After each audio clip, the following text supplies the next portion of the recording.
Welcome to History Dreamers, where we explore fascinating tales from the past designed to help you drift off to sleep.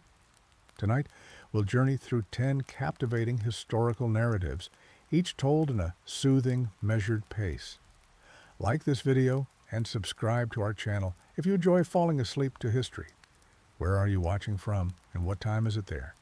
Now, let's begin our first historical journey together. The rise and fall of Constantinople. The birth of Byzantium.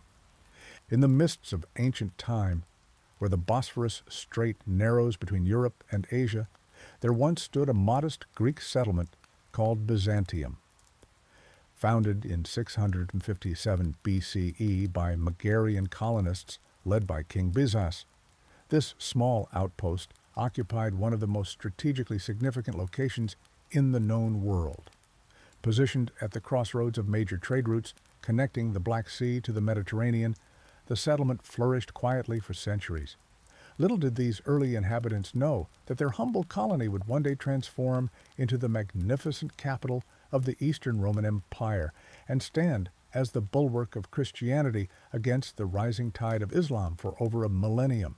The site itself was blessed by nature, situated on a peninsula surrounded by water on three sides, offering natural protection against invaders. The Golden Horn, a natural harbor to the north, provided safe anchorage for ships, while the waters of the Bosphorus to the east and the Sea of Marmara to the south completed this defensive perimeter. The western approach, the only land route to the city, could be fortified with walls. This geographic advantage would later prove crucial to the city's remarkable longevity, allowing it to withstand numerous sieges throughout its storied history.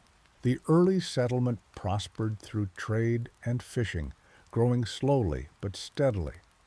Byzantium changed hands several times during the turbulent centuries that followed its founding. It fell under Persian control during the reign of Darius I, only to be recaptured by the Greeks after the Persian Wars.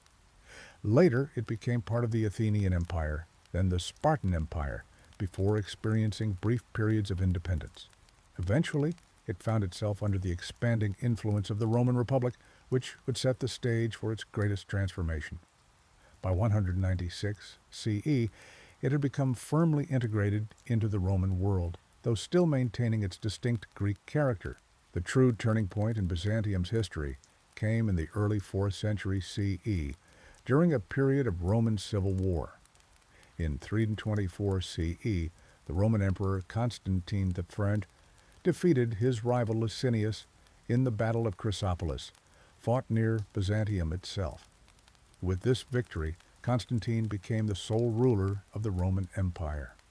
As he surveyed the strategic location of Byzantium, a vision began to form in his mind, a vision of a new capital for his vast empire, one that would rival Rome itself. The eastern provinces had grown increasingly important to the empire's economy and security, and Constantine recognized the need for an administrative center closer to these vital regions. Legend tells that Constantine was divinely inspired in his choice. Christian historians later wrote that he traced the boundaries of his new city following the guidance of an angel.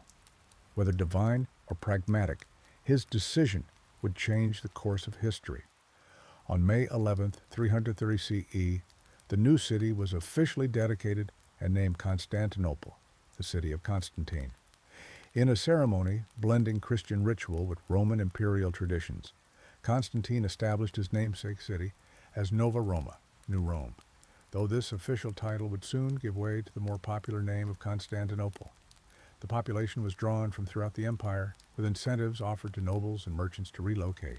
Constantine spared no expense in transforming the modest Greek colony into a capital worthy of an empire. He embarked on an ambitious building program that would continue long after his death. The city was modeled after Rome, with 7 hills and 14 administrative regions. At its heart stood the Augustaion, a great square surrounded by colonnades and adorned with statues. Nearby, Constantine built his great palace, a vast complex that would be expanded by successive emperors into a city within a city. The Hippodrome, capable of seating tens of thousands, became the center of public entertainment and political life. The original walls extended the city's boundaries far beyond the old Byzantium. The new capital was deliberately Christian from its inception, reflecting Constantine's own religious policies. While he did incorporate pagan elements, including statues of ancient gods brought from throughout the empire, churches began to rise across the urban landscape. The original church of Hagia Sophia, Holy Wisdom, though more modest than the magnificent structure that would later replace it, stood as a symbol of the empire's new faith. Other churches dedicated to the apostles and saints dotted the city, establishing Constantinople as the Christian counterweight to ancient pagan Rome. This religious character would become increasingly pronounced in the centuries that followed, as the city evolved into the center of Eastern Christianity. Constantinople's population grew rapidly under imperial patronage. Grain shipments from Egypt, similar to those that had fed Rome for centuries, were redirected to sustain the new capital. Elaborate aqueducts, including the impressive Valens Aqueduct, completed in 368 CE, brought fresh water from the hills many miles away. Public baths, forums, and libraries provided amenities comparable to those of Rome. Special privileges were granted to artisans and merchants who settled in the city, ensuring its commercial vitality. By the end of the 4th century, Constantinople had grown from a population of a few thousand to perhaps 200,000 inhabitants, making it one of the largest cities in the world. The death of Emperor Theodosius I in 395 CE marked another crucial turning point. The Roman Empire was divided between his sons, Arcadius in the east and Honorius in the west. This division, initially seen as merely administrative, would prove permanent. While the Western Empire gradually succumbed to barbarian invasions, culminating in the fall of Rome itself in 476 CE, Constantinople and the Eastern Empire endured. The city's impregnable walls and strategic location allowed it to weather the storms that toppled Rome. As the western provinces fell to Germanic kingdoms, Constantinople preserved the Roman imperial tradition, gradually transforming it into what historians would later call the Byzantine Empire. During the 5th century, the city's defenses were dramatically strengthened by the construction of the Theodosian walls. Built during the reign of Emperor Theodosius II, these massive fortifications consisted of a triple line of walls and towers with a moat in front. Stretching across the peninsula from the Sea of Marmara to the Golden Horn, they represented the most advanced military architecture of the age. These walls would successfully repel numerous sieges for nearly 1,000 years, allowing the city to survive while other great urban centers fell. The Theodosian walls remain one of the most impressive ancient fortifications ever constructed, portions of which still stand today. Constantinople reached its zenith during the reign of Emperor Justinian Thurs, 527-5565 CE.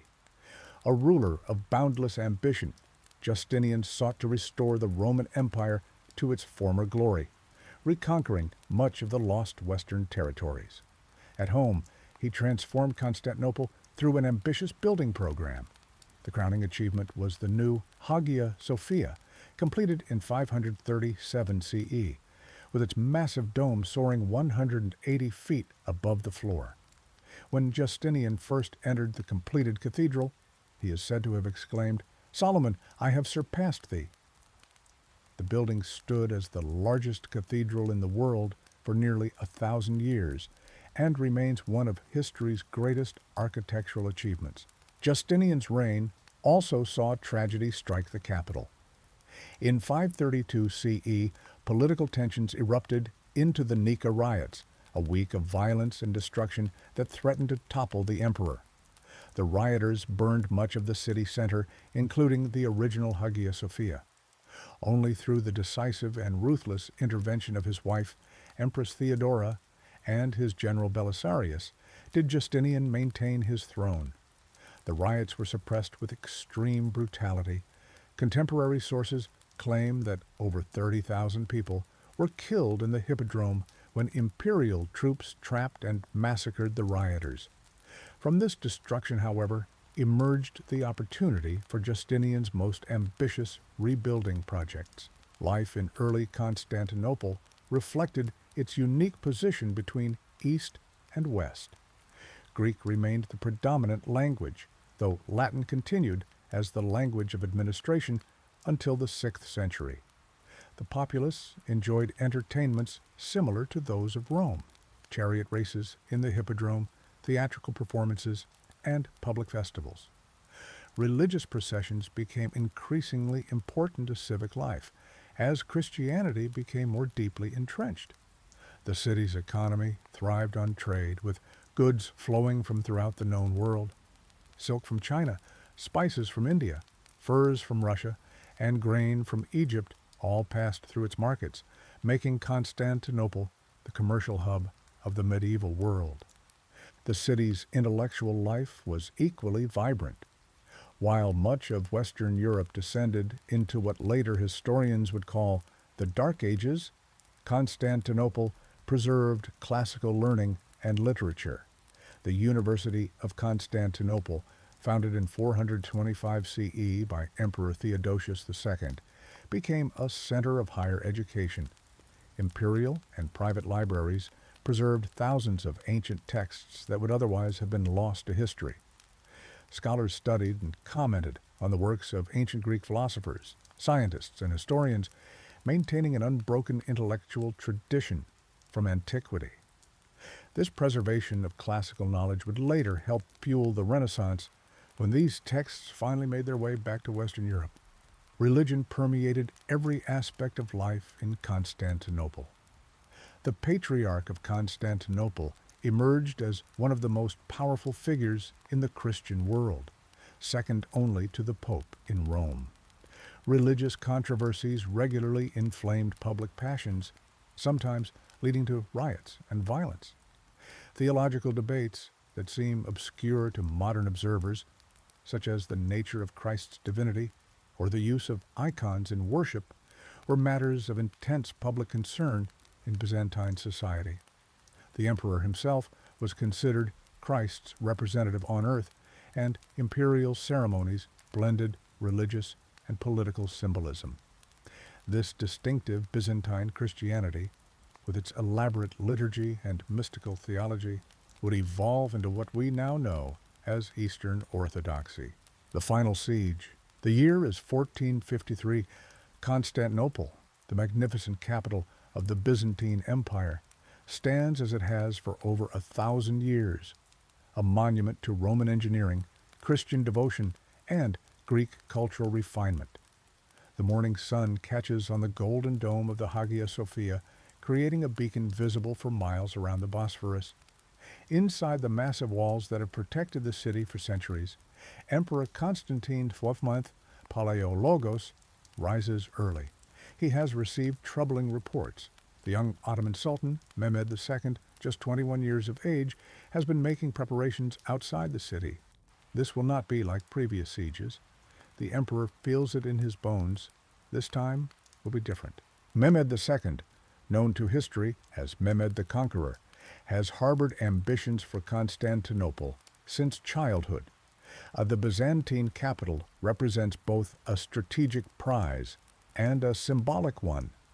Positioned between Europe and Asia, controlling access between the Black Sea and the Mediterranean, the city occupies perhaps the most valuable location in the medieval world. For Muslims, the conquest of the city would fulfill a prophecy attributed to Muhammad himself. For Mehmed personally, taking the city that had resisted Islamic armies for centuries would cement his place in history and prove his greatness beyond question. As winter gives way to spring in early 1453, Mehmed's preparations reach their culmination. He has assembled an army of approximately 80,000 men, though estimates vary widely in historical accounts, dwarfing the Byzantine defenders, who number perhaps 7,000. including foreign volunteers. The Sultan has also gathered a formidable navy of over 100 ships to blockade the city from the sea. Most concerning to the Byzantines is the Ottoman artillery, massive cannons designed by a Hungarian engineer named Urban, who had initially offered his services to Constantine V, but was turned away due to lack of funds. Urban's creation for Mehmed is unlike anything seen before in warfare. The largest cannon, which requires 60 oxen to transport and 200 men to operate, can fire stone balls weighing up to 1,500 pounds. The Theodosian walls of Constantinople, though the most formidable defensive fortification of the medieval world, were designed long before such weapons existed. When the Ottoman cannons begin their bombardment on April 6, 1453, the earth itself seems to tremble. The sound carries across the water, and witnesses report that it can be heard from miles away. The siege has officially begun. Emperor Constantine Anthund organizes his limited forces with strategic precision. The bulk of his professional soldiers, including the elite Varangian Guard, are positioned at the weakest sections of the walls. Genoese and Venetian allies, skilled in naval warfare, are tasked with defending the massive chain that blocks enemy ships from entering the Golden Horn harbor. The citizens of Constantinople are mobilized as well, with men, women, and even children helping to repair damage to the walls each night after the day's bombardment. The emperor himself rides along the defenses, encouraging his people with promises of relief forces from Western Europe. Though outnumbered, the Christian defenders initially hold their ground admirably. Ottoman assaults are repelled, and the naval blockade proves incomplete. On April 20th, a small relief force of 4 ships, 3 Genoese and 1 Greek, fight their way through the Ottoman fleet, bringing supplies and boosting morale within the besieged city. Mehmed, watching from the shore, is reportedly so angered by this failure that he contemplates punishing his admiral. The Sultan realizes that as long as the Byzantines control the Golden Horn, complete encirclement of the city remains impossible. He devises an audacious plan. In one of history's most remarkable military maneuvers, Mehmed orders his engineers to build a road of greased logs over the land from the Bosphorus to the Golden Horn, bypassing the protective chain. On the night of April 22nd, Ottoman soldiers manually drag some 70 ships overland across the peninsula of Galata. By dawn, the Byzantine defenders are shocked to see an Ottoman fleet positioned behind their naval defenses in the Golden Horn. This engineering feat demoralizes the Byzantines, who must now defend another section of walls along the harbor, further stretching their already thin forces. Inside the city, conditions deteriorate as the siege continues. Food supplies dwindle despite careful rationing. Religious processions circle the streets. Icons of the Virgin Mary held high as the faithful pray for divine intervention. The continuous cannon fire creates breaches in the walls that require nightly repairs. By mid-May, both sides are exhausted. Mehmed's advisors are divided. Some counsel retreat before Western reinforcements arrive, while others urge one final, massive assault. Constantine XV receives reports of the debate in the Ottoman camp through his spies, and for a moment hope flickers that the Ottomans might withdraw. The Sultan ultimately decides on one final attack. On May 28th, he offers terms of surrender, promising to spare the lives of all inhabitants if Constantine yields the city peacefully. In a dignified council meeting in the Hagia Sophia, the emperor and his advisors unanimously reject these terms. That evening, Constantine XV addresses his people and defenders. He speaks of the glorious history of Byzantium, of their responsibility to Christian civilization, and of his own willingness to die with them rather than witness the city's fall. The emperor then attends a final divine liturgy in the Hagia Sophia, taking Holy Communion before returning to the walls for the final defense. The Ottoman assault begins after midnight on May 29, 1453. Wave after wave of troops are sent against the walls. The first are irregular soldiers, the Bashi Bazouks, followed by the Anatolian Turks. These initial attacks are beaten back, but they serve their purpose, exhausting the defenders before the elite Janissary Corps enter the fray. The Kirkoporta, a small gate accidentally left open during the confusion, provides the critical breach. Ottoman forces pour through this opening, while others finally create a larger breach in the walls, weakened by weeks of bombardment. The defense begins to collapse in the early morning hours. Emperor Constantine IX, recognizing that the city is lost, removes his imperial insignia so that he cannot be distinguished from an ordinary soldier. According to legend, he declares, "The city is fallen, and I am still alive," then plunges into the thickest fighting near the St. Romanus Gate.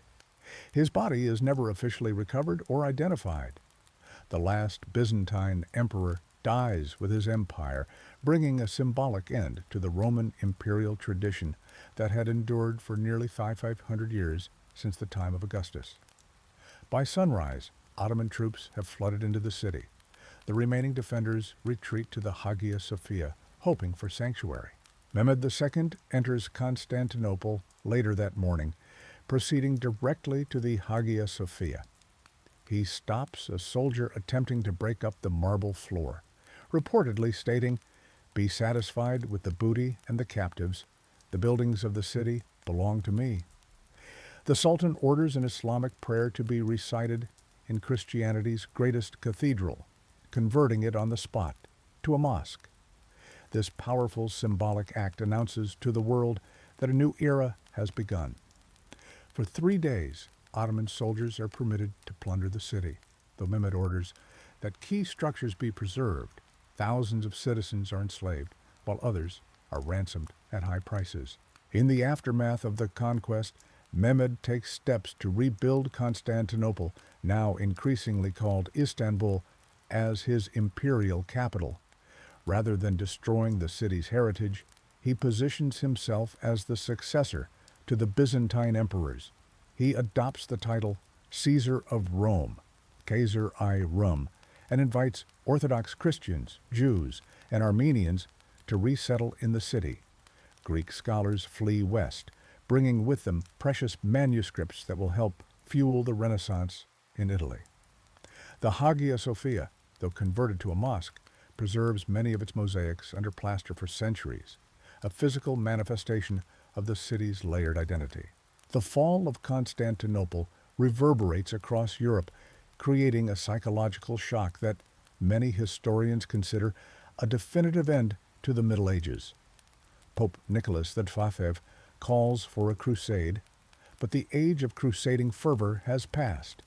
The various kingdoms of Europe, focused on their own growing national interests, offer condolences rather than military aid. For Eastern Christians, the loss of their spiritual center is devastating.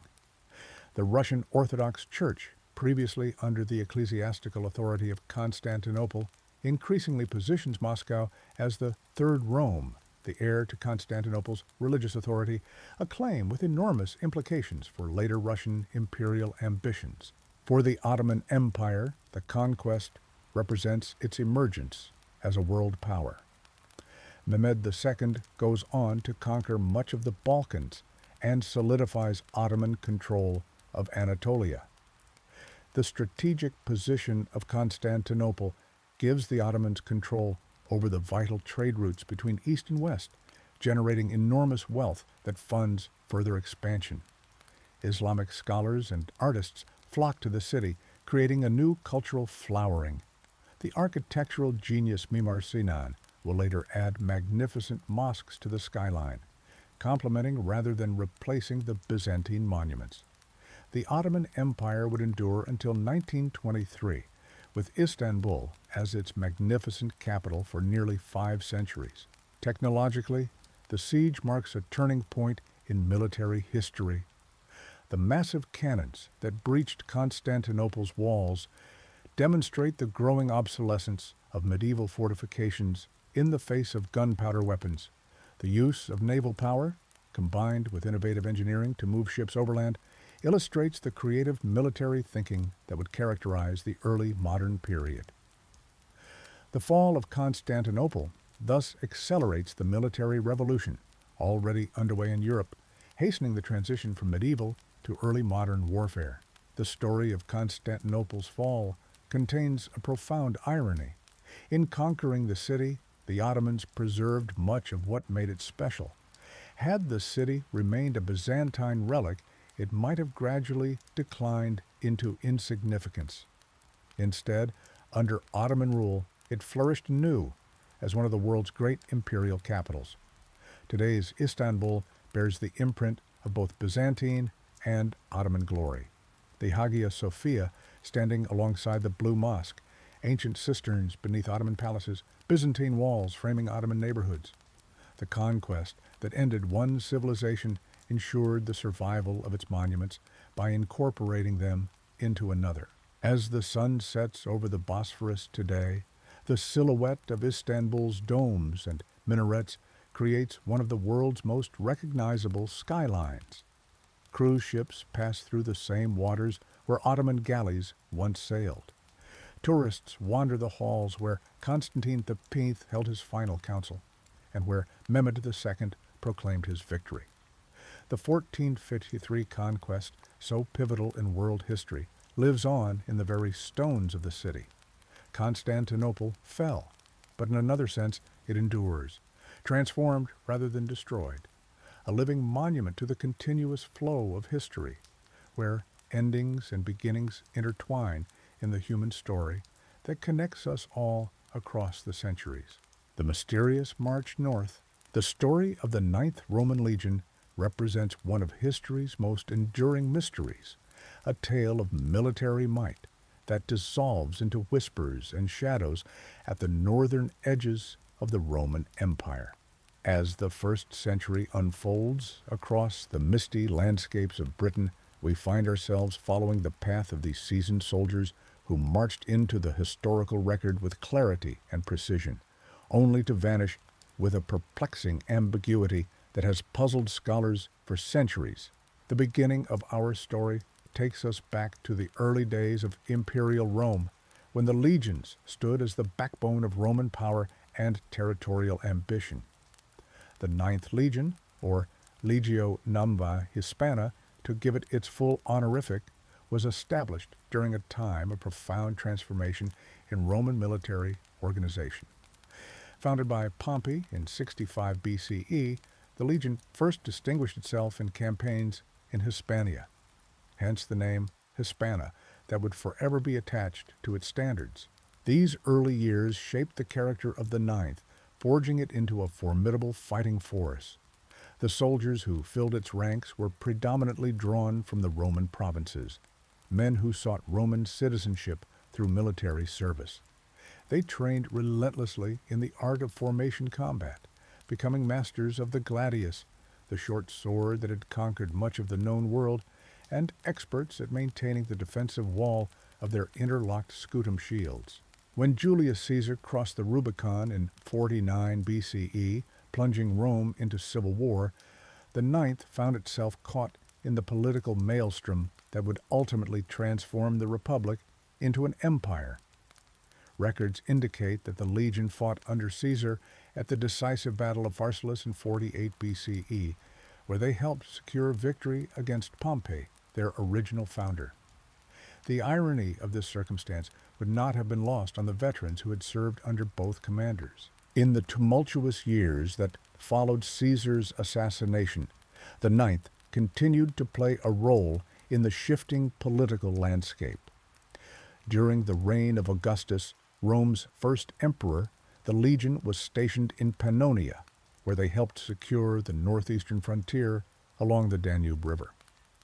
These were relatively quiet years for the Ninth, a time of garrison duty and border patrols rather than pitched battles and glorious conquests. But the relative peace would not last. In 9 CE, the Roman world was shocked by news of the Varian disaster, where 3 entire legions were ambushed and destroyed in the Teutoburg forest by Germanic tribes led by Arminius. This catastrophic defeat sent shockwaves through the empire and demonstrated the vulnerability of even Rome's elite forces when faced with determined resistance in unfamiliar terrain. The cautionary tale of the Teutoburg forest would have lingered in the collective memory of the Ninth as they received new orders in 43 CE. Emperor Claudius had decided to renew Roman efforts to conquer Britain, the mysterious island at the edge of the known world. The invasion force consisted of 4 legions, including the Ninth, who crossed the Channel with approximately 5,000 men, supplemented by auxiliary units of similar size. Britain presented a formidable challenge to Roman military might. The landscape itself seemed to resist the orderly advance of legions, with its dense forests, vast moors, and numerous rivers. The native Celtic tribes, though lacking the disciplined organization of Roman forces, were fierce fighters who understood the terrain intimately. They employed guerrilla tactics that negated many of the advantages of Roman military formation. The initial phases of the invasion progressed relatively smoothly. The southeastern portions of Britain fell under Roman control, and the legions established a series of fortifications to secure their gains. The Ninth participated in these early campaigns, helping to establish the foundations of Roman Britain. Archaeological evidence confirms their presence at various sites, including an early fortress at Longthorpe near modern Peterborough. As the 60s CE approached, tensions with the native Britons reached a breaking point. In 60 or 61 CE, while the governor Gaius Suetonius Paulinus was campaigning in Wales, a massive rebellion erupted in the east. Led by Queen Boudica of the Iceni tribe, the uprising threatened to drive the Romans from Britain entirely. The Ninth, stationed in the colony of Camulodunum, modern Colchester, found themselves directly in the path of Boudica's vengeful army. The resulting confrontation proved disastrous for the Ninth. Historical accounts suggest that they marched to relieve Camulodunum but were ambushed en route.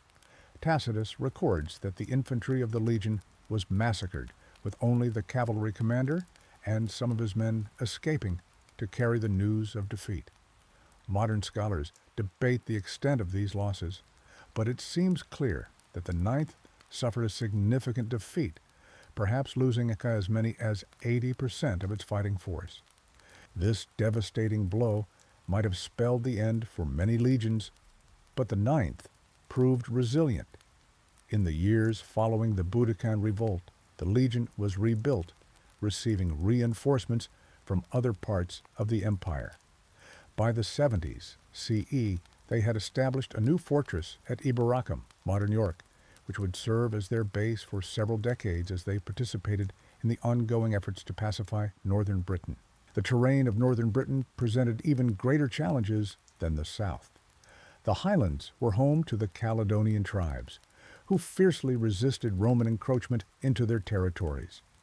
The mountains and glens provided perfect conditions for ambush and retreat, tactics at which the native warriors excelled. Each mile of advance required significant effort to secure, and the harsh climate took its toll on troops accustomed to Mediterranean conditions. Despite these challenges, the Roman frontier gradually pushed northward. Under the governorship of Gnaeus Julius Agricola from 78 to 84 CE, Roman forces achieved significant victories against the Caledonian tribes. The Ninth participated in these campaigns, marching into the Scottish Highlands and helping to secure temporary control over much of what is now Scotland. Archaeological finds of Roman marching camps trace their progress into this forbidding territory. Agricola's crowning achievement came at the Battle of Mons Graupius in 83 CE, where Roman forces decisively defeated a coalition of Caledonian tribes. The Ninth was likely present at this battle, though primary sources do not specifically mention their role. Following this victory, Agricola established a series of fortifications to secure the northern frontier, including the fortress at Inchtuthil, the northernmost permanent Roman base ever built in Britain. Yet Rome's hold on Caledonia proved temporary. Following Agricola's recall to Rome in 84 CE, the empire gradually withdrew from the northernmost territories, consolidating their position along a more defensible frontier. This strategic retreat was likely motivated by both the difficulty of controlling the highland regions and the need to redeploy troops to more pressing frontiers elsewhere in the empire. The movements of the Ninth during this period of consolidation become increasingly difficult to trace. Epigraphic evidence, inscriptions on stone monuments and building dedications, confirms their continued presence at Iberacum into the early 2nd century. A stone inscription dated to around 108 CE records construction work carried out by the legion at the fortress, indicating they were still functioning as an organized military unit at this time. But after this point, the historical record falls eerily silent. Unlike other legions stationed in Britain, whose movements and activities are documented through the 2nd and 3rd centuries, the 9th seems to vanish from official records. This absence has given rise to the enduring mystery that continues to capture the imagination of historians and the public alike. What happened to the approximately 5,000 men of the 9th Legion? One theory, popularized in Rosemary Sutcliffe's novel The Eagle of the Ninth and subsequent adaptations, suggests that the Legion marched north into Caledonia around 100 CE and was annihilated by tribal warriors.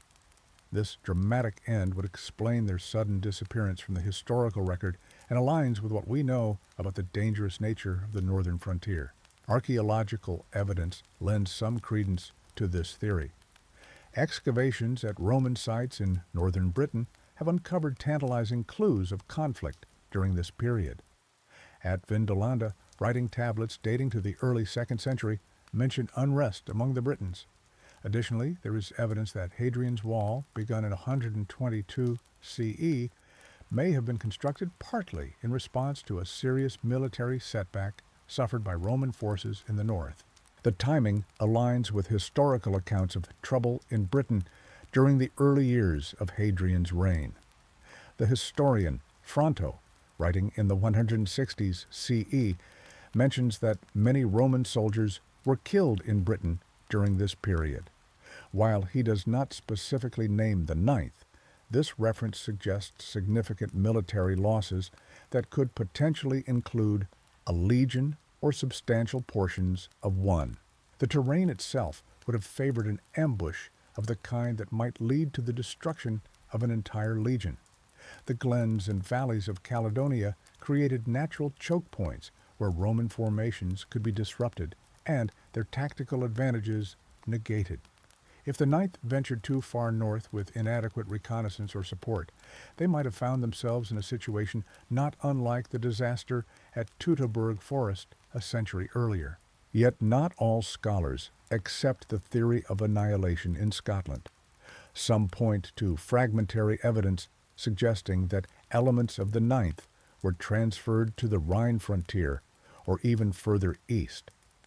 A vexillation detachment of the Legion may have been sent to Nijmegen in the Netherlands, as suggested by the discovery of tiles stamped with the Legion's mark.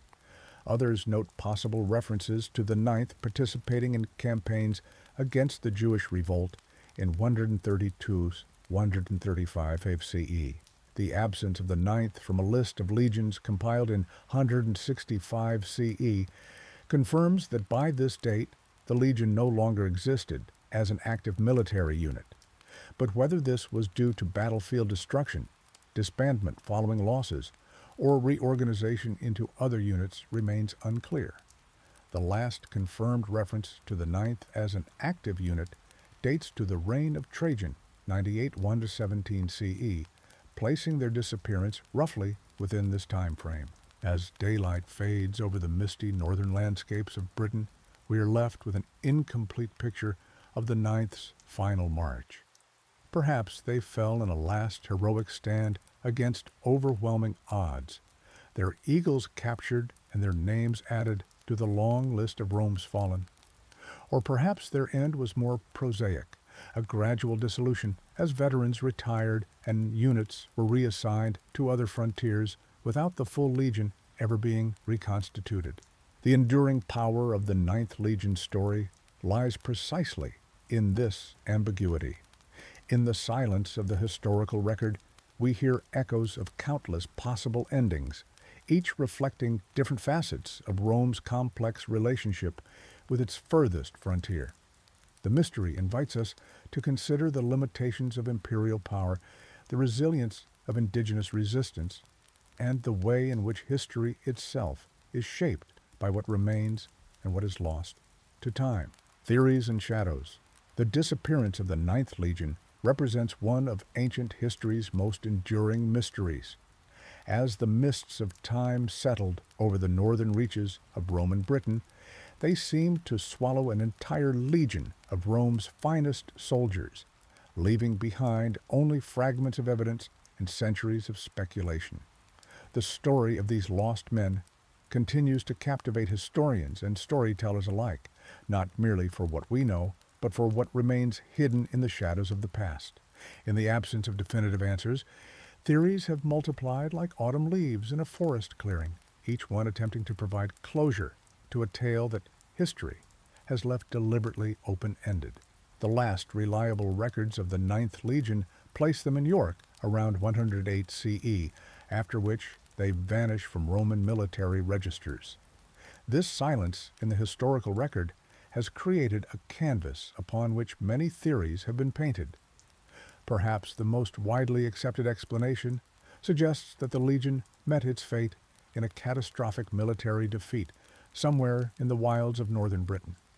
The Roman historian Tacitus mentions fierce resistance from Caledonian tribes, describing warriors who fought with a primal ferocity that sometimes caught Roman forces unprepared. The terrain itself became an enemy. Dense forests where sunlight barely penetrated, treacherous marshlands that could swallow men whole, and fog-shrouded highlands where ambushes could be set with deadly efficiency. The geography of northern Britain would have been particularly challenging for a Roman force accustomed to fighting on more favorable terrain. The Ninth may have marched into territory where their traditional advantages of formation, fighting, and superior equipment were negated by the landscape. The native Britons, particularly the Picts, were masters of guerrilla warfare, striking quickly from hidden positions, and then melting back into the wilderness. If the Ninth ventured too far north with inadequate reconnaissance or support, they might have found themselves surrounded, cut off from supplies, and systematically destroyed by enemies who knew the land intimately. Some scholars suggest the possibility that the legion was not destroyed in a single dramatic battle, but rather suffered a series of smaller defeats and ambushes that gradually reduced their numbers until they were no longer an effective fighting force. This death by 1,000 cuts would explain the absence of any significant archaeological evidence of a major battlefield. The Roman military was generally pragmatic about losses. If a legion was severely depleted or had performed poorly, imperial administrators might simply disband it rather than rebuild it, removing it from the records without ceremony or explanation. The shame of such a fate might explain why Roman historians would be reluctant to document it in detail. Weather, too, may have played a role in their disappearance. The northern British climate was harsh and unpredictable, with driving rains, bitter cold, and storms that could disorient even experienced soldiers. A legion caught in the open during the wrong season might face enemies more deadly than human warriors: hypothermia, illness, and starvation. Roman armor, so effective against human weapons, offered little protection against the relentless assault of nature in a hostile environment. The psychological impact of such conditions on soldiers from the Mediterranean should not be underestimated. The constant gloom, the unfamiliar terrain, and the sense of being watched by unseen eyes could break morale as effectively as any military defeat. An alternative theory proposes that the Ninth was not destroyed in Britain at all, but rather was transferred to another part of the empire where they met their end. The Roman Empire was vast, stretching across 3 continents, and legions were regularly moved to address threats on different frontiers. Some historical evidence suggests the Ninth may have been relocated to the Rhine frontier to face Germanic tribes, or possibly to the east to participate in Trajan's Parthian campaigns. A tile stamp bearing the legion's mark was discovered in Nijmegen in the Netherlands, suggesting at least some elements of the Ninth were present there after their supposed disappearance from Britain. The Eastern theory has gained some credence among modern historians. The Emperor Hadrian faced a significant Jewish rebellion in the eastern provinces around 132 CE, and several legions suffered heavy casualties during this conflict. Records from this period are incomplete, and it is possible that the Ninth was among those dispatched to quell the rebellion, only to be destroyed so thoroughly that their loss was obscured in the chaotic aftermath. The shame of a legion being annihilated by what Romans considered an inferior force might have led to a deliberate omission from official histories, especially if the defeat involved the loss of the legion standard, the sacred eagle that embodied their honor and connection to Rome itself. Archaeological evidence regarding the Ninth's fate remains frustratingly incomplete. At Vindolanda, a Roman fort near Hadrian's Wall, writing tablets have been found that mention various military units but offer no clear information about the Ninth's final disposition. Excavations at the Legion's base in York show signs of organized withdrawal rather than hasty abandonment, suggesting their departure may have been planned rather than the result of a sudden disaster. This orderly departure lends credence to the theory of redeployment rather than annihilation, though it does not explain why the Legion subsequently vanishes from all imperial records. The absence of a major battlefield, find containing distinctive Ninth Legion artifacts or mass graves of Roman soldiers in northern Britain argues against a catastrophic defeat, although the acidic soil conditions in much of the region could have destroyed most evidence over the centuries. Roman military practice involved recovering the bodies of fallen soldiers whenever possible, particularly officers, which would further reduce the archaeological footprint of even a significant defeat. The logistics of burying or cremating thousands of casualties would have been challenging for either victorious Britons or the surviving Romans, raising the possibility that evidence remains undiscovered, perhaps in remote boglands or forests that have never been properly excavated. Some historians have suggested more prosaic explanations for the Ninth's disappearance from records. The Legion may have been disbanded after suffering losses that reduced it below fighting strength, with surviving soldiers transferred to other units. Administrative reorganization was common in the Roman military, and legions were occasionally merged or renamed for political rather than military reasons. The number 9 had associations with bad luck after the disastrous loss of a Ninth Legion in Germany during Augustus's reign. It is possible that imperial administrators simply decided to retire the numeral rather than risk further misfortune, redistributing the remaining soldiers among other units. The Roman Empire was not immune to political intrigue, and legions sometimes found themselves on the wrong side of power struggles. If the Ninth's officers had backed a failed imperial contender or displeased the emperor in some way, the legion might have been disbanded as punishment, its name struck from the records in a form of damnatio memoriae, the Roman practice of erasing disgraced individuals or groups from official history.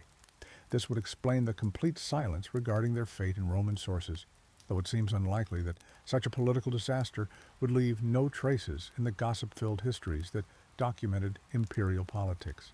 The mystery of the Ninth has captured the imagination of fiction writers and filmmakers who have proposed even more dramatic explanations for their disappearance. In Rosemary Sutcliffe's novel, The Eagle of the Ninth, The Legion marches into the Scottish mists and is ambushed, while the film Centurion depicts a similar fate at the hands of Pictish warriors. Other creative works have suggested supernatural explanations, from ancient curses to time slips, reflecting our human tendency to fill historical voids with narrative rather than accept the ambiguity of an unresolved mystery. These fictional accounts speak to our discomfort with historical loose ends and our desire for closure, even when the evidence provides none. The truth may be more mundane than fiction suggests, but no less fascinating for being so. Perhaps the most likely explanation combines elements of several theories. The ninth may have suffered losses in Britain that reduced its effectiveness, followed by a transfer to another frontier where further casualties or administrative decisions led to its disbandment. The fragmentary nature of ancient records, particularly for a period when the empire was expanding and contracting on multiple frontiers simultaneously, means that even a significant military unit could slip through the cracks of documented history if circumstances aligned in particular ways. What makes the fate of the Ninth Legion so compelling is not just the mystery itself, but what it reveals about the nature of historical knowledge. History is not a complete record, but a fragmented narrative pieced together from surviving evidence. The gaps in our knowledge remind us that the past is not a fixed story, but an ongoing investigation, where new discoveries can radically alter our understanding. The Lost Legion stands as a humbling reminder of history's inherent incompleteness, where even the fate of thousands of men can become obscured by time's passage. Their silence echoes across centuries, reminding us that some questions may never find their answers, suspended forever between knowledge and conjecture. In the end, perhaps it is fitting that we cannot definitively resolve the fate of the Ninth Legion. Their very obscurity has granted them a kind of immortality that more well-documented units lack. They have marched out of history and into legend, where they continue to capture our imagination and challenge our understanding of the past. In the shadows between verified fact and speculative theory, the ghostly forms of those Roman soldiers still move, neither completely lost nor fully found, waiting for history to finally reveal their story. Until then, they remain as they have been for nearly 2 millennia. A whispered name, a tantalizing mystery, and a reminder of how much of our past remains hidden from view, just beyond the reach of certain knowledge. The life of Leonardo da Vinci, the Florentine apprentice. In the gentle hills of Tuscany, beneath the warm Italian sun of the mid-15th century, a child was born who would one day be celebrated as one of humanity's greatest geniuses. The year was 1452, and in the small town of Vinci, some 20 miles west of Florence, Leonardo was born to Piero da Vinci, a respected notary, and a young peasant woman named Caterina. The circumstances of his birth outside of marriage would, in those days, normally have set a path towards certain professions, typically following his father's footsteps into notary work or some other respectable guild profession.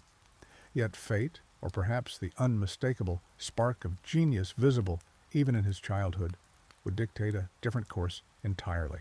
The young Leonardo grew up in the household of his father and his father's wife, though he maintained some contact with his birth mother. His early years were spent amid the vineyards and olive groves of the Tuscan countryside, where he developed a profound connection to the natural world that would inform his scientific curiosity throughout his life. Those who knew him as a child remarked on his unusual attentiveness to the world around him, how he would spend hours observing the flight patterns of birds, the movement of water in streams, or the interplay of light and shadow among the trees. Even in these early observations, we can glimpse the foundations of the mind that would later dissect human anatomy and theorize on the mechanics of flight, of education in Renaissance. Italy followed certain established patterns, with boys of good families typically receiving instruction in reading, writing, and arithmetic, followed by more advanced studies in Latin, geometry, and other subjects befitting their social station. Yet, in Leonardo's case, his education was somewhat irregular. His illegitimate status meant he received only basic formal education, lacking the classical Latin training that most scholarly men of his time possessed.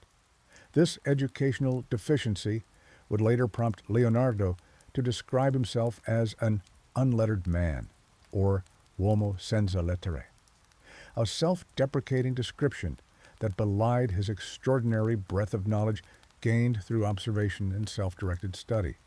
The defining moment in young Leonardo's development came around 1466, when he was approximately 14 years old.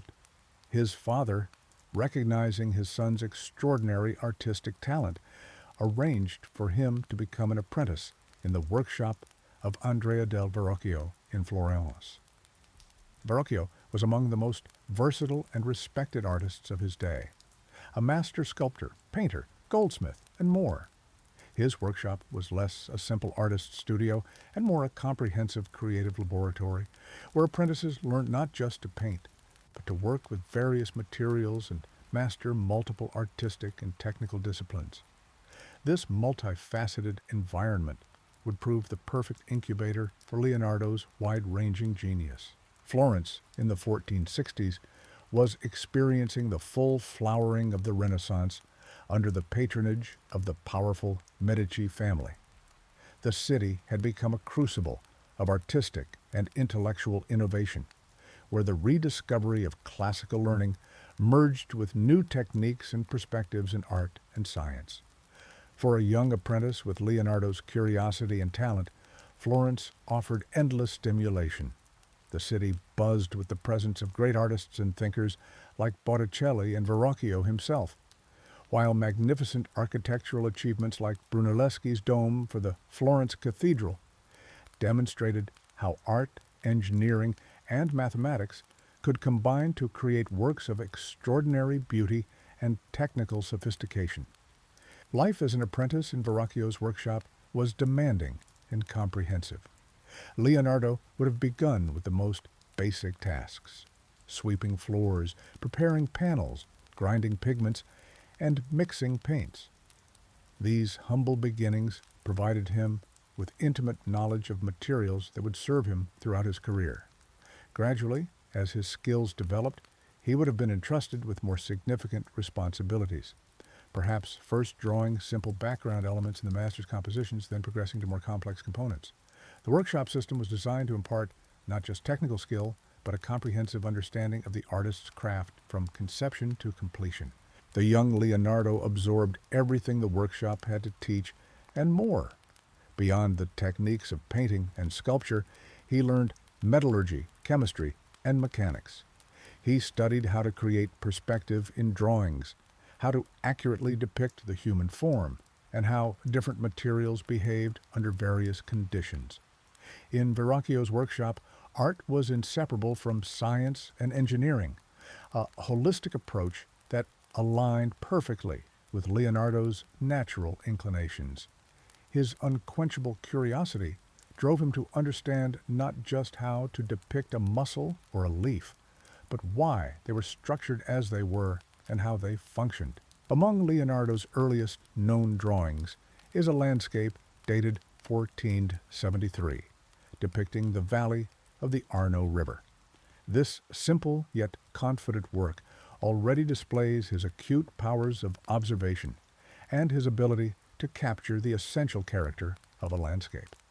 The drawing shows the Arno Valley with the hills receding into the distance, rendered with a perspective and atmospheric quality that was advanced for its time, especially for an artist still in his early 20s.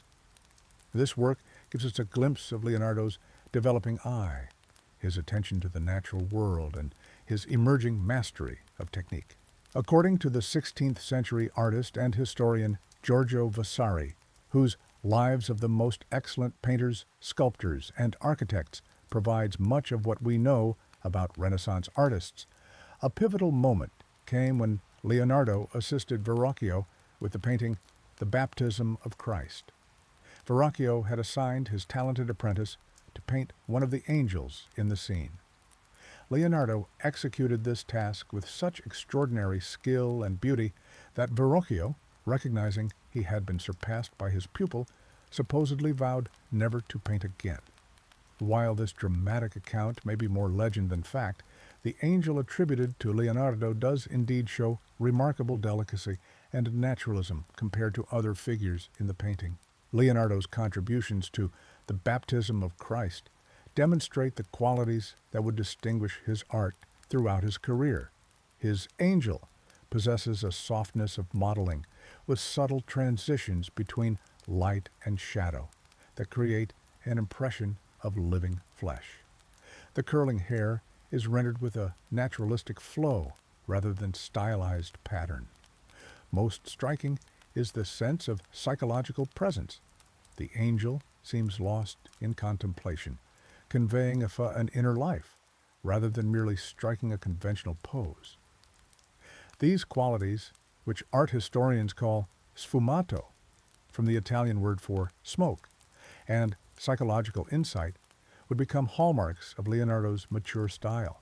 By the early 1470s, Leonardo had advanced from apprentice to collaborator in Verrocchio's workshop. During this period, he would have worked on numerous projects, many of which have been lost to time or cannot be definitively attributed to him.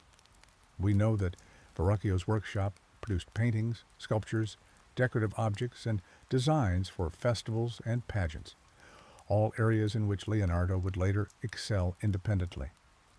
This diverse experience provided him with versatility unusual even for Renaissance artists, who were typically trained to work across multiple media rather than specializing as modern artists often do.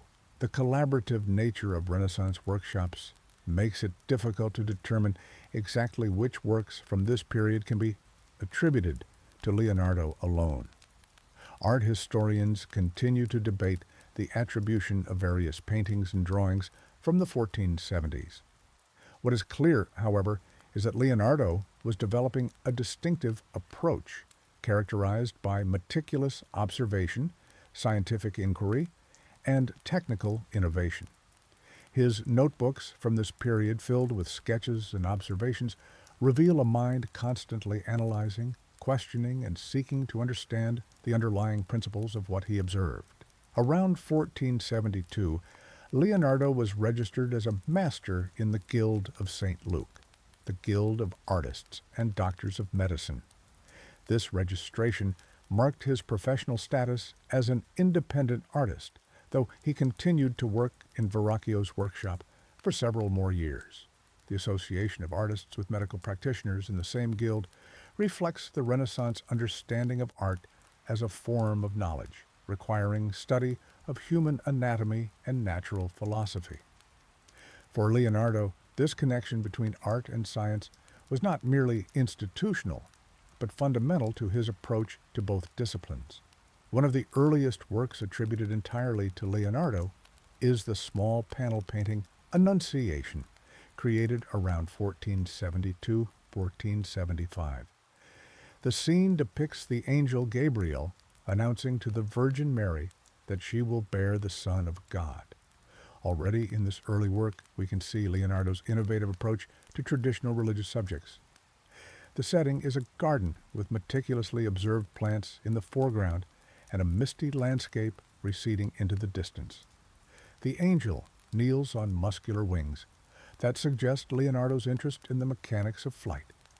Mary sits before a classically inspired building, her pose conveying both acceptance and mild surprise. What distinguishes the Annunciation from similar works by his contemporaries is Leonardo's scientific approach to artistic problems. The perspective of the building is precisely calculated. The plants are rendered with botanical accuracy. The drapery falls in natural folds that follow the underlying forms of the bodies. Even the atmospheric perspective of the distant mountains shows his understanding of how air affects the perception of distant objects. Yet despite this technical rigor, the painting maintains a sense of mystery and spiritual significance appropriate to its religious subject. Around 1475, Leonardo worked on another significant painting, Portrait of Ginevra de' Benci, one of his earliest known portrait commissions. The young Florentine noblewoman is depicted before a juniper bush, a visual pun on her name, as Ginepro is Italian for juniper. Unlike conventional portraits of the time, which often showed the subject in strict profile, Leonardo positions Ginevra in a three-quarter view that allows greater psychological complexity. Her expression is thoughtful, perhaps melancholic, and intensely present. The painting reveals Leonardo's growing interest in capturing not just a person's appearance, but their inner life. As the 1470s progressed, Leonardo continued to develop his distinctive style and approach. His paintings from this period show increasing mastery of light and shadow, anatomical accuracy, and psychological depth. Yet they also reveal his experimental nature as he constantly sought new techniques and effects. Some of these experiments proved problematic. His attempt to use oil glazes over tempera in The Adoration of the Magi, begun around 1481, may have contributed to his leaving the work unfinished. Throughout his career, Leonardo would abandon numerous projects, partly due to his perfectionism and partly due to his restless intellect, always pulling him toward new investigations. The Adoration of the Magi, though unfinished, demonstrates Leonardo's revolutionary approach to composition. Rather than the static, symmetrical arrangements typical of religious paintings of the time, Leonardo creates a dynamic scene, with figures in various poses radiating out from the central figures of Mary and the infant Jesus. The background includes a ruined classical building and a battle scene, adding layers of symbolic meaning. Most striking is Leonardo's use of chiaroscuro, the dramatic contrast of light and shadow that creates a sense of three-dimensionality and emotional intensity. This technique would reach its culmination in his later works. Throughout his time in Florence, Leonardo filled notebooks with drawings, observations, and ideas. These notebooks reveal the extraordinary range of his interests: anatomy, botany, geology, optics, mechanics, mathematics, and more. Unlike many of his contemporaries who maintained a division between artistic practice and scientific inquiry, Leonardo saw these as inseparable aspects of understanding the world. For him, drawing was a tool for investigation as much as for artistic expression. He wrote, "Painting is a subtle invention which with philosophical and ingenious speculation considers the natures of all forms, truly a science and the legitimate daughter of nature." By the end of the 1470s, Leonardo had established himself as a painter of remarkable skill and originality. Yet his position in Florence was not as secure as his talent might have warranted. The city had no shortage of brilliant artists competing for commissions, and Leonardo's tendency to experiment and leave works unfinished may have made patrons wary. Moreover, his wide-ranging interests sometimes pulled him away from painting toward engineering, anatomy, and other pursuits less immediately profitable. These factors, combined with political changes in Florence, would soon lead him to seek opportunities elsewhere, opening a new chapter in his remarkable life. The universal genius. In the warm light of a Florentine afternoon, Leonardo da Vinci stands before an easel, his keen eyes darting between his canvas and the world beyond his workshop window. The year is 1481, and at 29 years of age, Leonardo has already established himself as a master painter. Yet painting represents merely one facet of his boundlessly curious mind. Having completed his apprenticeship with Andrea del Verrocchio years earlier, Leonardo now embarks on a journey that will establish him as perhaps history's greatest example of the Renaissance ideal, the universal man, or what the Italians call uomo universale. The workshop surrounding Leonardo brims with objects that reflect his diverse interests. Anatomical sketches cover one table, while mechanical drawings of flying machines occupy another. In one corner stands a dissection table where he has studied the structure of human bodies to better represent them in his art. Musical instruments, mirrors, and mathematical instruments crowd the shelves. Each object represents not a hobby, but a passionate investigation. For Leonardo possesses a mind that cannot help but question everything it encounters. Why do birds fly? How does water flow? What lies beneath the human skin?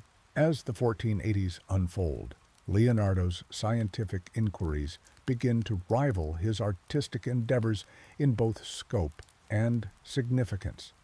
His notebooks fill with thousands of pages of observations, questions, and drawings, written in his famous mirror script, right to left, readable only when held to a mirror.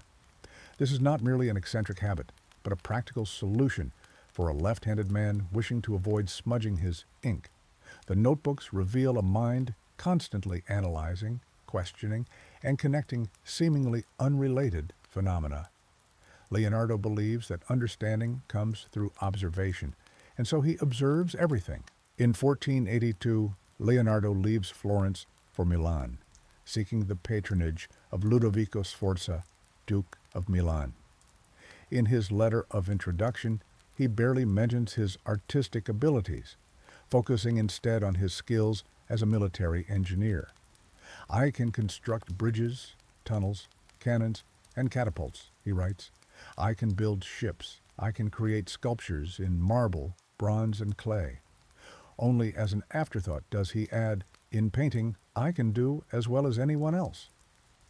This letter offers profound insight into how Leonardo views himself, not primarily as an artist, but as an inventor, engineer, and problem solver.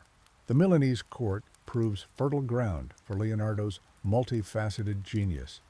Here he designs elaborate court festivals with mechanical wonders that astonish nobles and commoners alike. He conceptualizes weapons of war, including an armored tank, a giant crossbow, and even a primitive machine gun. Though most remain theoretical, his designs demonstrate an understanding of mechanical principles centuries ahead of their time. Meanwhile, his fascination with water leads to designs for canals, locks, and hydraulic systems that would later influence civil engineering throughout Europe. Leonardo's investigations into human anatomy intensified during these years. Dissecting corpses by candlelight in hospital morgues, he makes discoveries about human musculature, the circulatory system, and even the workings of the human heart that would not be rediscovered by medical science for another 2 centuries. His anatomical drawings combine scientific accuracy with artistic beauty.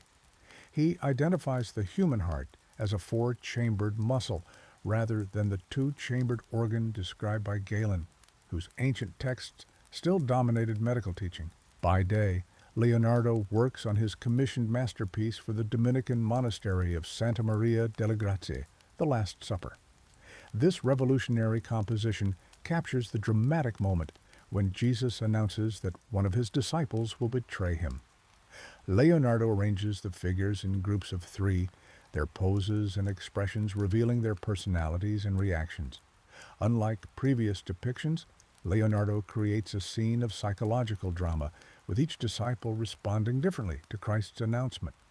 The technical execution proves as innovative as the composition itself. Rather than using traditional fresco techniques which require quick work on wet plaster, Leonardo experiments with new methods that allow him to work more slowly and make revisions. Unfortunately, this experimental approach proves disastrous for the painting's longevity. Within Leonardo's lifetime, the masterpiece begins to deteriorate as his oil-based paints fail to adhere properly to the wall. This pattern of technical innovation, followed by practical failure, recurs throughout Leonardo's career. His mind often races ahead of the technical limitations of his era. While in Milan, Leonardo also studies optics and the nature of light. He correctly identifies that the eye works not by emitting visual rays, as was commonly believed, but by receiving light. He understands that the sky appears blue due to the way light interacts with atmospheric particles, a phenomenon not fully explained until Lord Rayleigh's work in the 19th century. Leonardo's studies of light and shadow inform his development of sfumato, the delicate blending technique that would become his artistic signature. The peaceful period of creation in Milan ends abruptly in 1499, when French forces invade the city, sending Ludovico Sforza into exile. Leonardo departs Milan as his patron's fortunes collapse, spending the next several years wandering between Venice, Florence, and various courts of central Italy. During these unsettled years, he begins work on what will become his most famous painting, the Mona Lisa. The identity of the subject continues to generate debate among historians, though most believe she was Lisa Gherardini, wife of Florentine merchant Francesco del Giocondo. What makes the Mona Lisa revolutionary is not merely the subject's enigmatic smile, but Leonardo's technical innovations.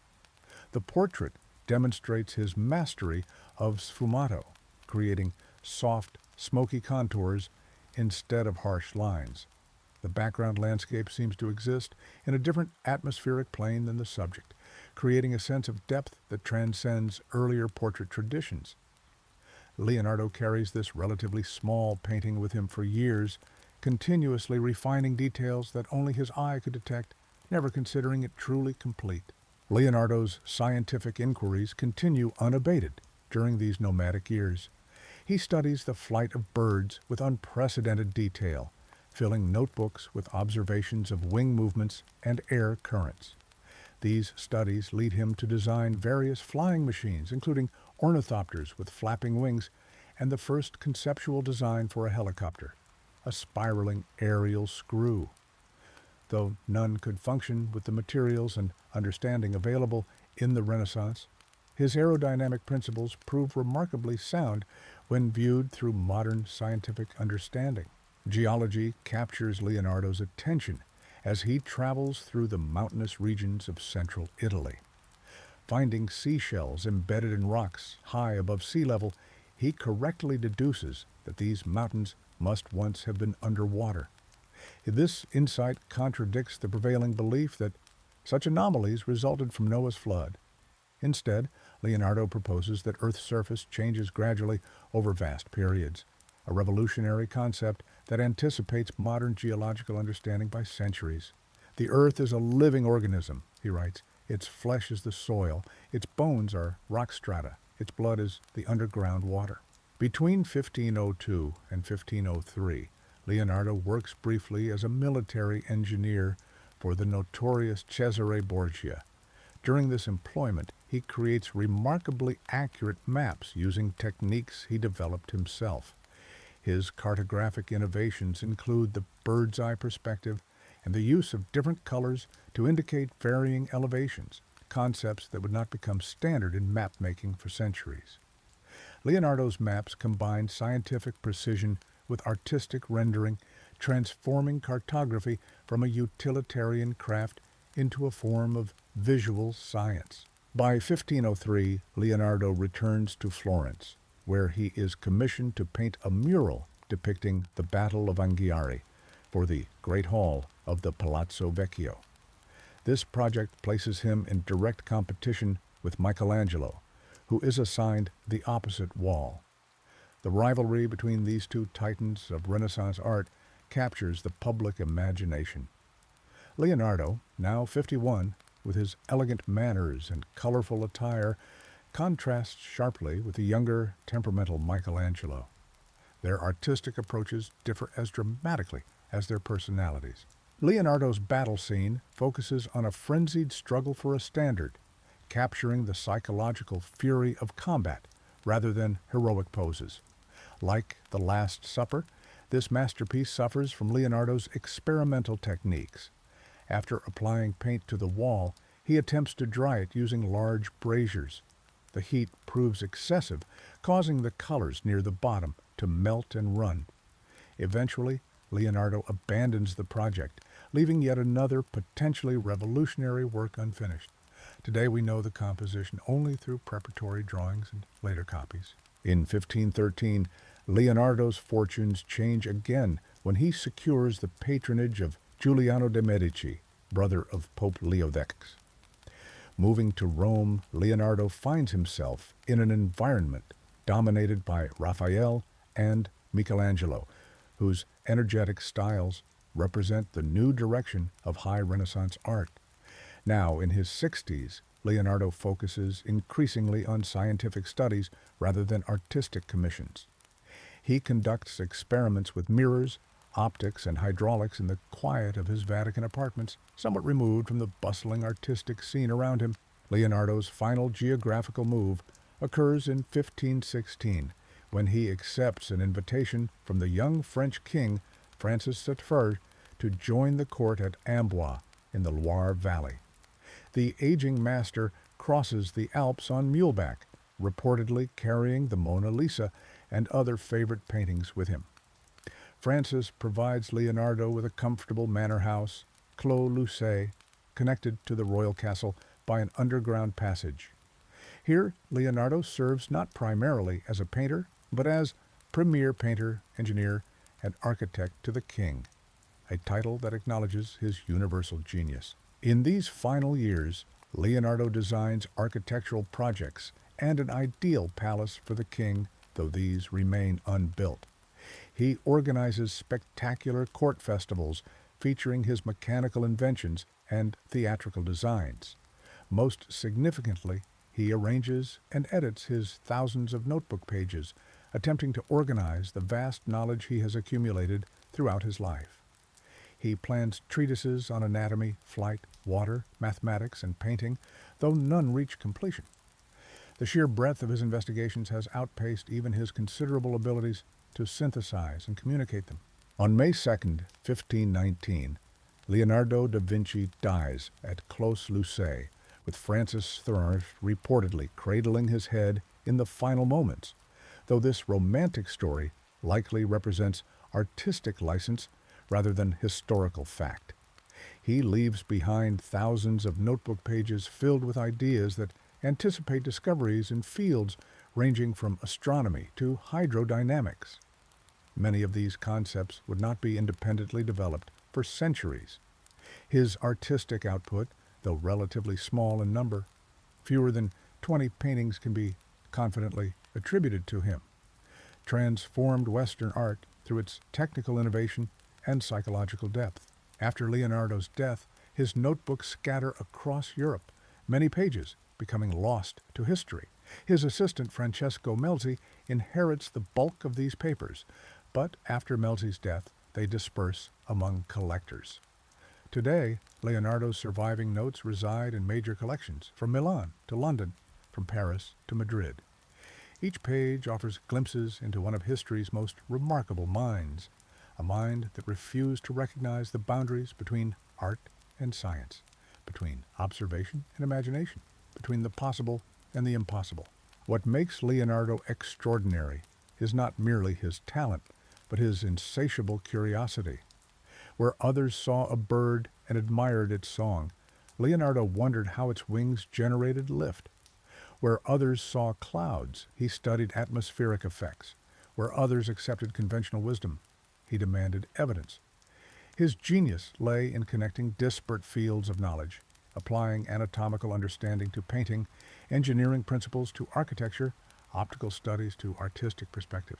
In doing so, he embodied the Renaissance ideal more perfectly than any other historical figure.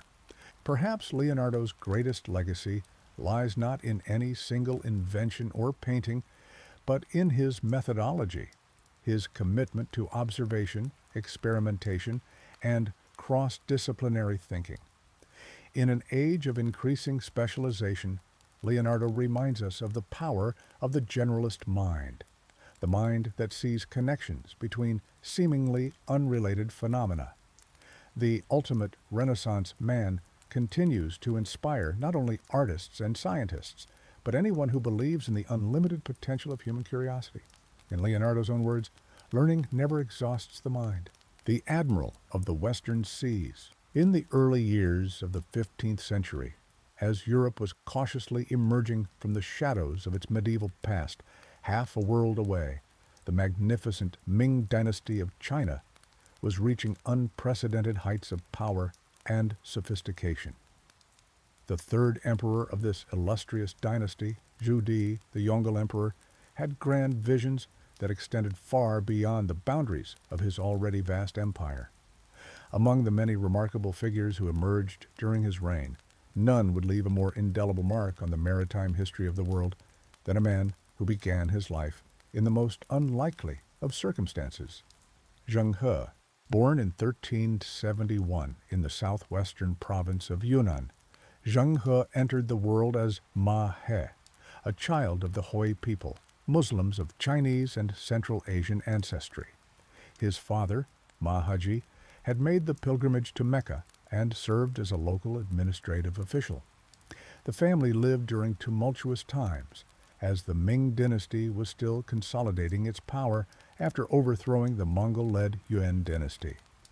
When Ma He was only 10 years old, his life would take a dramatic and unexpected turn that would ultimately set him on the path to greatness.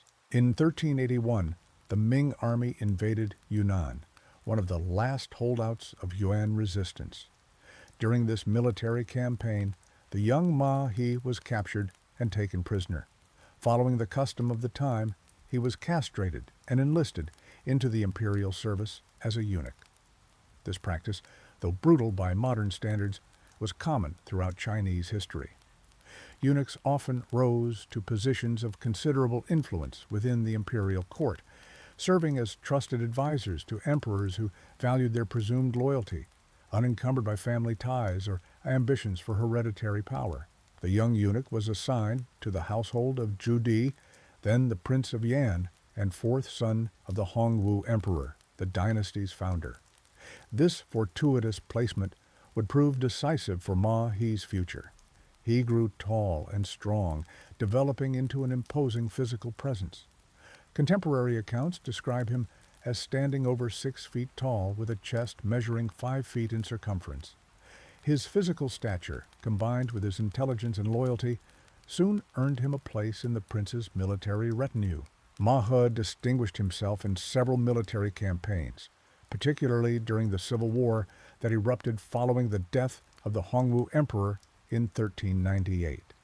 When the emperor's grandson, the Jianwen Emperor, attempted to reduce the power of the regional princes, Zhu Di rebelled.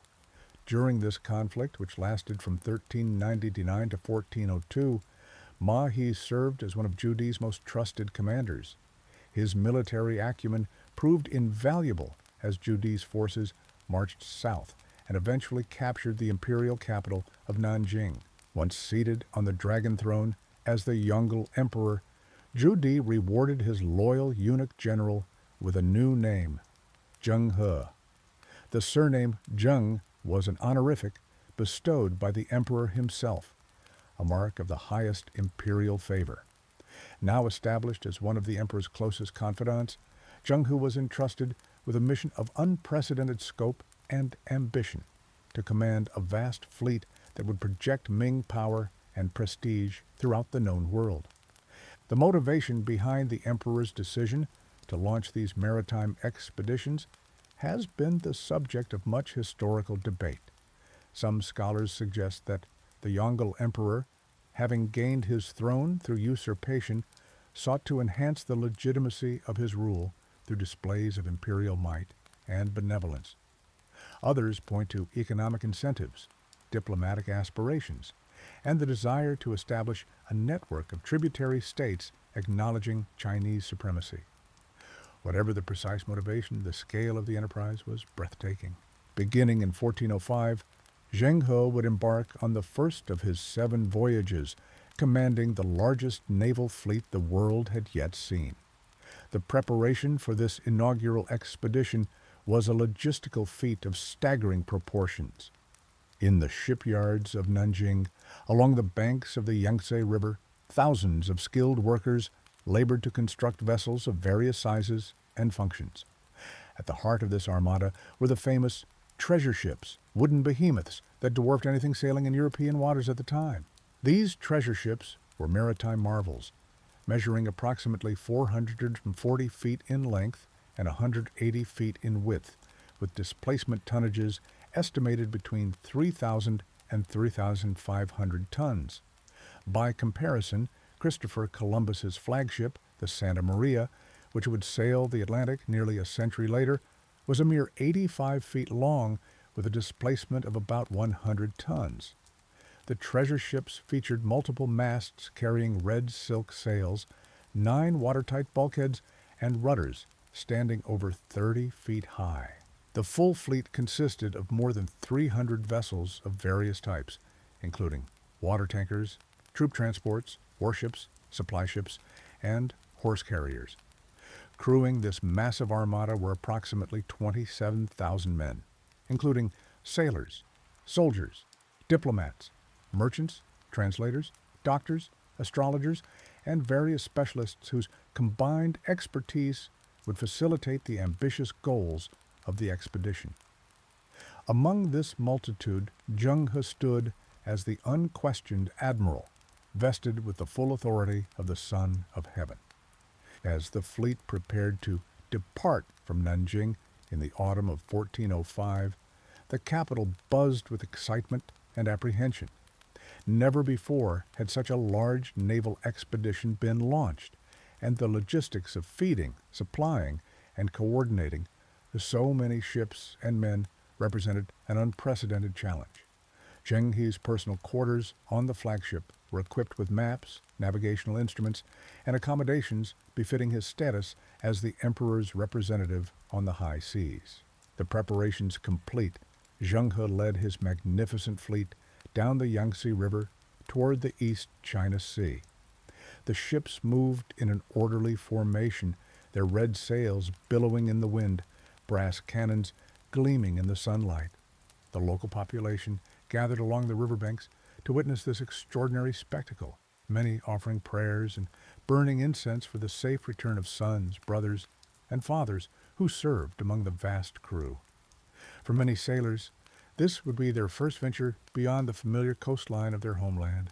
Once at sea, the fleet navigated southward along the coast of China, eventually reaching Champa in what is now central Vietnam. This first stop allowed the fleet to refresh their supplies and conduct initial diplomatic exchanges.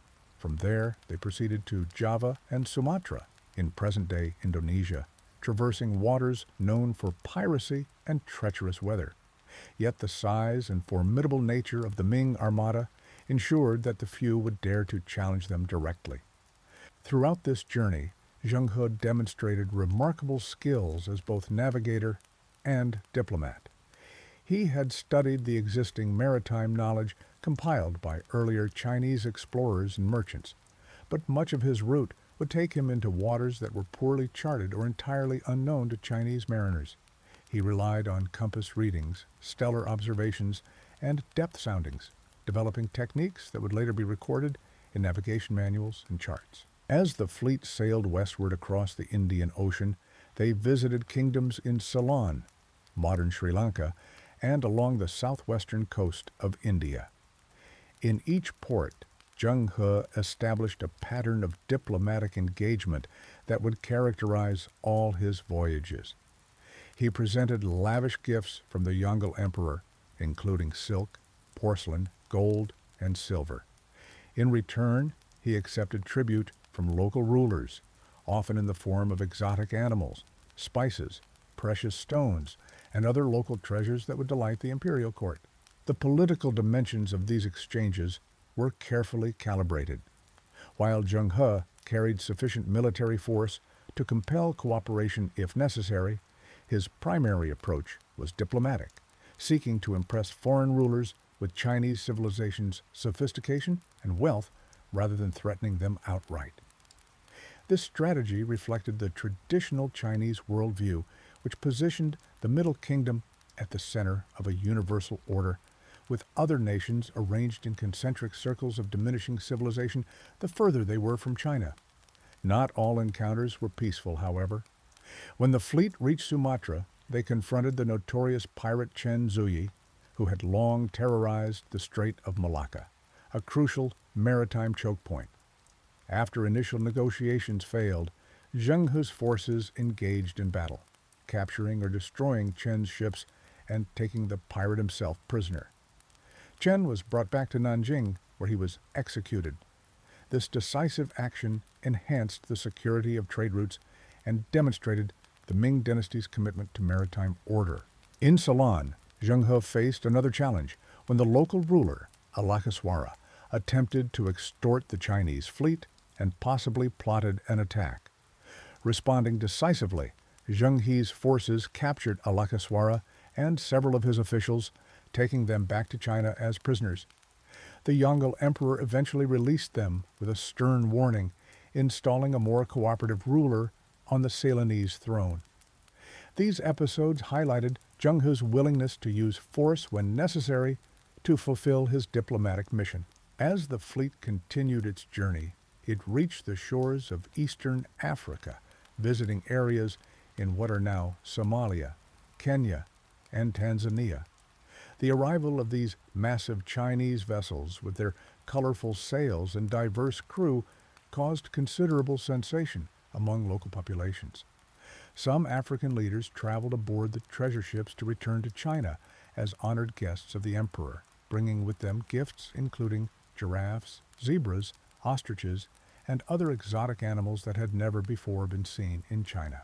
One of the most famous gifts was a giraffe presented to the Yongle emperor in 1414, following a later voyage. The Chinese court identified this strange creature as a qilin, a mythical animal whose appearance was believed to herald the reign of a virtuous ruler.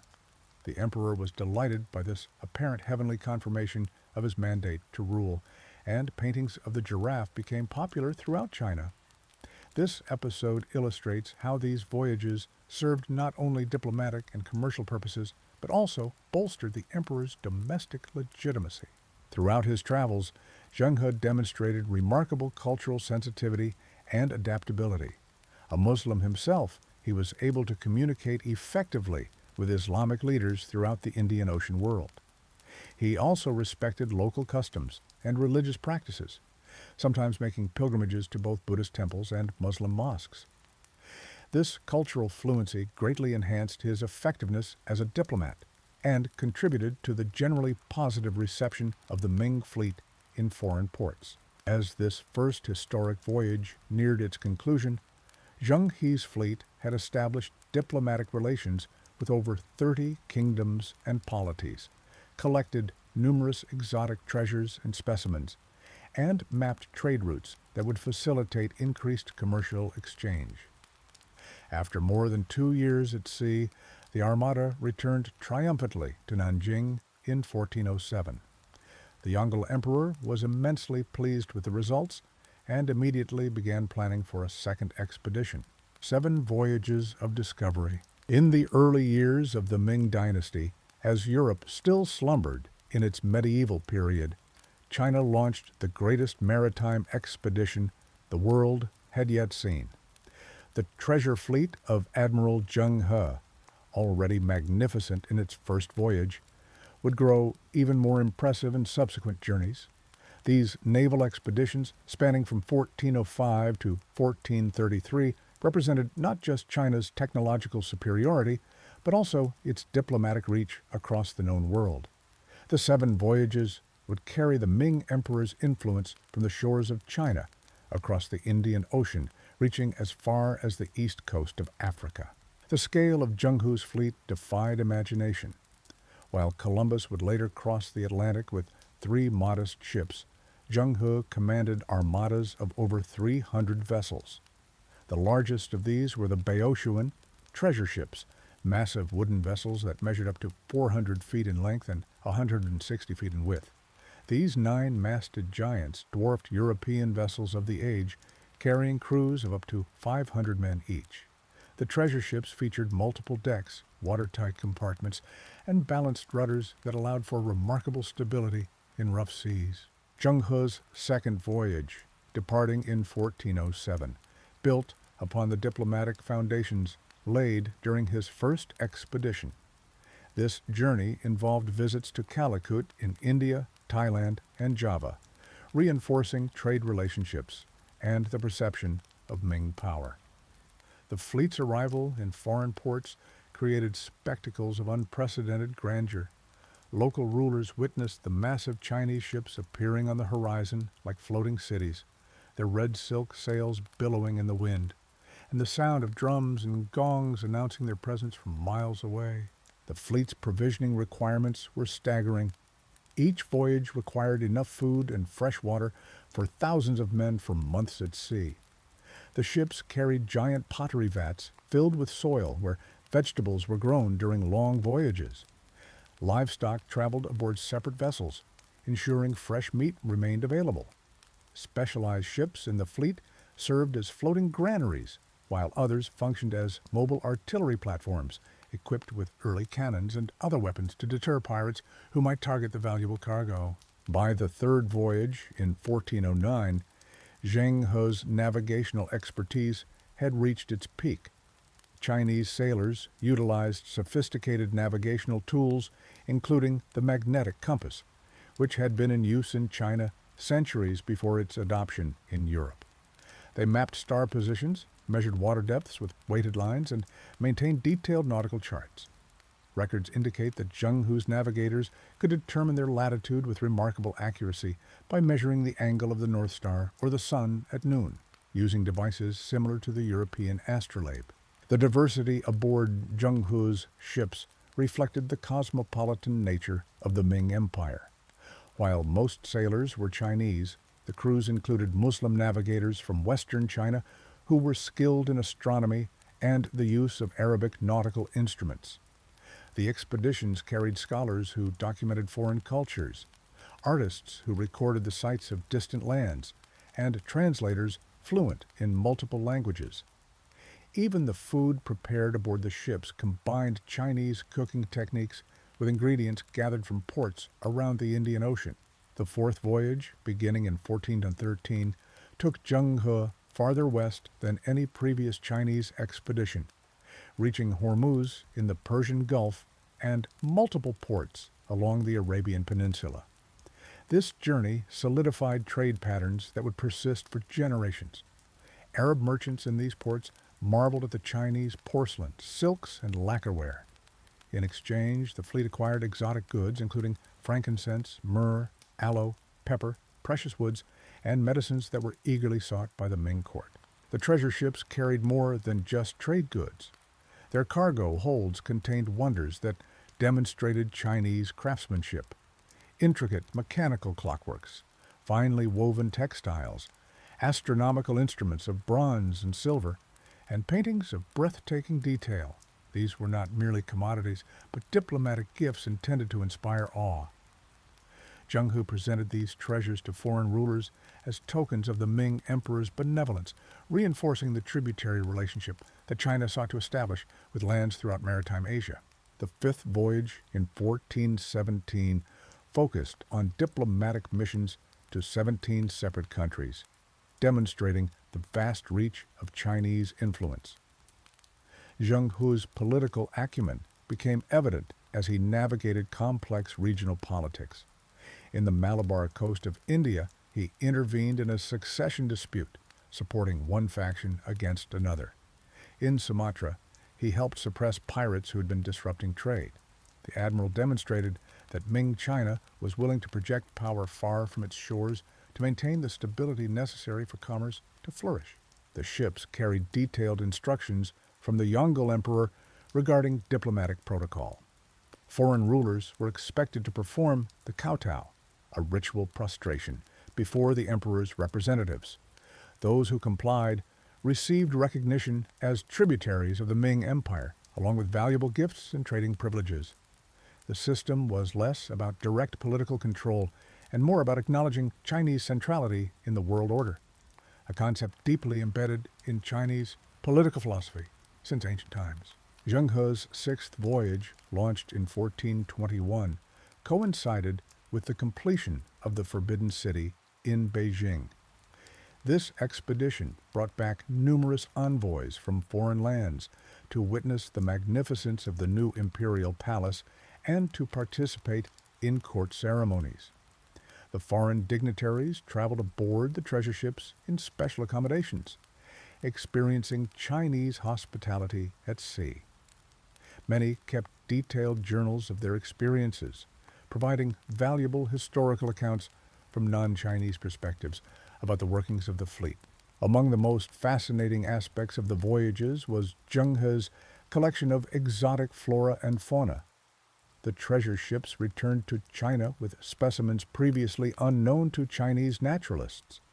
African zebras, which the Chinese called celestial horses, giraffes, which were believed to be the mythical Kalen, an auspicious creature in Chinese folklore, and various birds with brilliant plumage. Royal zoos and gardens were established to house these living treasures, which became symbols of the emperor's mandate to rule all under heaven.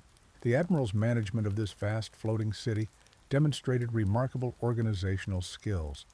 The fleet maintained a sophisticated communication system using flags by day and lanterns by night. Smaller, faster vessels served as dispatch boats carrying messages between ships. The formation of the fleet typically placed the treasure ships at the center, surrounded by supply vessels, with warships at the perimeter providing protection. This arrangement allowed the massive armada to move as a coordinated unit despite spanning miles of ocean when fully deployed. Religious diversity characterized Zheng He's expeditions. The admiral himself was a Muslim, though he also embraced Buddhist and Confucian practices in keeping with the syncretic religious atmosphere of Ming China. The fleet included sailing monks, particularly Buddhist monks, who sought religious texts from Southeast Asia and India. At various ports, Zheng He made donations for the construction or repair of mosques, Hindu temples, and Buddhist shrines, demonstrating a remarkably ecumenical approach that facilitated diplomatic relations across cultural boundaries. The seventh and final voyage, beginning in 1431, marked the sunset of China's age of maritime exploration. By this time, the Yongle Emperor had died, and his successor showed less interest in expensive naval expeditions. Zheng He, now in his 60s, led the fleet one last time, revisiting many of the destinations from previous voyages. The purpose seemed more ceremonial than exploratory, a valedictory circuit of the maritime world that China had come to dominate through soft power rather than conquest. During this final journey, Zheng He himself died, possibly in 1433 in Calicut, India. Sources differ on his exact fate, but many believe he was buried at sea in the tradition of Muslim mariners. Without its visionary leader and facing changing priorities at court, the great treasure fleet was dismantled, ships were left to rot, records were destroyed, and China turned inward, abandoning its brief but spectacular age of maritime supremacy. Within decades, imperial edicts would forbid the construction of ocean-going vessels with more than 2 masts. The technological innovations of Zheng He's fleet were remarkable for their time.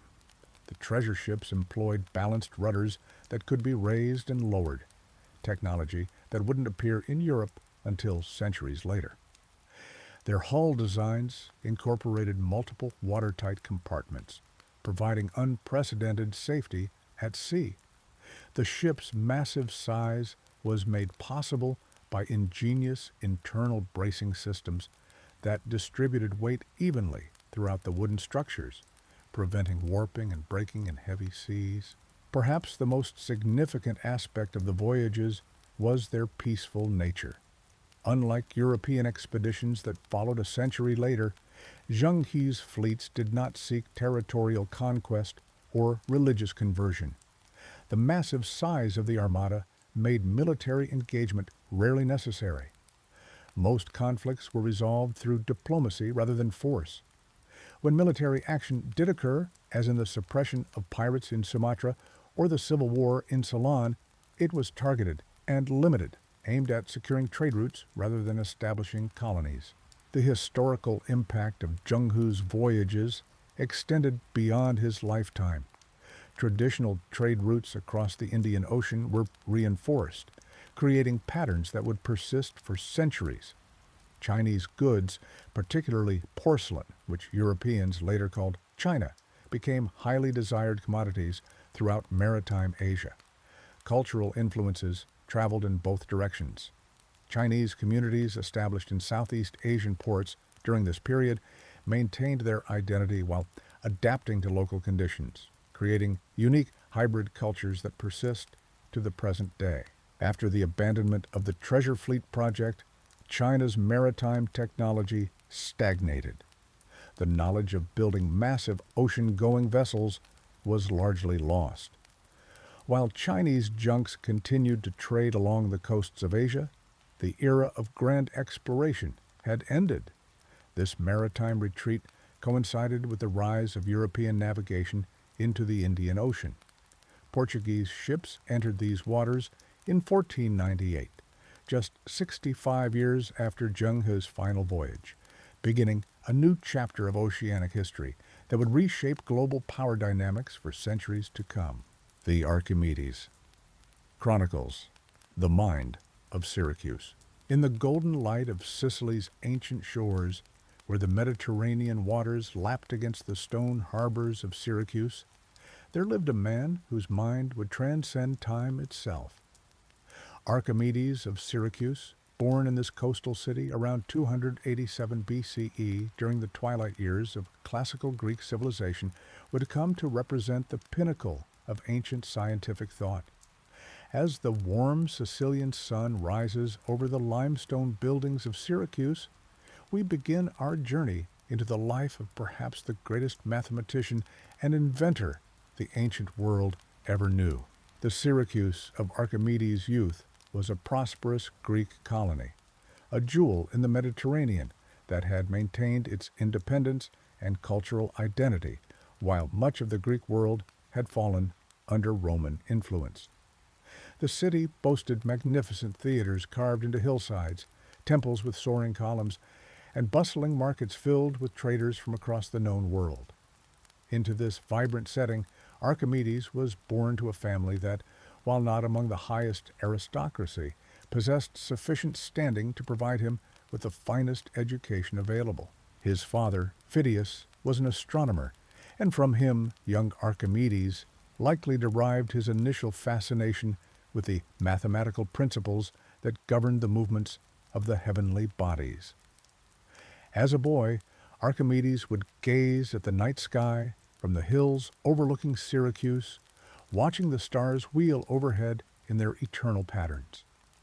During these formative years, the curious child developed the habit of deep contemplation that would mark his scientific method throughout his life, the ability to observe natural phenomena and discern the mathematical principles at work beneath the surface of observable reality.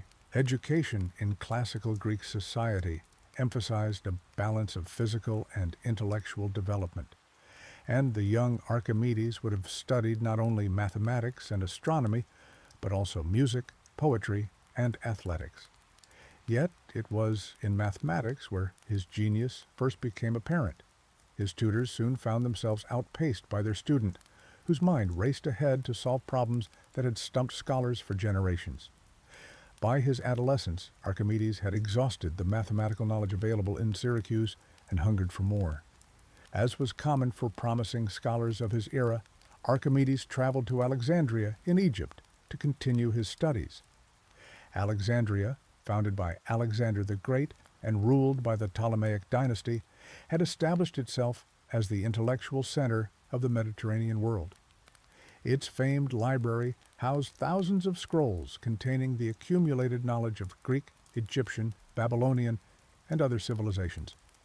More importantly, the city was home to the museum, not merely a collection of artifacts, but rather the ancient world's premier research institution. At the museum, Archimedes studied under the successors of Euclid, whose Elements had systematized geometry into a logical framework of definitions, axioms, and proofs. It was here that Archimedes absorbed the rigorous methods of Greek mathematics and first encountered the works of other mathematical pioneers like Eudoxus of Cnidus. The intellectual atmosphere of Alexandria, where scholars from diverse backgrounds debated and collaborated, profoundly shaped Archimedes' approach to problem solving and his willingness to pursue unconventional lines of inquiry. Among his teachers in Alexandria was Conon of Samos, a mathematician and astronomer who recognized the exceptional talents of his Syracusan student. Under Conan's guidance, Archimedes began developing the mathematical tools that would later enable his remarkable discoveries. The two formed a lifelong intellectual friendship, with Archimedes later sending many of his mathematical treatises to Conan, and after his death, to Conan's student Dositheus, for review and dissemination throughout the scholarly community.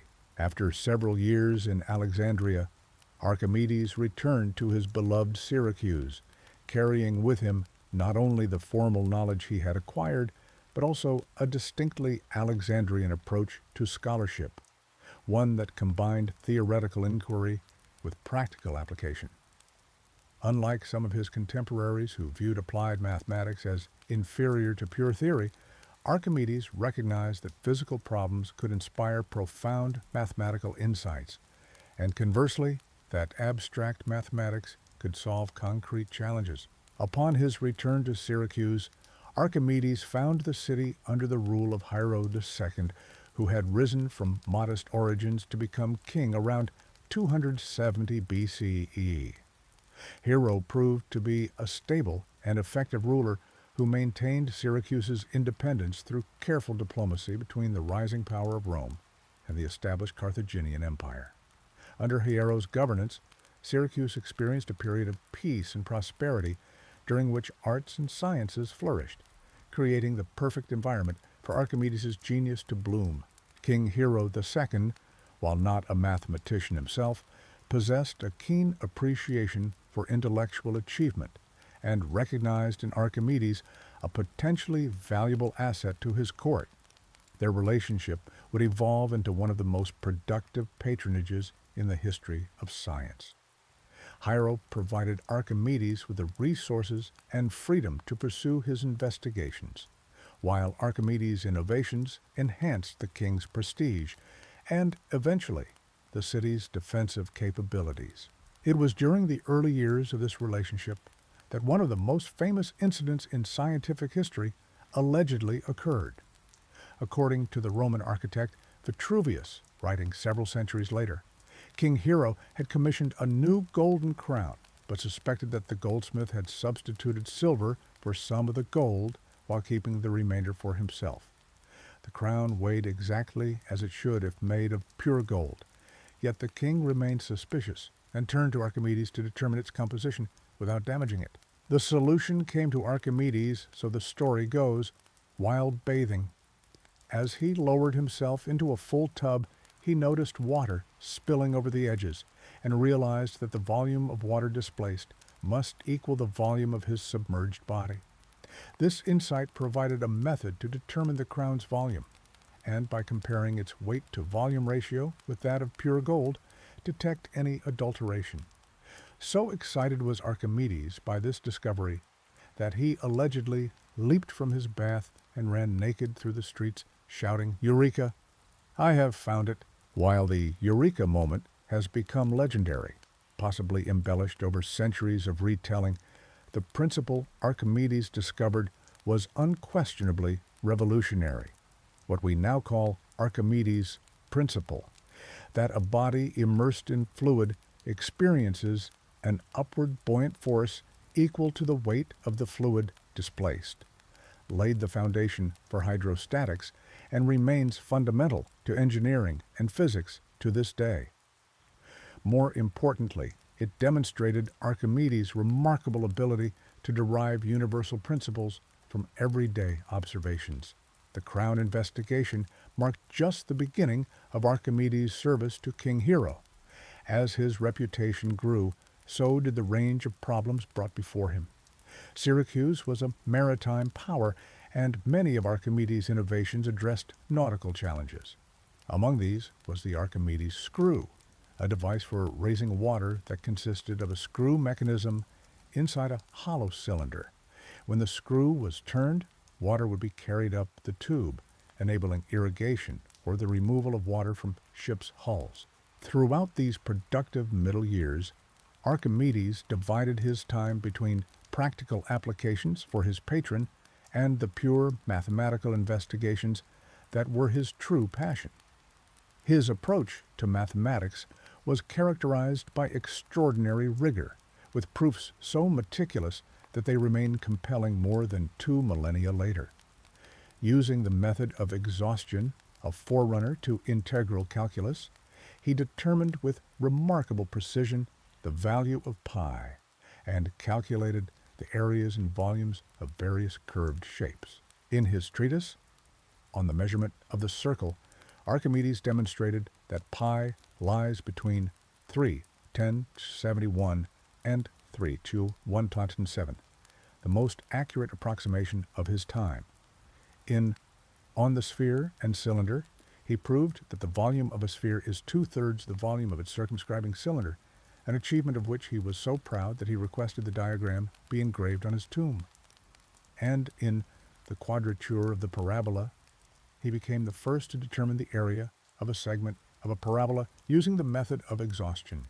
While these mathematical works secured Archimedes' reputation among scholars, his mechanical inventions captured the imagination of the general public in Syracuse. The citizens marveled at his demonstrations of physical principles through ingenious devices. In one famous exhibition, he single-handedly moved a fully laden ship that normally required many men to launch, using a compound pulley system of his own design. Upon witnessing this feat, King Hero was reportedly so amazed that he declared, "From this day forth, Archimedes is to be believed in everything he may say." This demonstration exemplified Archimedes' understanding of the principle of mechanical advantage, which he elegantly expressed in his statement, "Give me a place to stand, and I will move the earth." This was no idle boast, but rather a profound insight into the principles of leverage, which Archimedes formalized in his treatise on the equilibrium of planes. His systematic study of levers, pulleys, and other simple machines established the mathematical foundations of mechanical engineering that would guide inventors for centuries to come. The relationship between Archimedes and King Hero deepened over the years, from a formal patronage into a genuine friendship. The aging monarch increasingly relied not only on Archimedes' scientific expertise, but also on his counsel in practical matters of state. Though Archimedes showed little interest in politics for its own sake, his analytical mind proved valuable in addressing administrative challenges. The mathematician also formed a close relationship with Hero's son, Gelon, helping to educate the young prince in the mathematical sciences. For all his practical contributions to Syracuse, Archimedes maintained a certain detachment from worldly concerns that has characterized many great theoreticians throughout history. Contemporary accounts describe him as frequently becoming so absorbed in mathematical problems that he would forget to eat or bathe.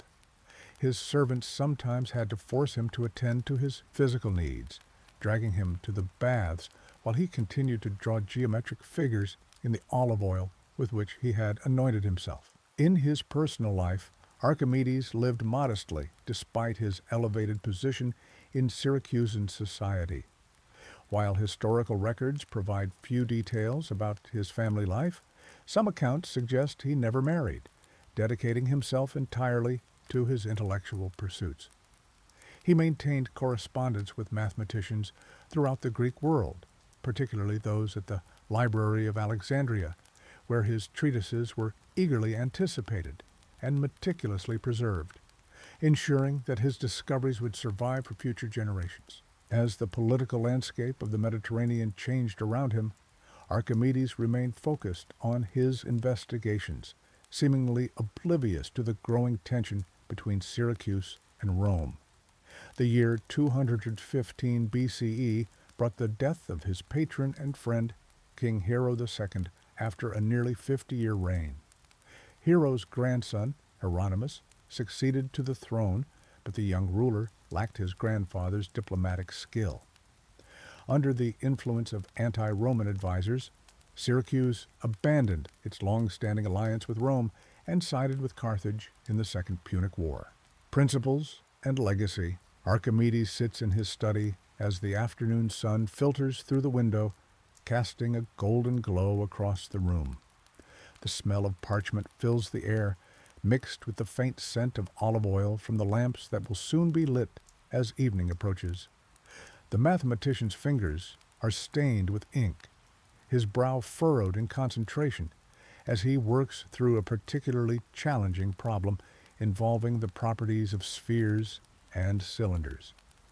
In this moment of deep contemplation, Archimedes is building upon principles that will guide scientific thought for millennia to come. The world outside continues its rhythmic pace, merchants calling their wares in the agora, ships arriving at Syracuse's bustling harbor, soldiers drilling in the distance. Yet within these walls, time seems to stand still as Archimedes pursues knowledge for its own sake. He has already established himself as Syracuse's foremost mathematical mind, respected by King Hiero II, and sought after for both practical solutions and theoretical wisdom. His work on the lever has revolutionized the understanding of mechanical advantage, leading to his famous declaration, "Give me a place to stand, and I shall move the earth." Archimedes approaches problems with methodical precision. Beginning with known principles, he advances step by step toward new discoveries. His process resembles the slow, steady erosion of a riverbed, patient, persistent, inevitable. Through this careful method, he has already developed revolutionary concepts in mathematics. His calculation of pi has achieved unprecedented accuracy. His work on the method of exhaustion has laid groundwork for what will eventually become integral calculus. His insights into geometry have unraveled relationships between shapes that had remained mysterious to all previous investigators. Perhaps most significant among Archimedes' principles is his understanding of buoyancy. The story has become legend. Archimedes in his bath, observing the water displacement as he entered, suddenly understanding that the volume of water displaced must equal the volume of the part of his body submerged. This revelation prompted such excitement that he reportedly leaped from the bath and ran naked through the streets of Syracuse, shouting, "Eureka! I have found it." This principle allowed him to solve the problem King Hiero had posed regarding a potentially fraudulent gold crown. The principle of buoyancy, now known as Archimedes' principle, states that a body immersed in fluid experiences an upward force equal to the weight of the fluid it displaces. This fundamental understanding would transform shipbuilding, hydraulics, and countless other fields. Archimedes' insight revealed the mathematical relationship governing why objects float or sink, a phenomenon observed but never truly understood since humans first placed boats upon water.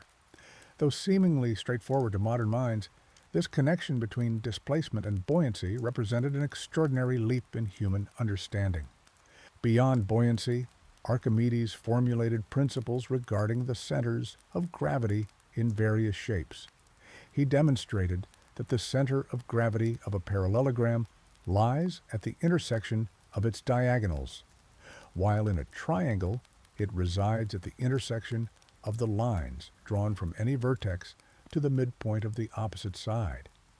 These discoveries expanded theoretical understanding and enabled practical applications in architecture, where balance and structural stability depend on precisely these principles. The great buildings rising throughout the Greek world owe much to these mathematical insights. In hydrostatics, Archimedes established another fundamental principle. A fluid at rest in a container exerts pressure equally in all directions. This understanding explained phenomena from water flow to the operation of hydraulic systems. Combined with his work on the lever and mechanical advantage, Archimedes created a comprehensive framework for understanding forces, both visible and invisible, that govern the physical world. These principles provided the foundation upon which future generations would build increasingly sophisticated mechanical systems. The practical applications of Archimedes' principles emerge most dramatically during the First Punic War between Rome and Carthage. Though that conflict ended before Archimedes' prime, the tension between Rome and Syracuse continues to simmer. King Hero II maintains a delicate neutrality, but Roman ambition grows with each passing year. As the political winds shift, Archimedes finds his theoretical knowledge increasingly directed toward practical defense of his homeland. The mathematician becomes, somewhat reluctantly, an engineer of war machines unlike anything the ancient world has witnessed. Drawing upon his understanding of mechanical advantage, Archimedes designs compound pulley systems capable of lifting enormous weights with minimal effort. Sailors in Syracuse's harbor demonstrate these systems by using them to lift fully loaded Roman ships from the water, much to the astonishment of foreign witnesses. These same principles allow the construction of defensive weaponry on a scale previously unimaginable. Massive catapults and ballistas emerge from Archimedes' designs, machines that can hurl projectiles hundreds of yards with devastating accuracy. Perhaps most ingenious are the claw machines Archimedes designs for harbor defense.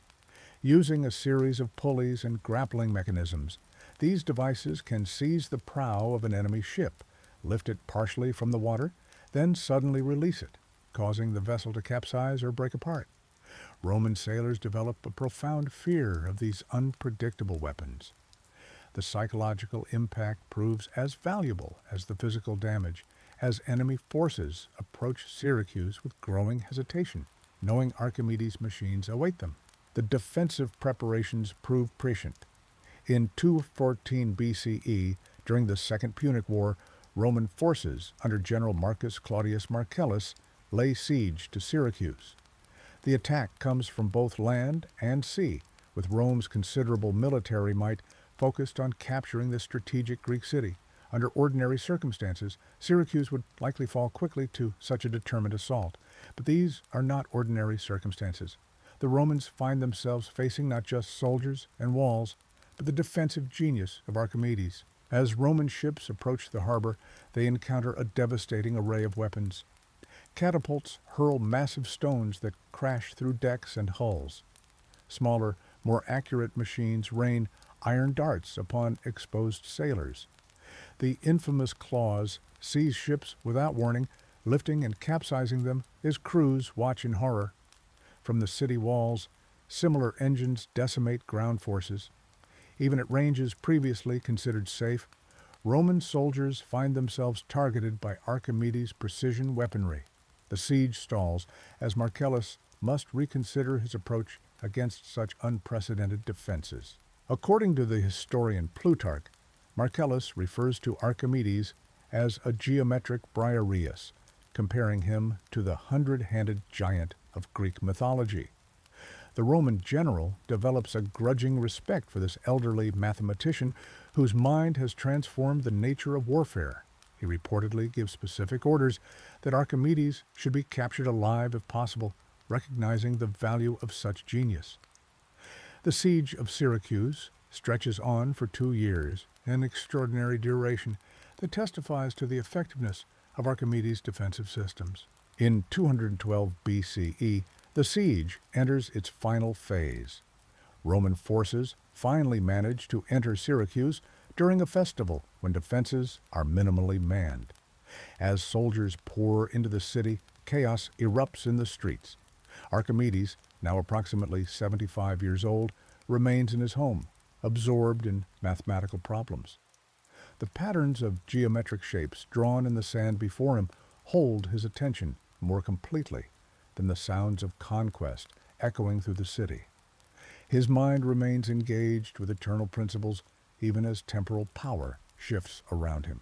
A Roman soldier enters Archimedes' study, interrupting his contemplation. The precise details of their encounter vary across historical accounts. In some versions, Archimedes simply refuses to accompany the soldier until he completes his mathematical work.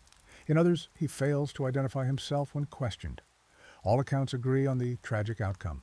Despite Marcellus's orders to spare the mathematician, the soldier kills Archimedes in a moment of impatience or misunderstanding. The mind that had unveiled so many natural principles is stilled forever. Marcellus reportedly grieves when he learns of Archimedes' death, the Roman general arranges a proper funeral with military honors, recognizing the genius of his opponent even in defeat.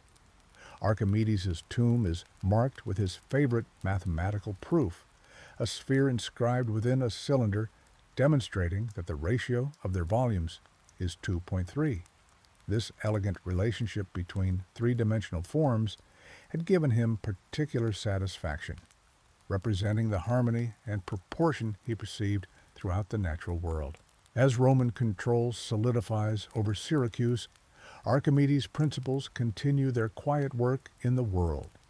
The machines of war gradually rust and decay, but the mathematical truths he discovered remain as vibrant and applicable as ever. Generations of subsequent thinkers build upon his foundation. Principles of buoyancy guide shipbuilders across the Mediterranean.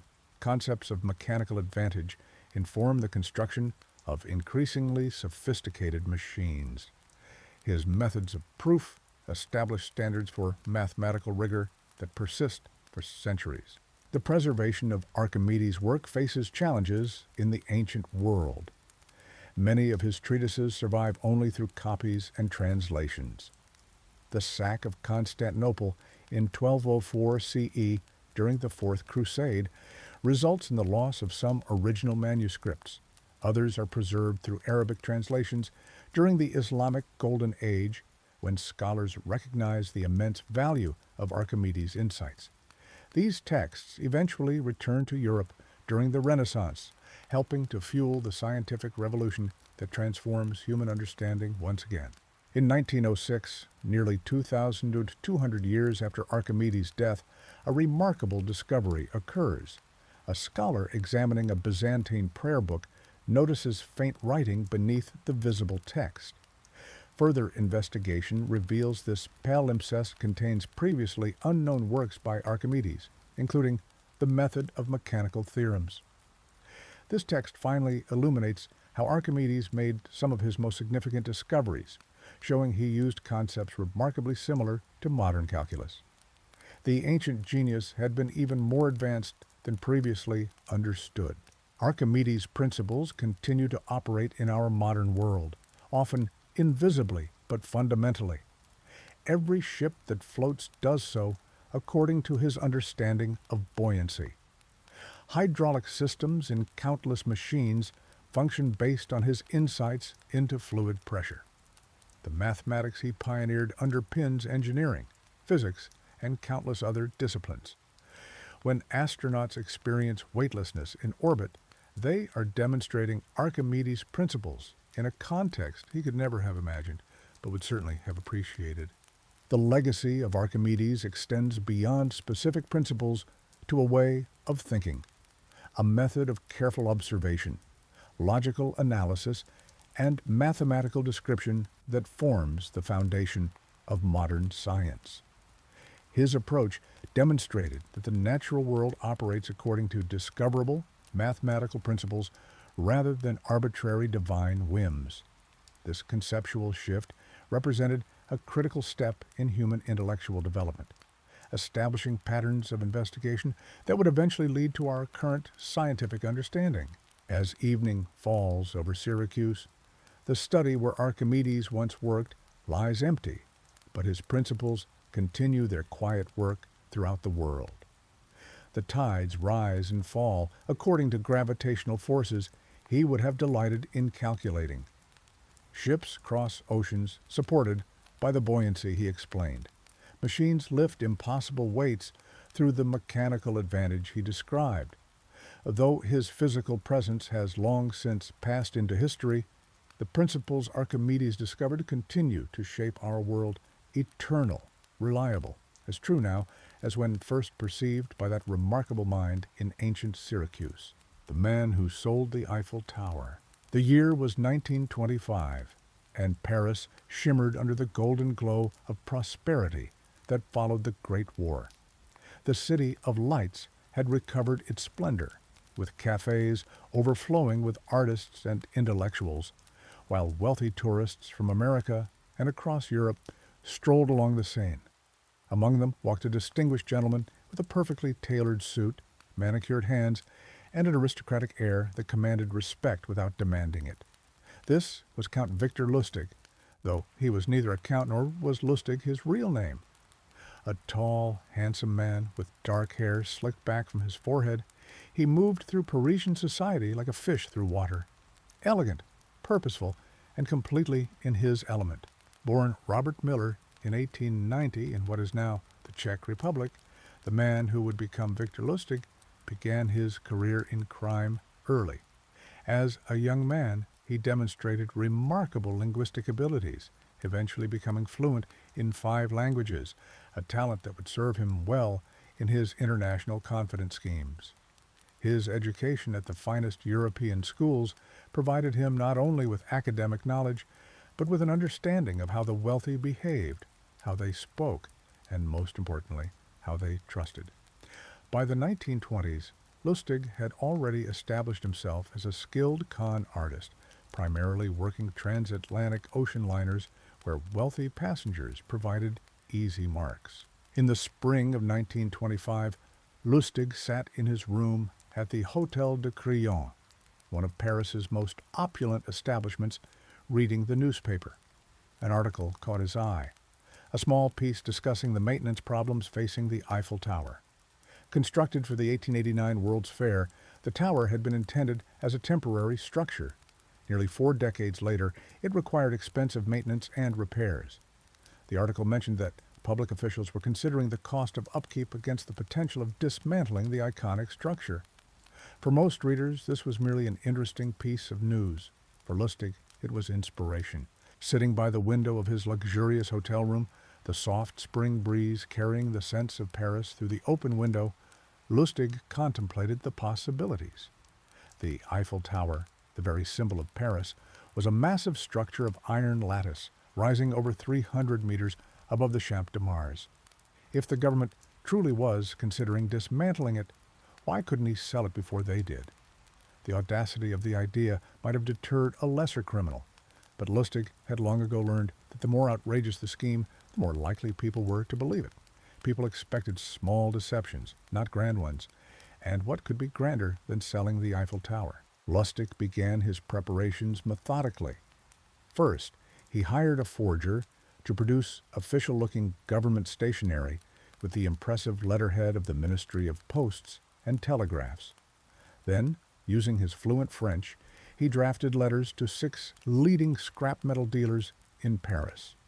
The letters explained that the government was seeking bids for the dismantling and scrapping of the Eiffel Tower, but due to the potential for public outcry, the matter was being handled with the utmost discretion. Each recipient was invited to a confidential meeting at the prestigious Hôtel de Crillon to discuss this sensitive opportunity. The day of the meeting arrived with Lustig perfectly prepared.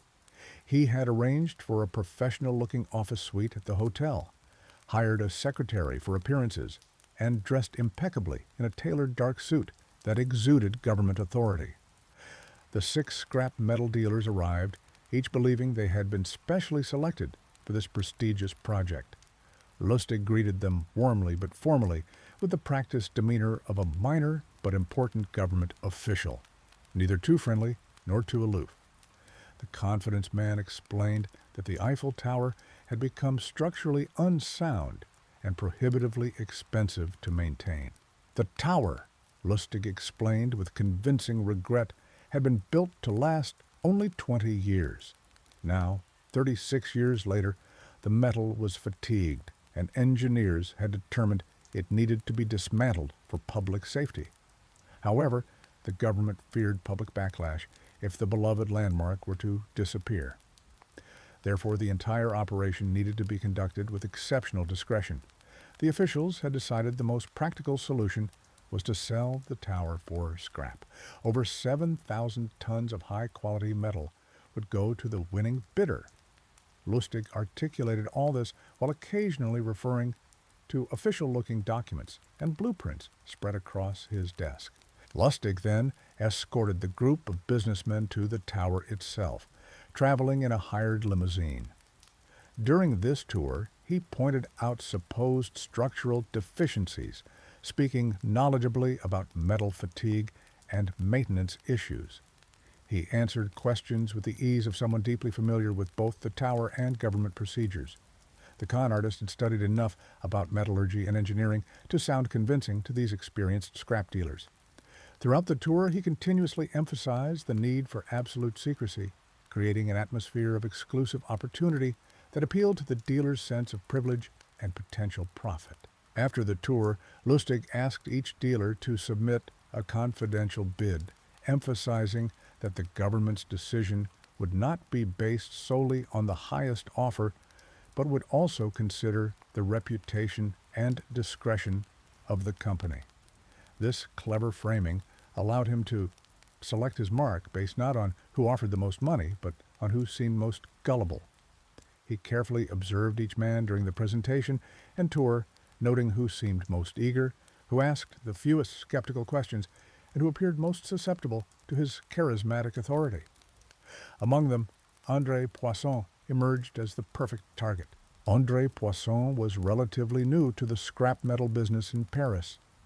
Ambitious and eager to establish himself among the city's business elite, Poisson had something to prove.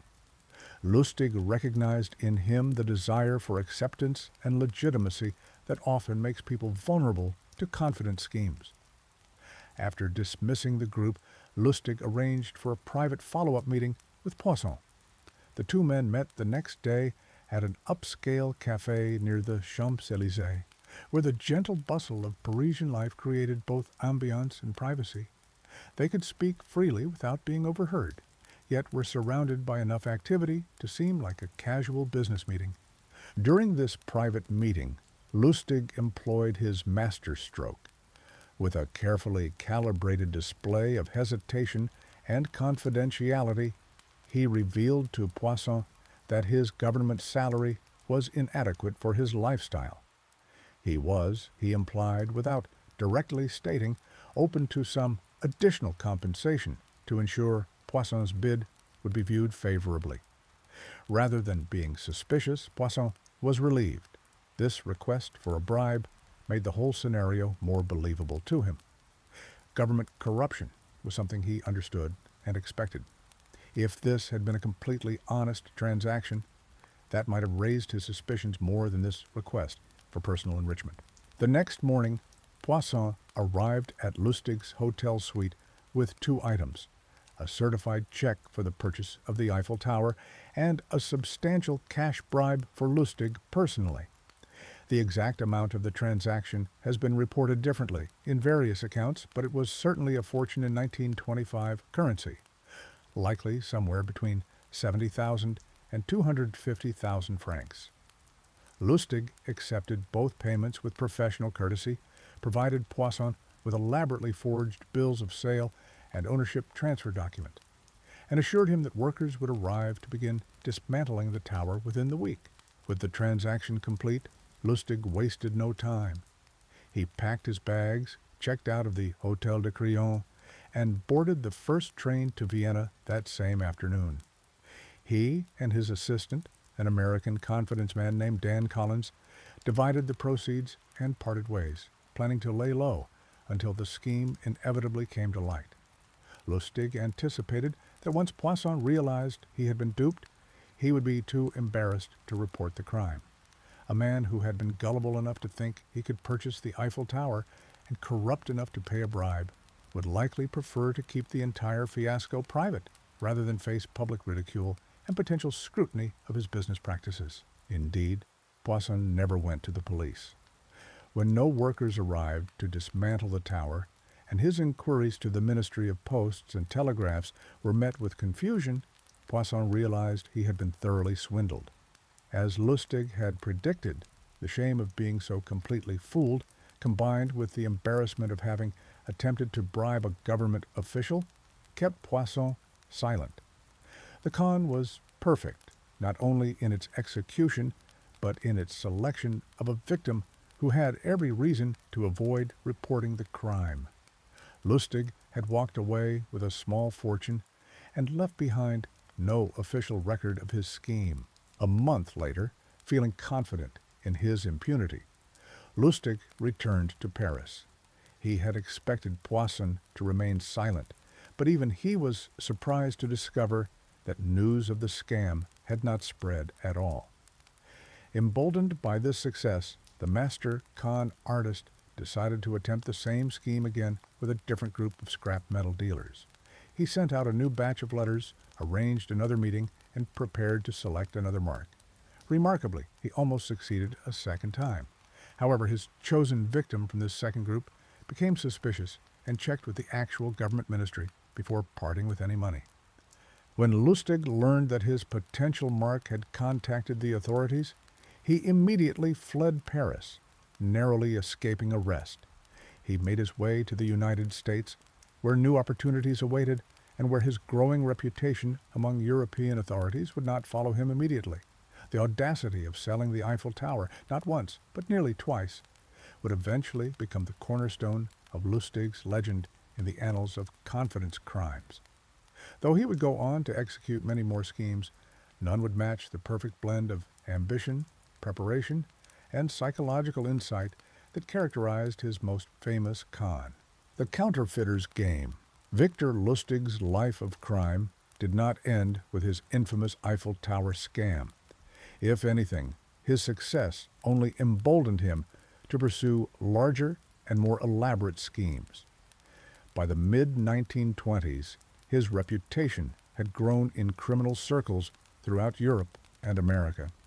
Though he maintained a veneer of respectability with his immaculate suits, charming accent, and polished manners, Lustig was steadily building a network of underworld connections that would facilitate his next great criminal enterprise. The man who sold the Eiffel Tower twice was about to reinvent himself yet again. In 1925, Lustig arrived in America once more, this time setting his sights on the thriving criminal ecosystem of Prohibition-era Chicago. The city was a playground for ambitious criminals, with bootlegging operations creating vast fortunes for those willing to operate outside the law. Lustig recognized an opportunity to apply his talents in this environment. He established himself in luxury hotels, spending lavishly and cultivating an image of a successful European businessman with mysterious but lucrative interests. It was during this period that Lustig's path crossed with one of the most notorious figures in American criminal history, Al Capone. The infamous gangster had built an empire through bootlegging, extortion, and violence, amassing a fortune estimated at $100 million at the height of his power. Lustig, ever the opportunist, saw in Capone not a fearsome criminal, but a potential mark. With characteristic audacity, he approached the gangster with a proposition that appealed to Capone's endless appetite for profit. Lustig presented himself to Capone as a financial wizard with connections to European banking institutions. He proposed a stock deal that would supposedly double Capone's $50,000 investment within just 2 months. Capone, no stranger to risky ventures, was intrigued but suspicious. He gave Lustig the money, but made it clear that failing to deliver would have severe consequences.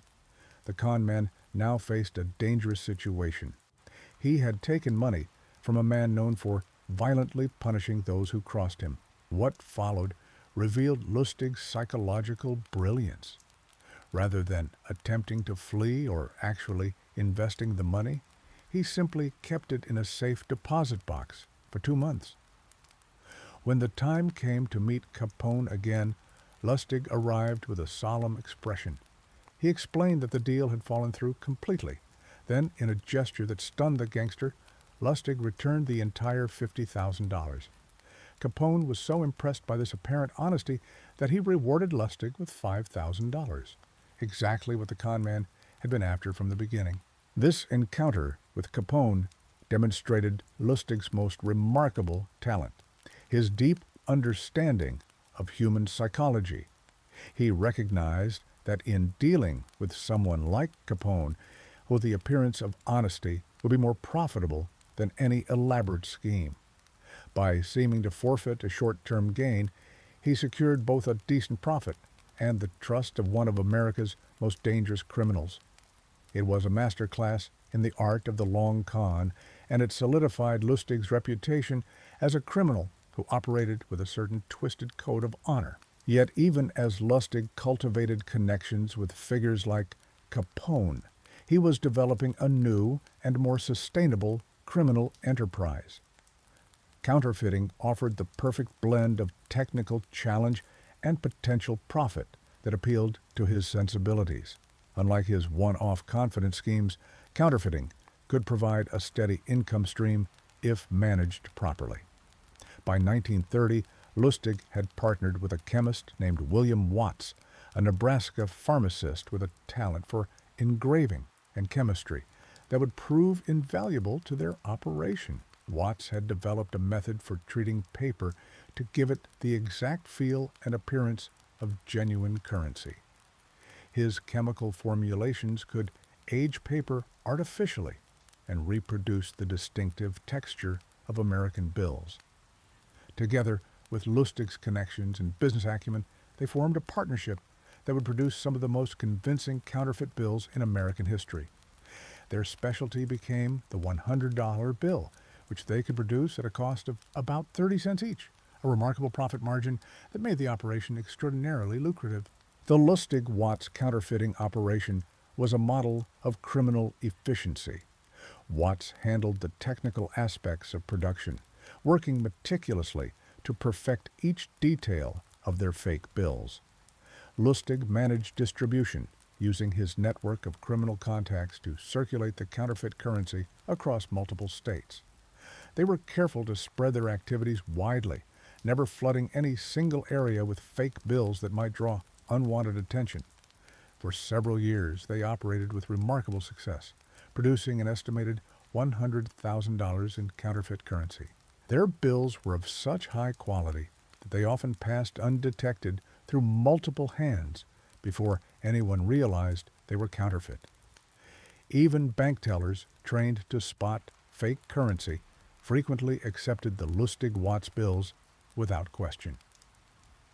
The Secret Service, responsible for investigating counterfeiting operations, began to notice patterns of exceptional fake $100 bills appearing across the country, but they struggled to trace them back to their source. The operation might have continued indefinitely if not for Lustig's one persistent weakness, his romantic entanglements. In 1935, Lustig became involved with a woman named Billie May, who would ultimately prove to be his undoing. After an argument, the scorned May contacted the authorities and provided them with detailed information about Lustig's counterfeiting activities. Armed with this intelligence, Secret Service agents placed Lustig under surveillance. They followed him to a storage location in New York where he kept some of his counterfeiting equipment. The operation that had functioned so smoothly for years was suddenly compromised by a personal betrayal. On May 10, 1935, federal agents arrested Victor Lustig in New York City. In his possession, they found a key to a locker containing $51,000 in counterfeit currency and the plates used to print them. The evidence was overwhelming. Lustig's partner, William Watts, was arrested shortly afterward in Pittsburgh. The counterfeiting ring that had puzzled and frustrated federal authorities for years had finally been broken. For Lustig, this arrest would prove far more consequential than his previous brushes with the law. While awaiting trial, Lustig demonstrated that his escape artistry remained undiminished. He fashioned a rope from bed sheets and managed to escape from the federal house of detention in New York. It was a daring breakout that humiliated federal authorities and triggered a nationwide manhunt. Lustig's description was circulated to police departments across the country. Newspapers carried his photograph alongside stories of his incredible criminal career. The man who had spent his life avoiding the spotlight was suddenly one of America's most publicized fugitives. Lustig's freedom proved short-lived. Just 27 days after his escape, federal agents tracked him to Pittsburgh and took him back into custody. This time, they ensured he would have no opportunity to escape again. The trial that followed was remarkably swift by modern standards. The evidence against Lustig and Watts was substantial, and both men were found guilty of counterfeiting. On December 5, 1935, Lustig was sentenced to 20 years in the notorious Alcatraz Federal Penitentiary in San Francisco Bay. Alcatraz represented the end of Lustig's criminal career. The prison, specifically designed to hold inmates considered troublesome or escape-prone, was America's answer to men like Lustig. Located on an island surrounded by the cold, treacherous waters of San Francisco Bay, it was considered escape-proof. Here, among other famous criminals of the era like Al Capone, who was serving time for tax evasion, and George Machine Gun Kelly, Lustig found himself truly confined for the first time in his life. Life at Alcatraz was a stark contrast to the luxury Lustig had cultivated throughout his criminal career. Gone were the fine suits, gourmet meals, and luxurious hotel suites. Instead, he faced the rigid schedule and harsh conditions of America's premier maximum security prison. The man who had defined himself through his ability to manipulate circumstances and escape unfavorable situations now found himself in an environment specifically designed to prevent those very skills from being exercised. Despite these harsh conditions, accounts suggest that Lustig maintained his dignity and composed demeanor in prison. Fellow inmates reported that he rarely spoke of his past exploits, though his reputation certainly preceded him.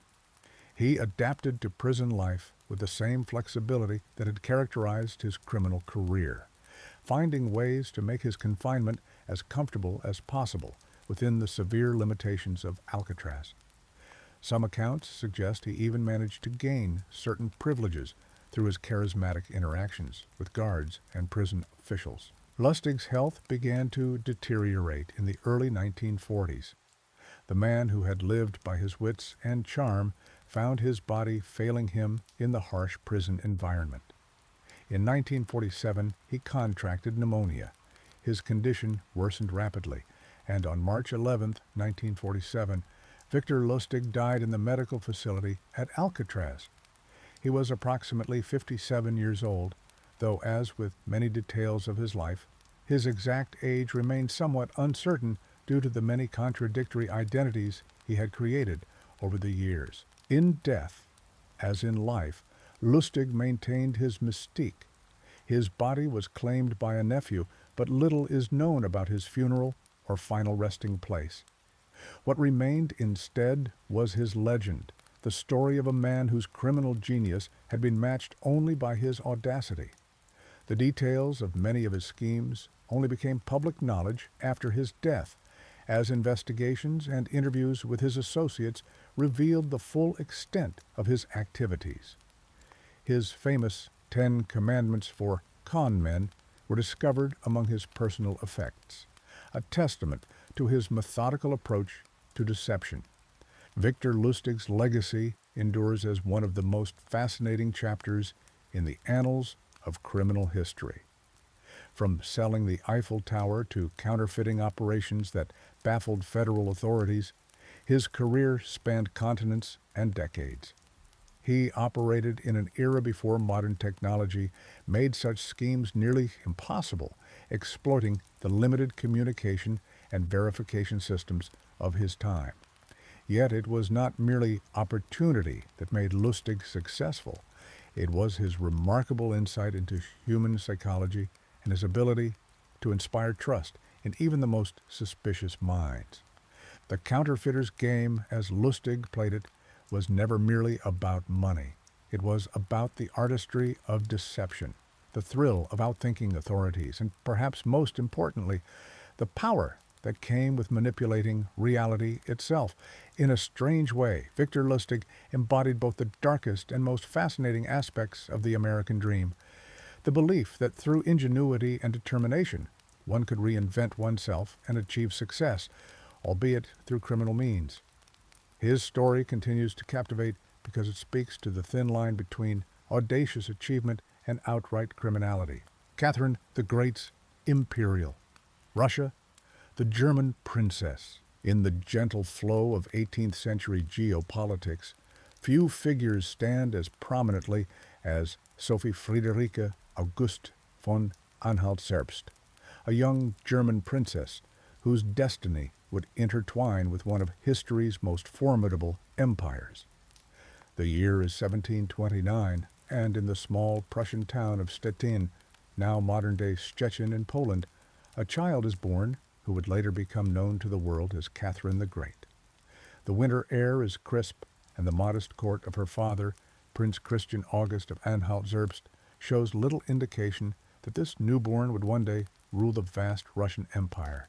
Her childhood unfolds in the measured rhythm of European aristocracy. Sophie, as she is known in these early years, receives an education typical for young noblewomen of her time: French, history, music, and the refined arts of courtly behavior. Her mother, Princess Johanna Elizabeth of Holstein-Gottorp, harbors greater ambitions for her daughter than their relatively modest station might suggest. The relationship between mother and daughter is complex, often strained by Johanna's strict demeanor and unrelenting expectations. The political landscape of Europe in the 1740s is a delicate tapestry of alliances and rivalries. Frederick the Great of Prussia emerges as a significant power, while Empress Elizabeth rules Russia. It is within this context that an opportunity arises that will forever alter the course of Sophie's life. Empress Elizabeth, having no children of her own, seeks a bride for her nephew and heir, the young Grand Duke Peter Feodorovich, formerly Karl Peter Ulrich of Holstein-Gottorp. The Russian court turns its gaze toward the German principalities, where suitable Protestant princesses might be found. The winter of 1744 brings dramatic change as Sophie, now 14 years old, embarks on the long journey to Russia with her mother. The landscape gradually transforms around them, the familiar German countryside giving way to the vast, snow-covered expanses of the Russian Empire. The journey is arduous, the cold penetrating, but young Sophie remains observant and determined. She has been briefed on the importance of this visit, understanding even at her tender age that her future hangs in the delicate balance of imperial approval. Upon arriving at the Russian court in February 1744, Sophie immediately grasps the enormity of the challenge before her. The court is lavish beyond her previous experience, a glittering world of intricate etiquette and opulent display. Empress Elizabeth, still striking and imperious at 44, receives the German visitors with calculated warmth. Sophie, demonstrating the political acumen that would later distinguish her reign, sets about winning the Empress's favor with determined charm and evident intelligence. The young Grand Duke Peter presents a more complicated challenge. A year older than Sophie, he appears immediately as an immature and unstable figure. His interests revolve primarily around military toys and drilling, with little enthusiasm for the sophisticated life of the court, or indeed for his prospective bride. Despite this uninspiring introduction, Sophie recognizes the larger opportunity at hand and commits herself to securing her position at the Russian court. In a demonstration of her remarkable adaptability, Sophie throws herself into learning the Russian language and embracing the Orthodox faith. The winter passes into spring, and her dedication bears fruit. She falls seriously ill during this period, enduring high fevers that threaten her life. Throughout her illness, she refuses to see German doctors, insisting on being treated by Russian physicians, a shrewd political calculation that endears her further to both Empress Elizabeth and the Russian court. On June 28, 1744, Sophie officially converts to Orthodox Christianity, taking the name Ekaterina, or Catherine. The transformation is both spiritual and political, representing her first significant step toward becoming Russian in the eyes of her adopted country. Less than a year later, on August 21, 1745, the 16-year-old Catherine marries the 17-year-old Grand Duke Peter, The winter palace glows with thousands of candles as the young couple processes through the halls, their future seemingly secured by this union of dynastic importance. The early years of Catherine's marriage reveal the profound challenge of her personal circumstances. Grand Duke Peter shows little interest in his wife, preferring to spend his time playing with his collection of toy soldiers or drilling his servants in military exercises. The intellectual and spirited Catherine finds herself isolated in a foreign court, bound to a husband who neither appreciates her qualities nor fulfills his marital duties with any consistency or skill. Undeterred by her marital disappointment, Catherine devotes herself to self-improvement and political education. The long winters of St. Petersburg become a time of intensive reading and reflection. She immerses herself in the works of the Enlightenment, Montesquieu, Voltaire, Diderot, absorbing ideas about governance, society, and the role of the sovereign that will later inform her approach to rule. Her apartment in the palace becomes a sanctuary of intellectual development as she prepares herself for an uncertain future. 9 years pass before Catherine bears her first child, Paul, in 1754. The circumstances of his birth are immediately surrounded by court intrigue. Empress Elizabeth promptly takes the infant into her own apartments, limiting Catherine's access to her son and personally overseeing his upbringing as the heir to the Russian throne. Rumors circulate regarding the child's paternity, as Catherine has by this time formed a relationship with Sergei Saltykov, a handsome court chamberlain. As the decade progresses, the political landscape shifts once again. The 7 Years' War engulfs Europe, and Russia finds itself aligned against Prussia, Catherine's native region. Grand Duke Peter, with his fervent admiration for Frederick the Great, makes no secret of his Prussian sympathies, further alienating himself from the Russian court and military.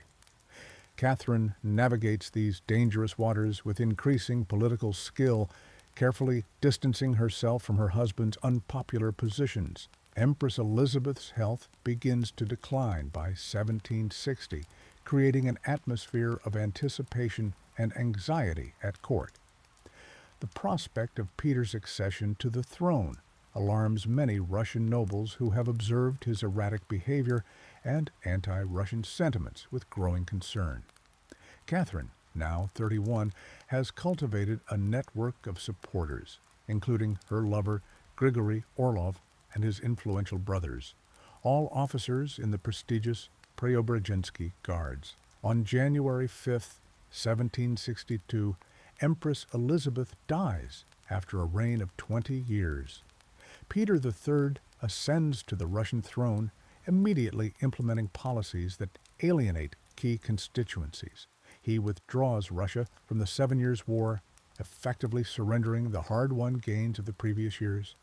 He antagonizes the Orthodox Church by confiscating its lands and initiates reforms of the military that offend the traditional officer class. More damagingly for his personal security, Peter makes little effort to conceal his contempt for Russia and its traditions. He publicly humiliates Catherine, threatening to divorce her and imprison her in a convent. Meanwhile, his relationship with his mistress, Elizabeth Vorontsova, becomes increasingly visible at court, further undermining whatever legitimacy his reign might have established. After just 6 months on the throne, Peter has managed to alienate virtually every powerful faction in Russian society. In this atmosphere of growing crisis, Catherine's patience and preparation meet opportunity. With the support of the Orlov brothers and key figures in the Imperial Guards, she moves decisively against her husband. On June 28, 1762, exactly 18 years after her conversion to Orthodoxy, Catherine is proclaimed Empress of Russia at the Izmailovsky Regiment barracks in St. Petersburg. The officers lift her on their shoulders, the first expression of a military support that will prove crucial to her reign. The summer air buzzes with tension as Catherine dressed in the uniform of the Preobrazhensky Guards, leads her supporters to the Winter Palace. The scenes unfold with remarkable speed, regiments declaring their loyalty, court officials hurrying to pledge allegiance to the new empress. Peter, upon learning of the coup while at his palace in Oranienbaum, demonstrates the indecision that has characterized his brief reign. He considers resistance, then capitulation, finally surrendering without a fight.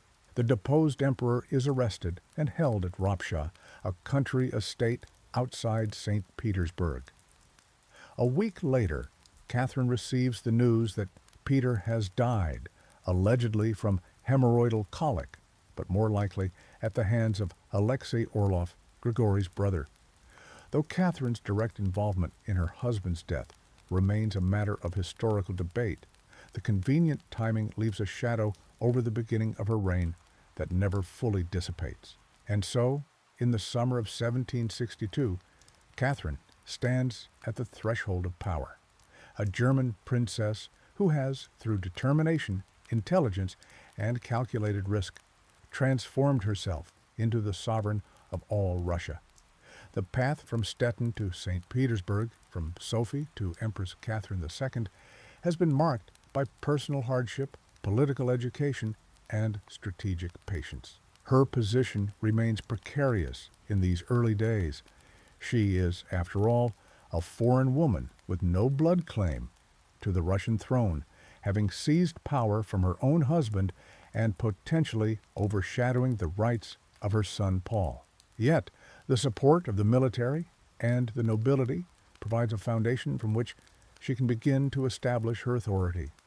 Her first proclamations emphasize her commitment to Russia's greatness and to the Orthodox faith, signaling continuity even as she embarks on a reign that will dramatically transform the empire.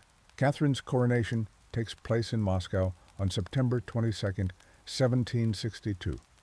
The ancient Dormition Cathedral within the Kremlin walls glows with candlelight as the Archbishop of Novgorod places the imperial crown upon her head. She stands regal and composed, draped in ermine and gold, the embodiment of autocratic power. It is a moment of triumph and vindication, the culmination of 18 years of calculated adaptation to Russian life and politics. As Catherine the Great assumes the full rights and responsibilities of her position, the young German princess who arrived in Russia so many years before is completely transformed. She has mastered the language, embraced the faith, and navigated the treacherous currents of court politics. Now, as Empress of all Russia, she stands ready to implement the Enlightenment ideals she has absorbed through years of study, to expand Russia's borders and influence, and to earn the title Great that history will bestow upon her. The enlightened Empress, the death of Peter III in 1762, marked not just the end of a brief and tumultuous reign, but the beginning of Catherine's true ascension to power. As the summer heat settled over St. Petersburg, Catherine, now 33 years old, stood poised to transform Russia in ways that would echo through centuries. The new empress found herself ruler of a vast empire stretching from the Baltic to the Pacific, a land of contradictions, magnificent palaces alongside peasant hovels, brilliant intellectual achievements amid widespread illiteracy. Catherine's vision for Russia was ambitious and clear. She would bring the Enlightenment to this snow-covered empire and forge a new path forward. In those early days of her reign, Catherine rose before dawn, often working 16 hours daily at her desk. Her small, neat handwriting filled countless pages of correspondence, decrees, and personal reflections. The Empress established a routine that would serve her for decades, rising at 5, taking only black coffee, then immersing herself in state papers until late afternoon. Her evenings were reserved for culture and conversation, gathering the brightest minds of Russia and visiting European intellectuals to debate philosophy, literature, and governance long into the night. Even in these intimate gatherings, Catherine remained watchful, aware that power required perpetual vigilance.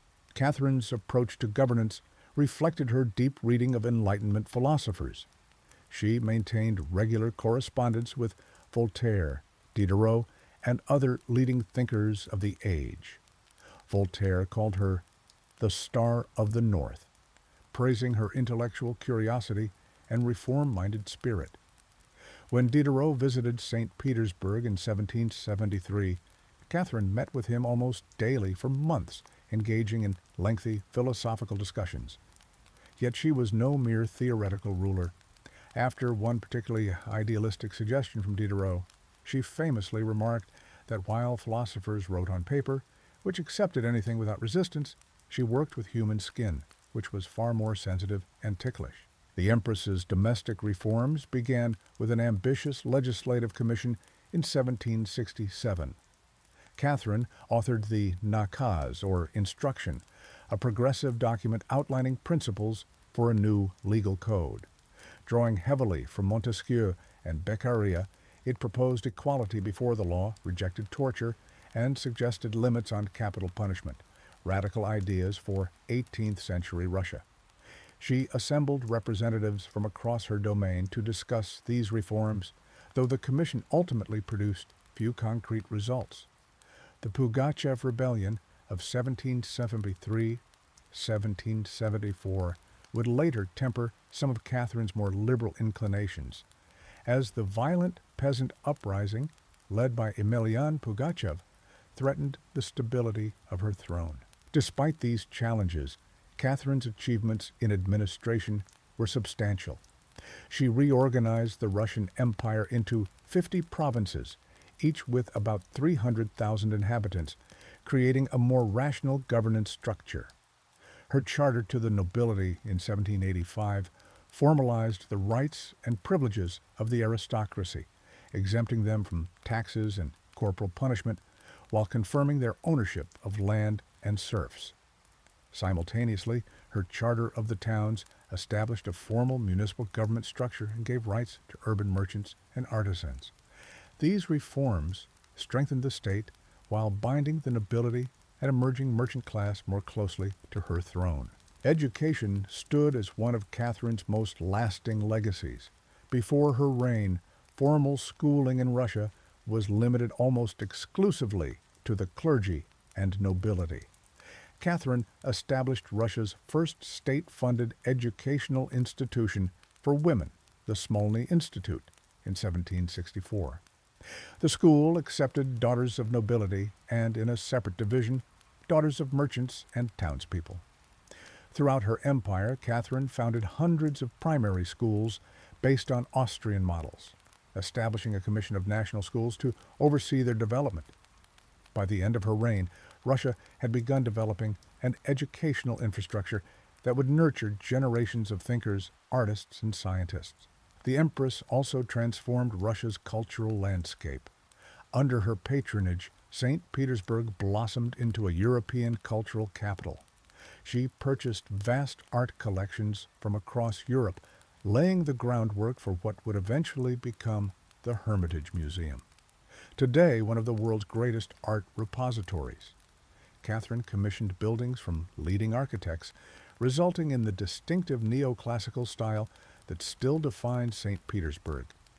The Winter Palace, with its stunning green, white, and gold facade stretching along the Neva River, stood as the physical embodiment of imperial power and sophistication, housing both the court and Catherine's growing art collection. Literature flourished during Catherine's reign. The Empress herself wrote plays, memoirs, children's stories, and even edited a satirical journal. She corresponded extensively with European intellectuals and welcomed foreign books and ideas. Russian writers found in Catherine a patron and sometimes a censor, as she encouraged literature that aligned with her vision of an enlightened Russia. The first public library opened during her reign, and book publishing expanded dramatically. Catherine understood the power of the written word, both to educate and to shape public opinion, and she wielded this tool with characteristic strategic intelligence throughout her 34 years on the throne. Beyond Russia's borders, Catherine pursued an aggressive policy of territorial expansion. Her most significant acquisitions came through the three partitions of Poland in 1772, 1783, and 1795, coordinated with Prussia and Austria, which ultimately erased Poland from the map of Europe. In the south, Catherine's forces won significant victories against the Ottoman Empire, annexing the Crimean Peninsula and establishing new ports on the Black Sea. These conquests fulfilled the centuries-old Russian dream of warm water ports and secured Russia's position as a major European power. The newly acquired territories were rapidly integrated into the empire through colonization, administrative reorganization, and strategic placement of military garrisons. The new city of Odessa exemplified Catherine's imperial vision. Founded in 1794 on the northwestern shore of the Black Sea, it quickly developed into a cosmopolitan port connecting Russia to Mediterranean trade. Catherine appointed capable administrators to oversee the city's development, including the Frenchman Armand Emmanuel de Richelieu, who later became one of the city's most successful governors. Russians, Ukrainians, Jews, Greeks, Bulgarians, and many other ethnicities settled in this new urban center, creating a diverse population that reflected the multi-ethnic character of Catherine's expanding empire.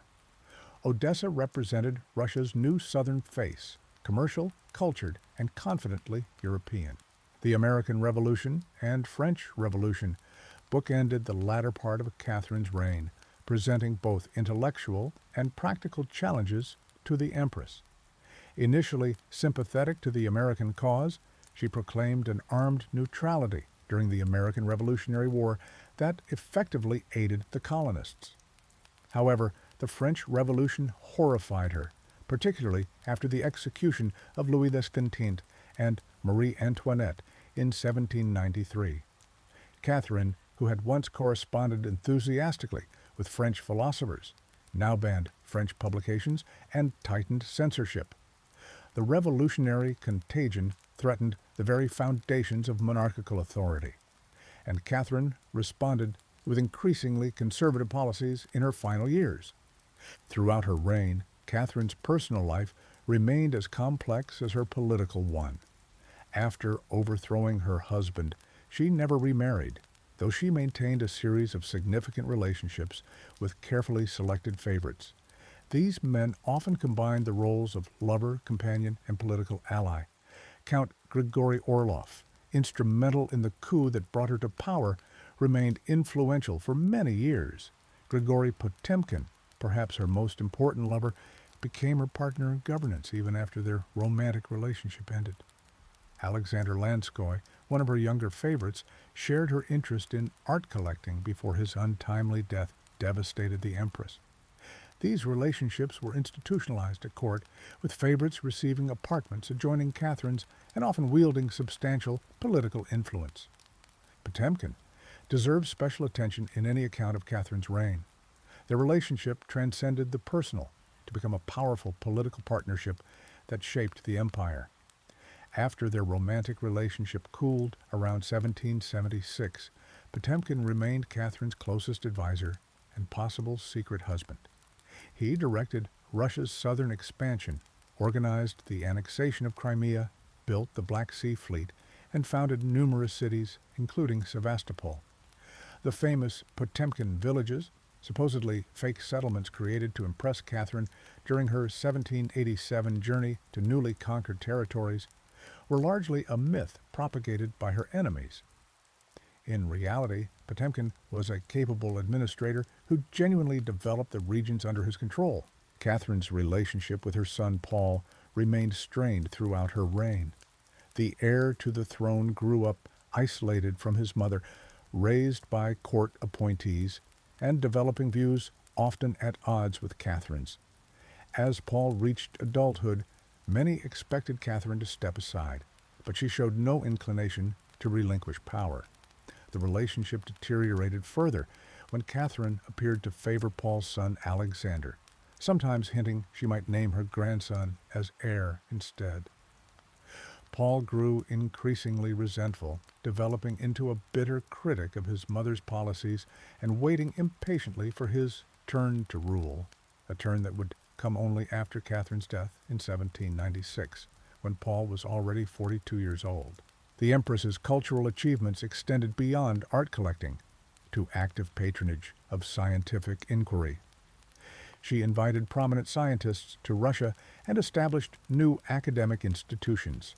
The Russian Academy, founded in 1783, focused on the study of the Russian language and literature. Catherine championed inoculation against smallpox, having herself and her son inoculated in 1768 to demonstrate the procedure's safety. This act of personal courage, the procedure carried significant risks at the time, helped spread the practice throughout Russia. She also sponsored geographical expeditions, including Vitus Bering's explorations of Alaska and the North Pacific, extending Russian knowledge and claims in these remote regions. As Catherine entered her 60s, she remained mentally sharp, but her health began to decline.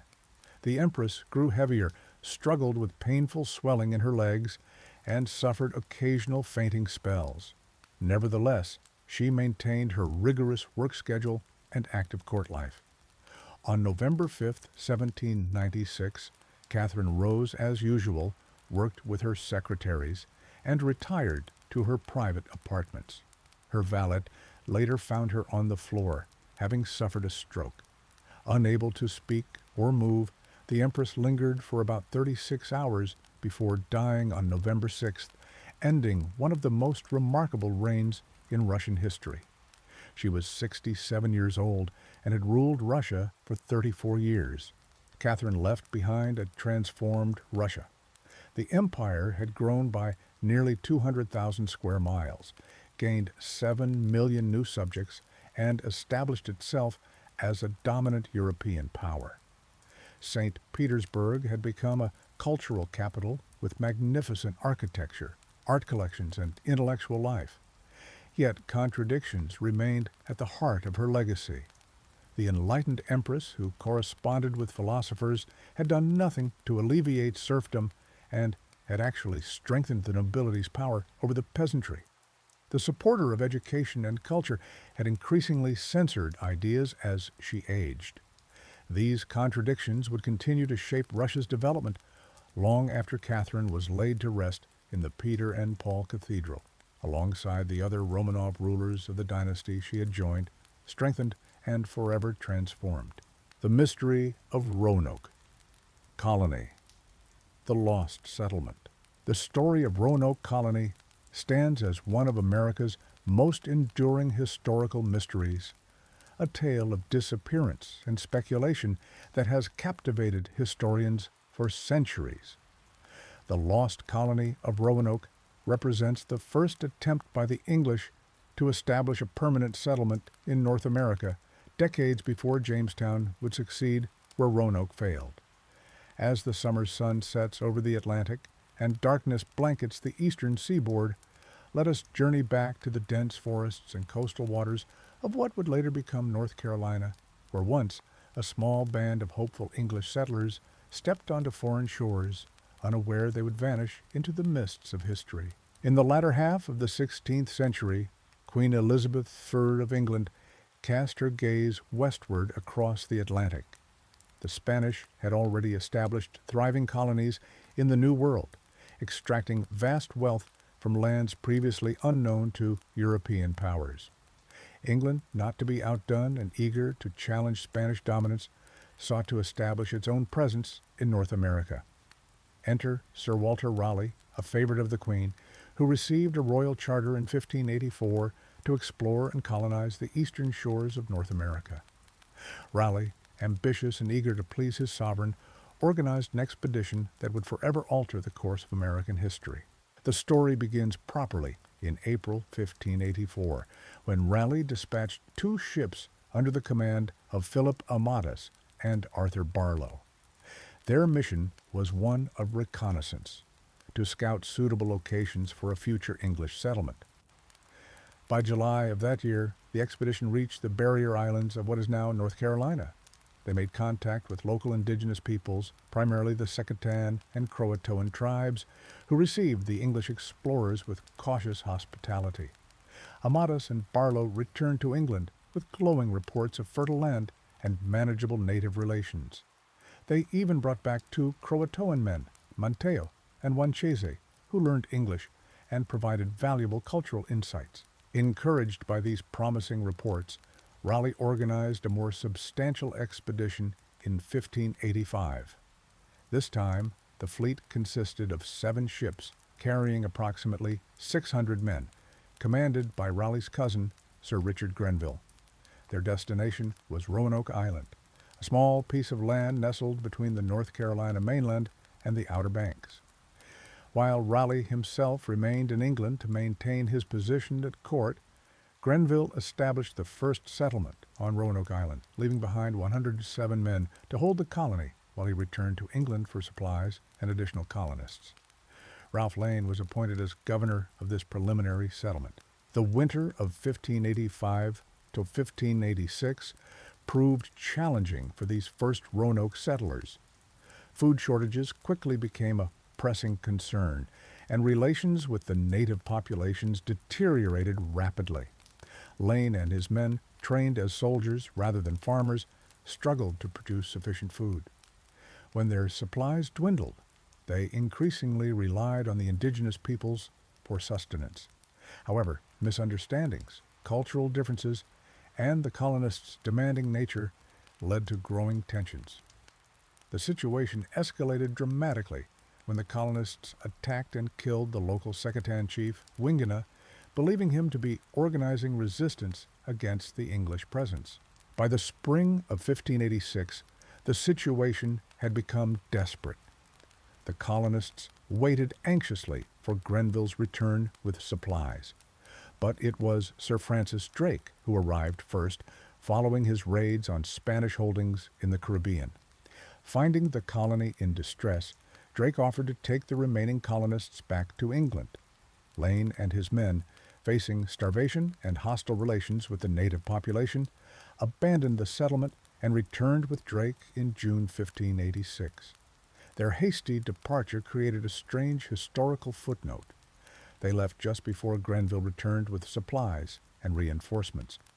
Finding the colony deserted, Grenville left behind a small contingent of 15 men to maintain an English presence and return to England. Undeterred by this initial failure, Raleigh planned a more ambitious colonization attempt. This time, he envisioned a proper settlement of families rather than military men, a true plantation that could become self-sufficient and permanent. He appointed John White as governor of this new colony. White had been part of the previous expedition as an artist and mapmaker, creating valuable visual records of the land and its native inhabitants. In April 1587, White led a group of 117 colonists, including men, women, and children, back to Roanoke Island. Among them was his daughter Eleanor and her husband Ananias Dare. This new group of settlers arrived at Roanoke in July 1587, intending to check on Grenville's men before proceeding to establish their colony in the Chesapeake Bay area, which offered better natural harbors. Upon reaching Roanoke, they found no trace of the 15 men left behind except for a single skeleton. Despite this ominous discovery and the fact that Roanoke was not their intended destination, the expedition's Portuguese pilot, Simon Fernandez, refused to take the colonists further, insisting they establish their settlement on Roanoke Island.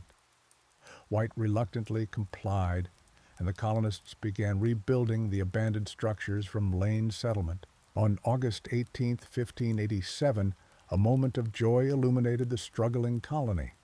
Eleanor Dare gave birth to a daughter, Virginia Dare, the first English child born in the Americas. This birth symbolized the colonists' hope for the future of English America, a new generation born on new shores. Yet their circumstances remained precarious. Supplies were limited, and the colonists' farming efforts would take time to yield results. Furthermore, while Manteo, who had returned with the colonists, helped maintain relations with the Croatoan tribe to which he belonged, Interactions with other indigenous groups remained tense following the violence of Lane's tenure. The colonists soon realized they needed additional supplies from England to survive. They persuaded Governor White to return to England for provisions and additional colonists, though he was reluctant to leave his daughter and newborn granddaughter. In late August 1587, White departed for England, expecting to return the following spring. No one could have predicted that this would be the last time he would see any of the colonists, including his family. Upon reaching England, White found a nation preparing for war with Spain. The impending threat of the Spanish Armada meant that ships and sailors were being commandeered for military service. Queen Elizabeth imposed a moratorium on most sea travel, effectively stranding White in England. White's desperate attempts to return to Roanoke were repeatedly thwarted by circumstance and misfortune. He managed to secure passage on 2 small ships in 1588, but these vessels were attacked by French privateers, forcing their return to England. The Anglo-Spanish War continued to consume England's maritime resources, and securing transportation to the distant colony remained nearly impossible. Years passed as White remained in England, increasingly anxious about the fate of the colonists, including his own family. It was not until 1590, 3 years after his departure, that White finally secured passage back to Roanoke on a privateering expedition that agreed to stop at the colony. White's return voyage to Roanoke in August 1590 would culminate in one of history's most enduring mysteries. When he and his party finally landed on Roanoke Island, they found it completely deserted. The settlement had been dismantled rather than destroyed. The houses had been taken down, suggesting an orderly departure rather than a violent end. There was no sign of a struggle or attack. The colonists had vanished without obvious explanation, taking many of their possessions with them. White did discover one critical clue, the word Croatoan carved into a post of the fort, and the letters CRO carved into a nearby tree.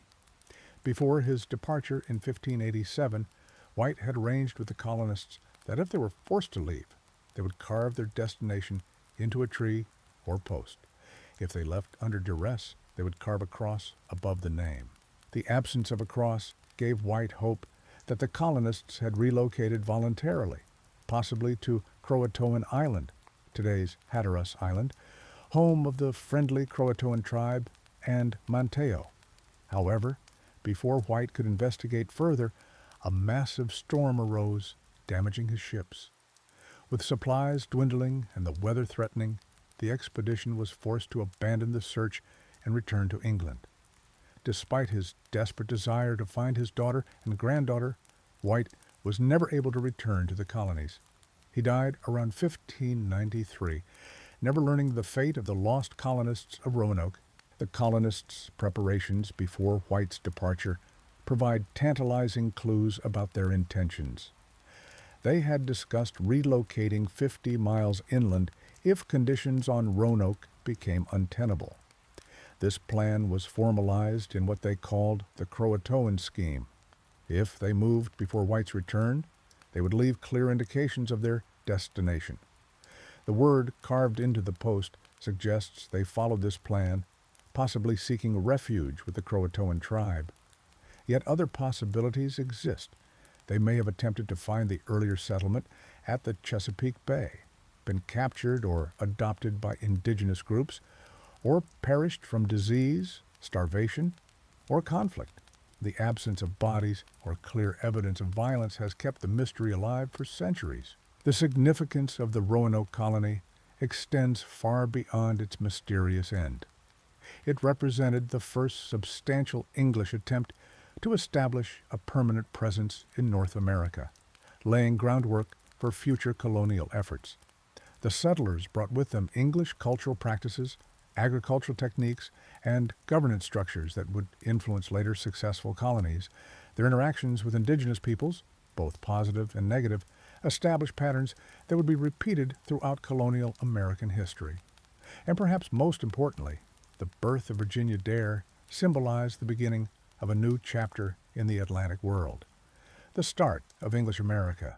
Whispers in the forest, the mystery of Roanoke Colony has persisted across centuries, a haunting enigma that continues to captivate historians and casual observers alike. When John White finally returned to the settlement in 1590, he found an abandoned colony with no trace of the 115 men, women, and children he had left behind 3 years earlier. The only clue was the word Croatoan, carved into a post of the fort, and CRO, etched into a nearby tree. No signs of struggle were evident. No bodies were discovered. The colonists had simply vanished into the North American wilderness, leaving behind a centuries-old question that has spawned countless theories, investigations, and cultural reverberations. The disappearance occurred during a pivotal moment in North American history, when European powers were just beginning to establish tentative footholds on the continent. England's attempt to create a permanent settlement at Roanoke represented not just a colonial ambition, but a direct challenge to Spanish dominance in the New World. The geopolitical tension between these European powers formed the backdrop against which the colonists disappeared, adding layers of complexity to any investigation of their fate. Indigenous accounts offer some of our most valuable yet often overlooked perspectives on the Roanoke mystery. The Croatan people, whose name appeared as the settlement's final message, have oral traditions suggesting some colonists integrated into their community. These narratives describe pale-skinned people with strange customs who came to live among them after a period of hardship. Similar stories circulated among other Algonquian-speaking tribes along the coast, including the Chesapeake and Chowanoke, who told early English explorers about communities containing people who dressed differently and lived in European-style houses. The Hatteras Island tradition is particularly compelling. Here, locals have long claimed descent from both the Croatan tribe and the lost colonists. Physical evidence seemed to support these claims when 17th-century explorers reported meeting tribe members with gray eyes who could speak out of a book, suggesting literacy, a European trait. When English settlers established Jamestown in 1607, they heard persistent rumors of Europeans living inland with indigenous communities, though expeditions to find them proved fruitless in the challenging terrain and complex political landscape of indigenous territories. Archaeological investigations have gradually added pieces to the puzzle without providing definitive answers. Excavations on Roanoke Island itself yielded disappointingly few clues from the colonial period. The dynamic coastal environment, with its shifting sands and rising sea levels, has likely obscured or destroyed much physical evidence. However, a copper signet ring bearing the crest of a prominent Elizabethan family was recovered from indigenous contexts on the mainland, suggesting some level of interaction or trade between colonists and native populations after the abandonment of the settlement. In 2015, a significant breakthrough came when archaeologists working at a site called Site X on Albemarle Sound uncovered fragments of English pottery dating to the precise period of the Roanoke settlement. The pottery types included border ware, Surrey, Hampshire pottery, and North Devon ceramic, all consistent with late 16th century English material culture. Mixed with indigenous artifacts, these findings suggest a place where colonists and native peoples coexisted. Additional excavations revealed writing fragments and a metal head from what appears to be a 16th century rapier, further evidence of English presence beyond Roanoke Island itself. The Croatan Archaeology Project on Hatteras Island has unearthed similar evidence of cultural mixing. European artifacts are found in clearly indigenous contexts, including brass rumbler bells, copper scraps repurposed into tools, and glass beads interspersed with traditional shell beads. Perhaps most intriguing is the discovery of a slate writing tablet, with faint traces of letters, a tantalizing suggestion of English literacy persisting in an indigenous community. These findings lend credence to the theory that at least some colonists relocated to Croatan, integrating with the local population. Scientific analysis has contributed new dimensions to the investigation. Recent studies of tree rings reveal that the Roanoke colonists arrived during the most severe drought in 800 years. This environmental catastrophe would have devastated both colonial and indigenous food supplies, potentially forcing the settlers to abandon their original location and seek assistance from native communities that had established successful subsistence strategies. The drought theory explains the lack of violence in the archaeological record. The colonists may have left voluntarily rather than under duress. DNA analysis presents another investigative frontier, though results remain inconclusive. Several projects have attempted to identify genetic markers among present-day populations that might link back to the lost colonists. The difficulty lies in distinguishing markers from the Roanoke colonists from those of later English settlers who arrived in increasing numbers throughout the 17th century. Nevertheless, some families in North Carolina, particularly those with surnames matching Roanoke colonists like Payne, Cooper, and Stevens, have participated in genetic studies that suggest potential links to the original settlement. Among the most enduring theories is the migration hypothesis. This suggests that, faced with dwindling supplies and threatened by worsening relations with some indigenous groups, the colonists split into smaller groups and integrated with different tribes. Some may have traveled south to Croatan on Hatteras Island, while others ventured inland toward the Chowan River or north toward the Chesapeake Bay. This dispersal would explain why no single location has yielded definitive evidence of the entire colony. It also aligns with later reports from Jamestown colonists who heard accounts of Europeans living in various locations throughout the region. A more troubling possibility involves conflict with indigenous groups or Spanish forces. Spain viewed English settlements as a threat to their claim on North America and had previously destroyed French colonies in Florida. Spanish records mention reconnaissance missions along the Carolina coast, though no official account describes an attack on Roanoke. Meanwhile, relations between the colonists and the powerful Secatan tribe had deteriorated following earlier conflicts. However, the absence of battle evidence at Roanoke Island, no mass graves, no burned structures, suggests a less violent fate. The Chesapeake migration theory has gained substantial support in recent years. Documents discovered in the Spanish archives reveal that in 1607, Jamestown colonists were told by Powhatan that he had recently attacked a settlement of Europeans living with indigenous people in the Chesapeake region. The timing aligns with the period when the Roanoke colonists might have established themselves elsewhere. John White had instructed the colonists that if they departed, they should carve a Maltese cross as a sign of distress, but no such symbol was found, suggesting their relocation was deliberate rather than forced. The historical record provides tantalizing hints beyond White's initial discovery. In 1608, John Smith of Jamestown recorded information from Powhatan about a settlement where people wore European clothes and lived in houses with stone walls.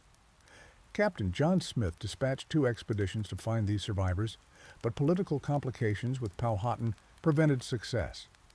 In 1612, William Strachey, Jamestown's secretary, wrote of houses built after the manner of ours among interior tribes.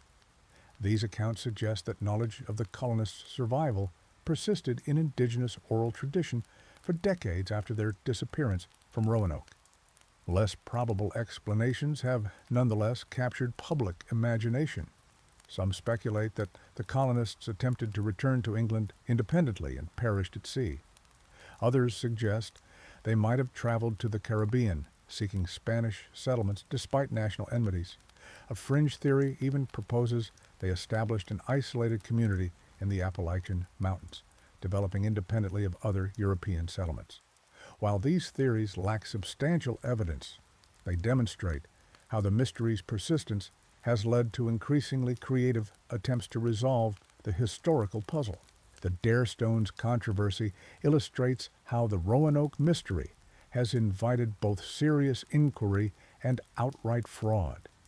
In 1937, a tourist claimed to have found a stone inscribed with a message from Eleanor Dare, daughter of John White and mother of Virginia Dare, the first English child born in America. The inscription detailed a harrowing journey inland and the deaths of many colonists. While initially believed authentic, subsequent discoveries of similar stones proved to be elaborate hoaxes, casting doubt on the original find. The Dare Stones affair demonstrates how the emotional pull of the lost colony narrative can override critical historical assessment. The lost colony has transcended historical inquiry to become a foundational American myth. As the earliest English disappearance in the New World, it embodies themes of mystery, survival, and cultural integration that resonate deeply in American self-conception. The outdoor drama The Lost Colony, performed continuously since 1937 on Roanoke Island, represents the longest-running historical production in the United States. Each summer, thousands gather to watch this romanticized interpretation of events, demonstrating how the historical mystery has transformed into cultural touchstone. Virginia Dare, the first English child born in America, has become particularly emblematic. Her fate unknown, she serves as a blank canvas onto which Americans project various narratives about national identity. In some tellings, she perishes, representing the harshness of the frontier and the sacrifice required to establish European presence. In others, she survives among indigenous people, symbolizing cultural blending and adaptation. These contrasting narratives reflect America's ongoing struggle to understand its complex colonial origins and the relationship between European settlers and indigenous populations. Literature has further cemented Roanoke's cultural significance. From 19th century poems painting Virginia Dare as a tragic heroine to modern novels exploring themes of cultural contact and survival, the lost colony narrative has proven endlessly adaptable. Science fiction adaptations even transport the mystery to other worlds, while horror interpretations suggest supernatural explanations for the disappearance. These creative engagements demonstrate how historical uncertainties create space for exploring contemporary concerns about identity, belonging, and cultural encounter. The tourism industry in North Carolina's Outer Banks has capitalized on this fascination. Museums, historical sites, and gift shops offer visitors tangible connections to the intangible mystery. The Fort Raleigh National Historic Site preserves the location of the original settlement, while the Roanoke Island Festival Park provides living history demonstrations of colonial and indigenous lifeways. These sites attract hundreds of thousands of visitors annually, demonstrating the economic impact of historical ambiguity.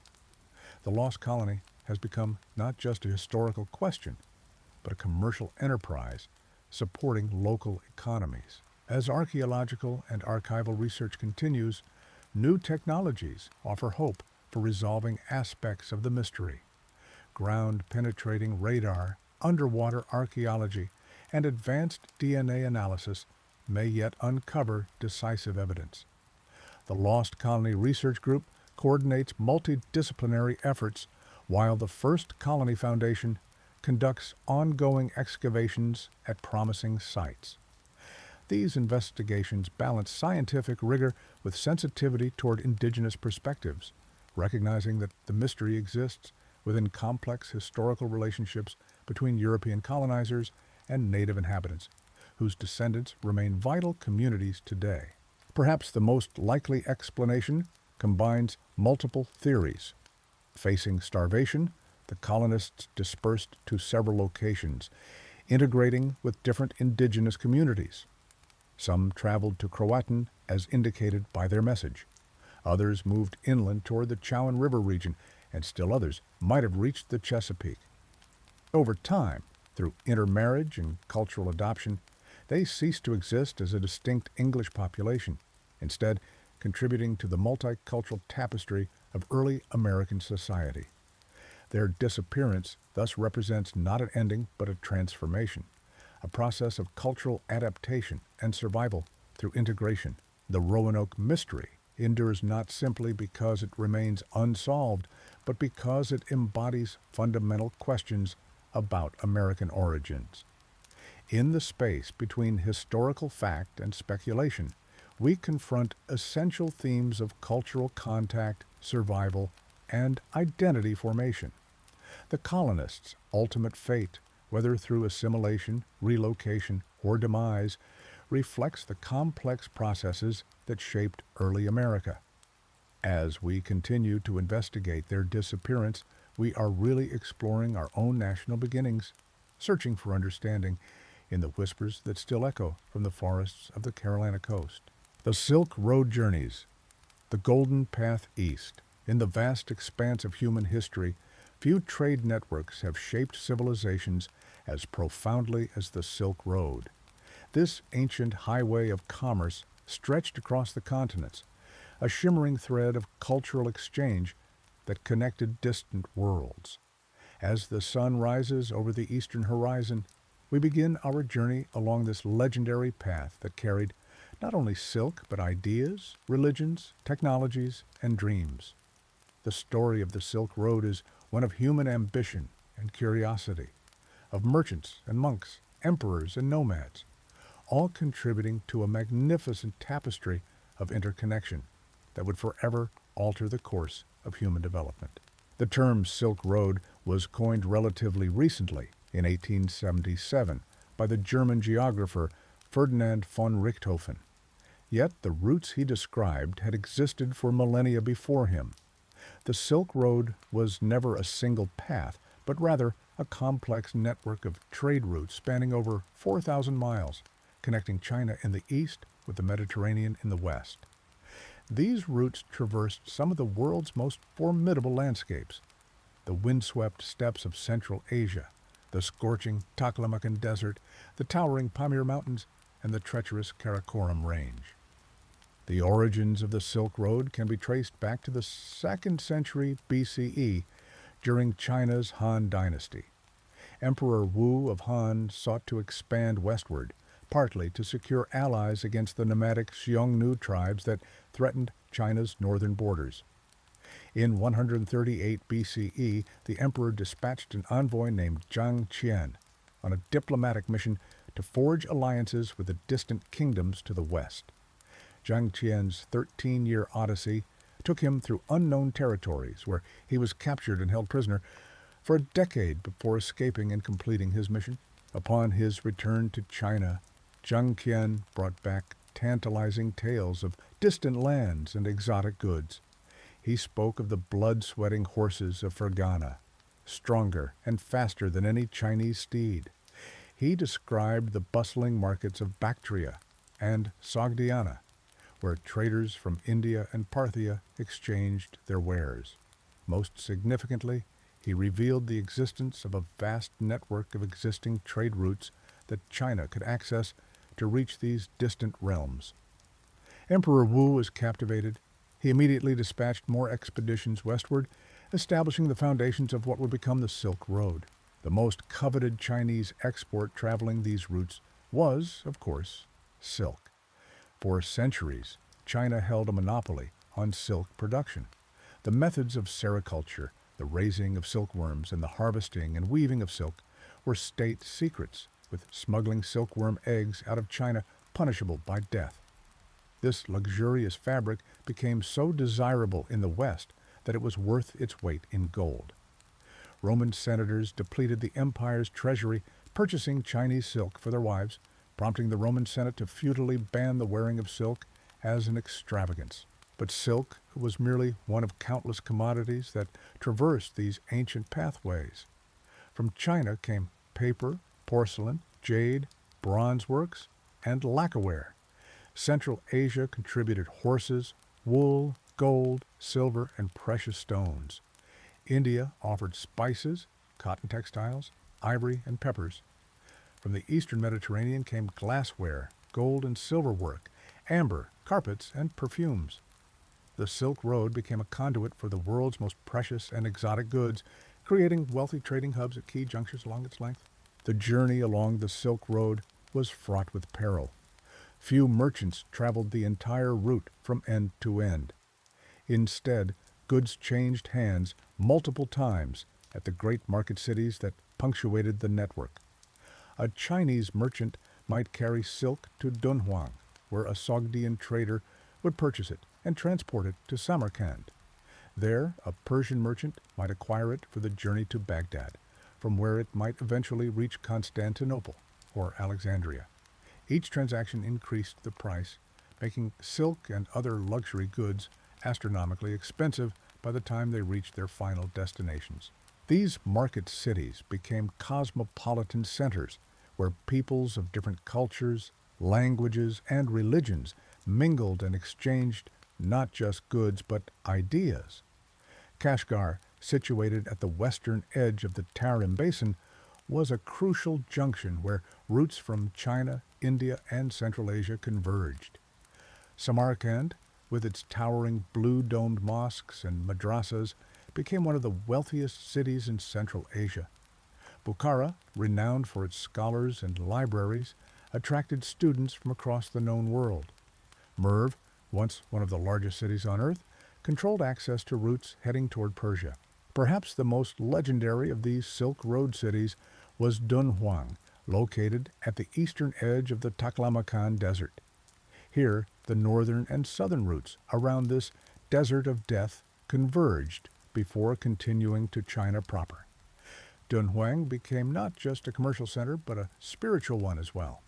The Mogao Caves, a complex of nearly 500 temples carved into the cliffs outside the city, contained some of the finest Buddhist art ever created, spanning a period of almost 1,000 years and reflecting influences from India, Central Asia, and China. The dangers of the Silk Road journey cannot be overstated. Merchants faced scorching deserts where water sources were days apart and where howling sandstorms could bury entire caravans. In mountain passes, narrow trails along sheer cliffs claimed the lives of many travelers and pack animals. Winter snows could trap caravans for months, depleting supplies and resulting in starvation. And everywhere, bandits lurked, ready to prey on wealthy merchants carrying valuable goods through remote regions where no authority held sway. The caravanserais that dotted the Silk Road were vital institutions that made long-distance trade possible. These fortified way stations, spaced about 25 miles apart, a day's journey by camel, provided shelter, food, water, and security for travelers and their animals. Within their high walls, merchants could rest safely, repair equipment, trade information about road conditions and dangers ahead, and conduct business with local buyers and sellers. Many caravanserais were magnificent structures with elaborate architecture, reflecting their importance to the commerce of the region. The Bactrian camel was the ship of the Silk Road, uniquely adapted to the harsh conditions of Central Asia. With their two humps storing fat that could be metabolized into water and energy, these remarkable animals could travel for days without drinking. Their broad, padded feet prevented them from sinking into desert sand, and their thick fur protected them from extreme temperatures. A camel could carry up to 500 pounds of merchandise, and caravans sometimes numbered hundreds of animals accompanied by guides, guards, and merchants representing multiple nationalities and cultures. Among the earliest and most significant travelers on the Silk Road were Buddhist monks from China, seeking religious texts from India, the birthplace of their faith. In 389 CE, a Chinese monk named Faxian began a 14-year journey to India to collect Buddhist scriptures and study at the ancient monasteries. His detailed account of his travels provides invaluable information about the kingdoms and cultures along the Silk Road at that time. Perhaps the most famous of these pilgrims was Xuanzang, who traveled to India in the 7th century and returned with 657 Buddhist texts loaded on 22 horses. These Buddhist monks were not merely passive travelers. They actively translated religious texts into Chinese and established monasteries along the route. Buddhism spread rapidly along the Silk Road, adapting to local cultures and often synthesizing with indigenous beliefs. The spread of Buddhism was followed by other religions, Nestorian Christianity, Manichaeism, Zoroastrianism, and later Islam all traveled these same routes, establishing communities in far-flung regions and creating a remarkable religious diversity in many Silk Road cities. The journey from China to the Mediterranean could take years to complete. A merchant might spend decades on the road, learning multiple languages, adapting to different cultures, and developing relationships with trading partners across vast distances. Some never returned home, settling instead in foreign cities where they established trading houses that their descendants would maintain for generations. These merchants were not merely businessmen, but cultural ambassadors, carrying with them stories, technologies, artistic styles, and ideas that would transform the societies they touched. Currencies and financial arrangements along the Silk Road reflected its international character. While some regions used metal coins, Chinese copper coins, Byzantine gold solidi, Sasanian silver drachms, many transactions were conducted through barter or credit arrangements. Merchant houses in major cities issued letters of credit that could be redeemed in distant locations, an early form of international banking. Tax collectors, customs officials, and money changers were fixtures at city gates, taking their percentage of the wealth that flowed along these trading arteries. The transfer of technology along the Silk Road transformed societies across Eurasia. Papermaking, invented in China around 105 CE, spread westward, reaching Samarkand by the 8th century and Baghdad by the 9th. From there, it continued to North Africa and Europe, revolutionizing the preservation and transmission of knowledge.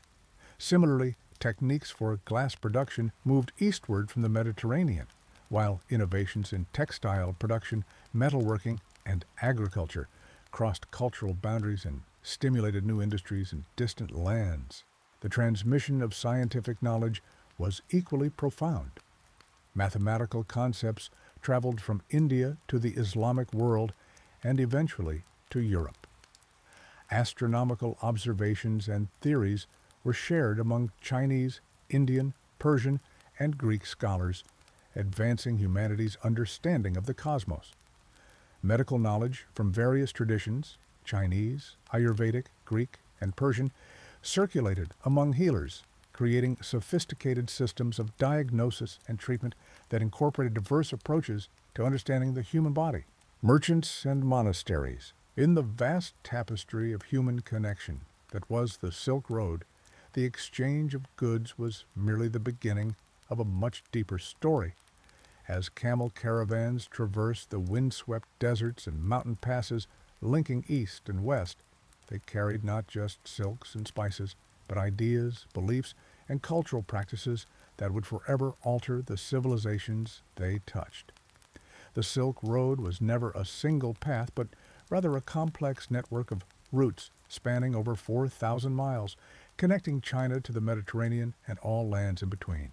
It functioned as the world's first truly international highway of cultural exchange, where merchants, monks, soldiers, and nomads all played their part in the greatest interchange of human innovation the ancient world had ever known. The true magic of the Silk Road lay not in the commodities that gave it its name, but in the intangible treasures that moved alongside them.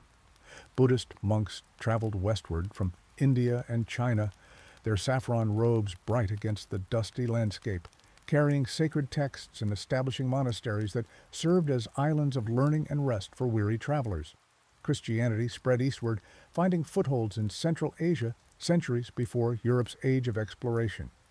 Zoroastrianism, Manichaeism, and Islam would all travel these same paths, creating a religious mosaic across the continent, where beliefs mingled and sometimes merged in fascinating syncretism. The merchants themselves were rarely those who traveled the entire length of the road. Instead, goods changed hands many times, passing from one regional trader to another, each familiar with their own treacherous segment of the journey.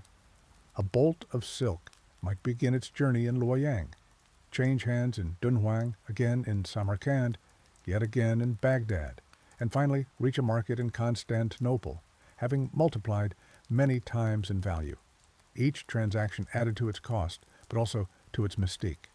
Each middleman culture added their interpretation of its worth, their understanding of its uses, sometimes transforming the very meaning of the object itself. The oasis cities that punctuated these routes became some of the most cosmopolitan places on earth. In Samarkand, one might hear a dozen languages spoken in the bazaar, where Persian merchants haggled with Chinese traders. Sogdian middlemen interpreted for both, and Turkic nomads brought horses to sell.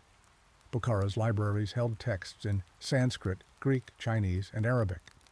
Dunhuang's cave temples displayed art that blended Indian, Central Asian, and Chinese aesthetic sensibilities.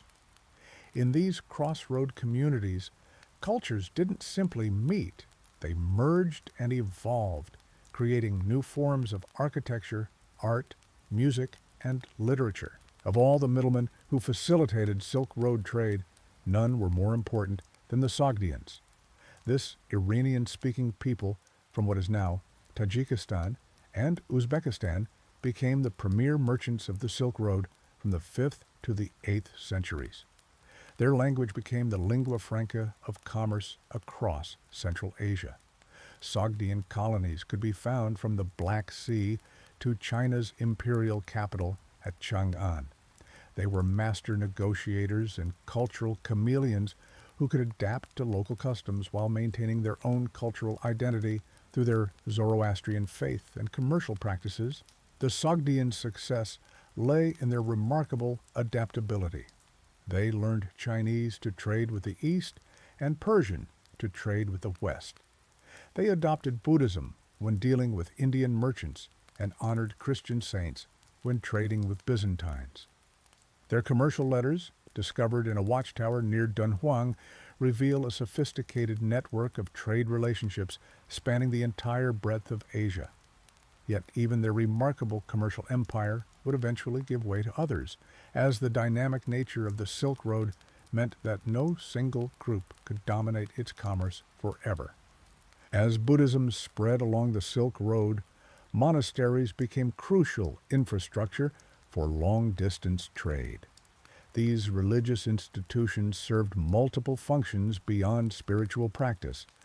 They offered safe lodging for travelers, acted as banks where merchants could deposit funds and obtain letters of credit, provided educated monks who could serve as translators and scribes, and enjoyed tax exemptions that sometimes extended to associated commercial activities.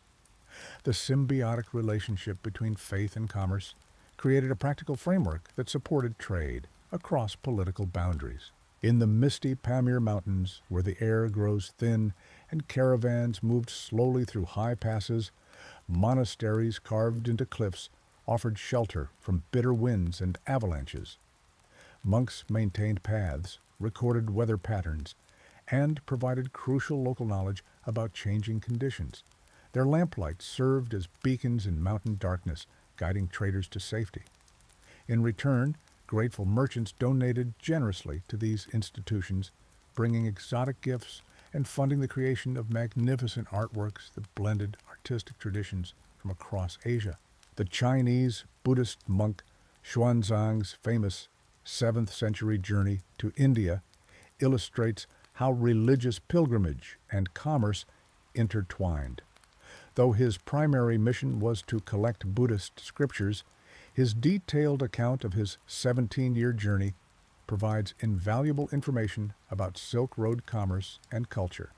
He traveled with merchant caravans for protection, stayed in monasteries and caravanserais, and observed trade practices throughout Central Asia. Upon his return to China, he brought not only sacred texts, but also relics and artworks that profoundly influenced Chinese Buddhist practice. Paper, perhaps China's most revolutionary invention, spread westward along the Silk Road, reaching Samarkand by the 8th century. There, the technology was adapted using local materials and techniques, creating a slightly different product. This Samarkand paper eventually reached Baghdad, where it transformed Islamic scholarship and administration. The technology continued westward to reach Europe through Moorish Spain, fundamentally altering the economics of knowledge preservation. Before this innovation, Western texts were laboriously copied onto expensive parchment, limiting their circulation to elites. Similar stories of technological diffusion abound throughout Silk Road history. Gunpowder, the compass, printing techniques, and advanced metallurgy all moved along these same routes. Agricultural products transformed landscapes and diets, with peaches and apricots moving westward while walnuts and carrots traveled east. Even the Black Plague followed these well-established pathways, demonstrating that pathogens, too, were fellow travelers on the Silk Road, bringing devastating consequences to interconnected populations that lacked immunity to foreign diseases. Music and instruments demonstrate how cultural elements transformed through their Silk Road journeys. The Persian short-necked lute evolved as it moved eastward, becoming the Chinese pipa. Melodic structures and scales merged and separated as they traveled from culture to culture. A musician in Tang Dynasty China might play Central Asian tunes on modified instruments, creating hybrid forms that eventually became recognized as distinctly Chinese. These musical exchanges created lasting connections, remnants of which can still be heard in traditional music from Turkey to Japan. The movement of artistic motifs along the Silk Road reveals how visual language traveled and transformed. The grapevine designs that decorated Greco-Roman temples found their way onto Buddhist cave paintings in Dunhuang. Persian textiles featuring confronting animals inspired similar designs in Byzantine church decoration. Chinese cloud patterns appeared on Central Asian metalwork. Artists incorporated foreign elements that appealed to them, gradually naturalizing these motifs until they became seemingly indigenous aspects of local artistic vocabulary. Beyond object and ideas, the Silk Road facilitated the movement of people themselves. Craftsmen were often brought forcibly to new regions after conquests. Chinese silk workers were captured during Central Asian military campaigns and resettled in Bukhara and Samarkand, bringing their technological expertise with them. Other artisans traveled voluntarily, seeking patronage in wealthy courts across Asia. These migrations created diaspora communities that maintained connections with their homelands while adapting to new environments, further facilitating cross-cultural exchange. The Silk Road reached its apex during the Mongol Empire of the 13th and 14th centuries. Under Pax Mongolica, the relative peace imposed across Eurasia by Mongol rule, traders could travel unprecedented distances under a single political authority with standardized systems for protection, taxation, and dispute resolution. The Khans established relay stations with fresh horses and accommodations, dramatically improving travel speeds. European merchants like Marco Polo could now journey all the way to China, bringing back first-hand accounts that fired Western imagination about the East. This golden age of Silk Road exchange would not last forever.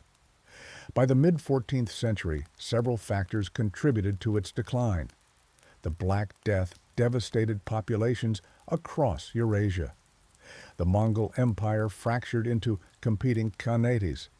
Rising Ottoman power blocked traditional routes, while Ming Dynasty China turned inward, restricting foreign commerce. Perhaps most significantly, European maritime exploration opened new trade routes that bypassed the lengthy, expensive overland journey. Gradually, the ancient caravan routes lost their economic centrality, though local segments continued to function. As maritime trade gained dominance, the once vibrant Silk Road cities began a slow decline. Caravanserais fell into disrepair. Desert sands reclaimed abandoned routes, and monasteries lost their patrons. The flow of ideas slowed as these regions became increasingly isolated from global developments. Some cities maintained regional importance, but many faded into obscurity, their cosmopolitan character diminishing as local identities reasserted themselves. The great overland commercial network that had connected disparate civilizations for nearly 2 millennia became primarily a memory. Yet, in the artifacts and ideas that moved along these ancient pathways, the legacy of the Silk Road endures. In the religious monuments of Central Asia, where Buddhist, Islamic, and Christian influences merge in unique architectural expressions. In the languages of the region, filled with loanwords from distant cultures. In folk stories that contain motifs traceable to the Indian Panchatantra or Persian Shahnameh. In cuisines that blend ingredients and techniques from multiple traditions. The Silk Road may have ceased to function as a commercial highway, but its cultural impact remains embedded in our shared human heritage. Today, as we drift toward sleep, contemplating these ancient connections, we might reflect on how the story of the Silk Road offers perspective on our own globalizing world. Long before the internet or air travel, humans found ways to exchange their most precious creations, their beliefs, their arts, their innovations, across vast distances and cultural divides. The caravans have vanished, the monasteries lie in ruins, but the impulse to connect, to trade, to share stories and ideas with distant others remains fundamentally human, a quiet testimony to our species' remarkable capacity for curiosity and connection across the greatest divides of geography and understanding. The gadfly of Athens. In the heart of ancient Athens, approximately 2,500 years ago, a man walked the agora with bare feet and an inquisitive mind. Socrates, son of Sophroniscus, a stonemason, and Phaenarete, a midwife, was born around 470 BCE in the bustling democratic city-state that would become the cradle of Western philosophy.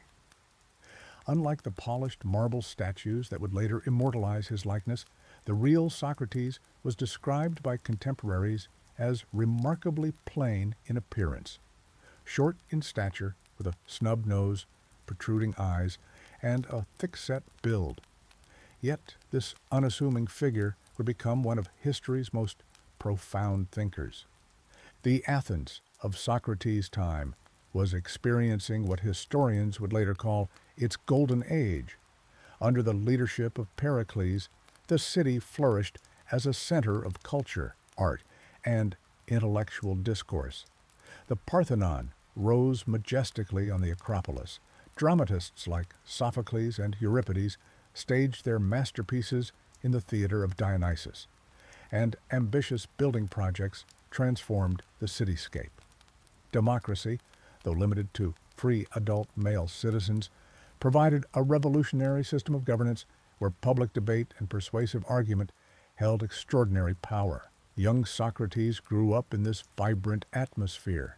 His father's profession as a stonemason likely provided a modest but respectable living, placing Socrates in the working class rather than among the aristocratic elite.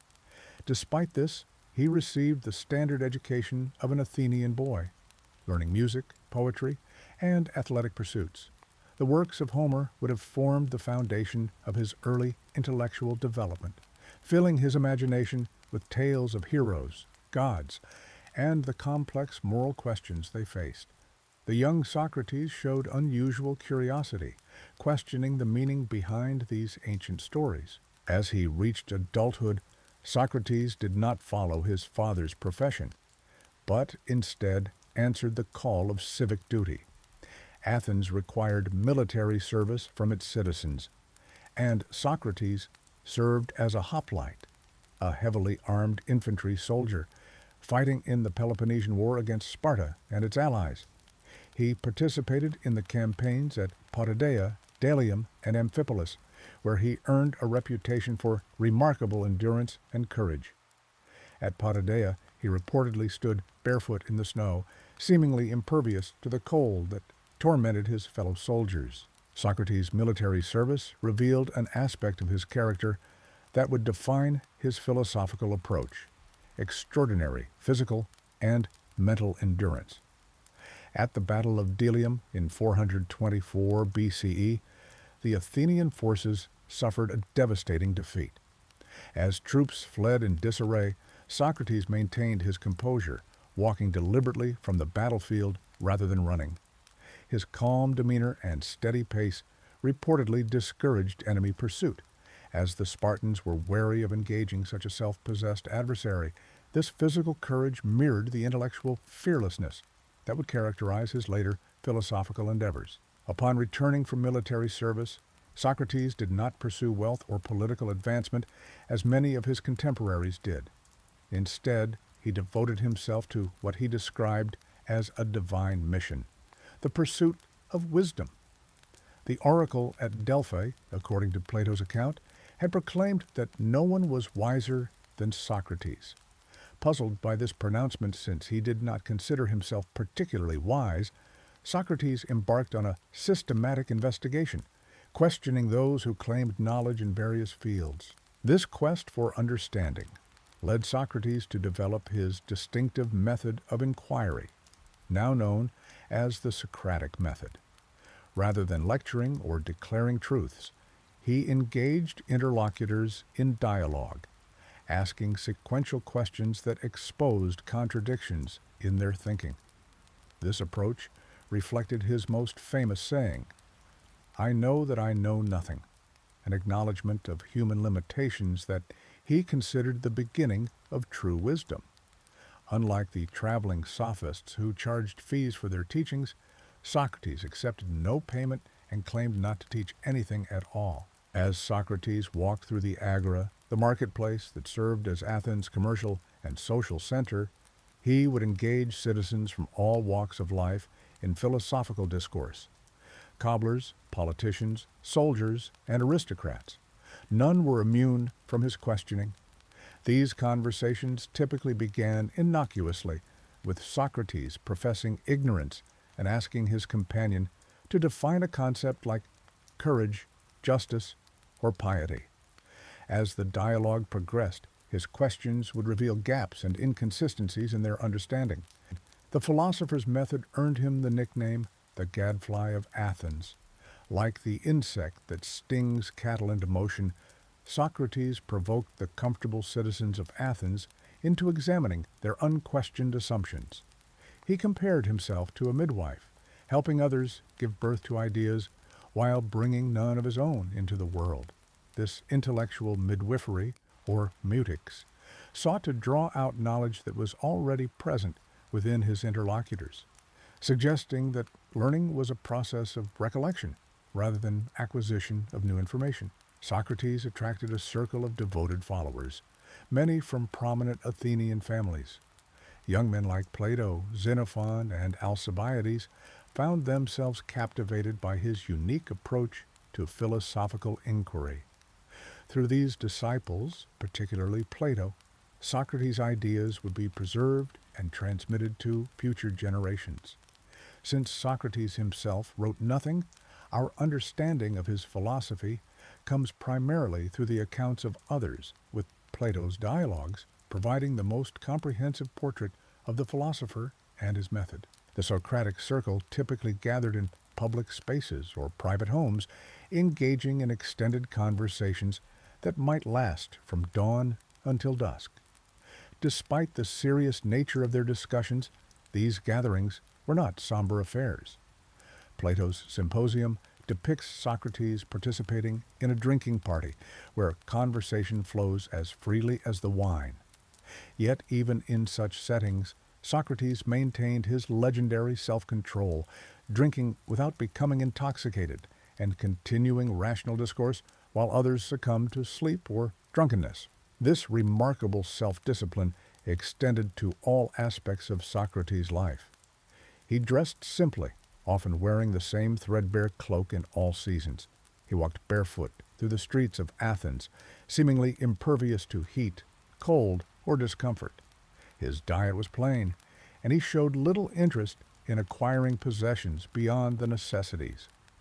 This ascetic lifestyle stood in marked contrast to the luxury and comfort pursued by many wealthy Athenians, reflecting Socrates' belief that virtue rather than material prosperity constituted the good life. While Socrates claimed no political ambitions, he dutifully fulfilled his civic responsibilities as an Athenian citizen. He served on the Council of 500, a governing body selected by lot, where he demonstrated his commitment to justice even when it proved dangerous. When the assembly wanted to try generals as a group rather than individually after the Battle of Arginusi, a violation of legal procedure, Socrates alone stood against the popular but illegal motion, refusing to be swayed by threats of imprisonment or death. Similarly, during the reign of the 30 tyrants, a brutal oligarchy installed by Sparta after Athens' defeat in the Peloponnesian War, Socrates defied an order to participate in the arrest of an innocent man. While many Athenians accommodated themselves to the new regime out of fear, Socrates simply went home rather than participate in an unjust action, risking his own safety rather than compromising his principles. This moral courage would ultimately lead to his downfall after democracy was restored. In his personal relationships, Socrates displayed both conventional and unconventional aspects. He married Xanthippe, who was considerably younger than him, and fathered 3 sons. Xanthippe gained a reputation for being ill-tempered, though Socrates reportedly claimed he chose her deliberately. If he could learn to live with her, he could get along with anyone. Despite this domestic arrangement, Socrates spent most of his time in public discourse rather than at home, prioritizing his philosophical mission over family obligations. The philosopher maintained deep friendships with many of Athens' brightest minds, regardless of their political affiliations. This political neutrality would later count against him, as his associations with figures who fell from favor tainted him by association. Most notably, his connection with Alcibiades, a brilliant but notorious general who defected to Sparta during the Peloponnesian War, and Critias, one of the 30 tyrants, would later be used to suggest that Socrates corrupted the youth of Athens. As Socrates entered his 70th year, the Athens he inhabited was a changed city. Defeated in the Peloponnesian War, stripped of its empire, and recovering from internal political turmoil, the democratic city-state sought scapegoats for its diminished status. Conservative elements viewed Socrates with suspicion, seeing his questioning as undermining traditional values and religious beliefs. His association with aristocratic youth who had challenged democratic principles made him particularly vulnerable in the restored democracy. The philosophical questions that preoccupied Socrates were not abstract intellectual exercises, but investigations into how one should live. He insisted that the unexamined life was not worth living, and that virtue, not wealth, power, or pleasure, constituted true happiness. Knowledge and moral excellence were, in his view, inseparable. No one who truly understood the good could fail to pursue it. Evil resulted not from deliberate wickedness, but from ignorance of the good, making education the path to both wisdom and virtue. Through his persistent questioning, Socrates challenged the conventional wisdom of his day. When politicians claimed to know how to govern the city, he asked what justice truly meant. When religious authorities spoke confidently of piety, he pressed them to explain its essence. When artists and craftsmen claimed expertise in their fields, he pushed them to articulate the principles underlying their work. These examinations often ended with his interlocutors in a state of puzzlement, what Socrates called aporia, recognizing the limitations of their understanding. The Hemlock Cup. In the waning years of the 5th century BCE, Athens finds itself recovering from a devastating defeat in the Peloponnesian War. The city's democratic institutions, once the pride of its citizens, now stand on uncertain ground. It is against this backdrop of political instability and social unrest that Socrates, now in his 70th year, continues his philosophical wanderings through the agora. His familiar figure, short, stout, with bulging eyes and a snub nose, can be seen daily engaging citizens in his distinctive method of questioning. He remains, as ever, the gadfly of Athens, stinging the city into examining its most cherished assumptions. The charge comes in 399 BCE.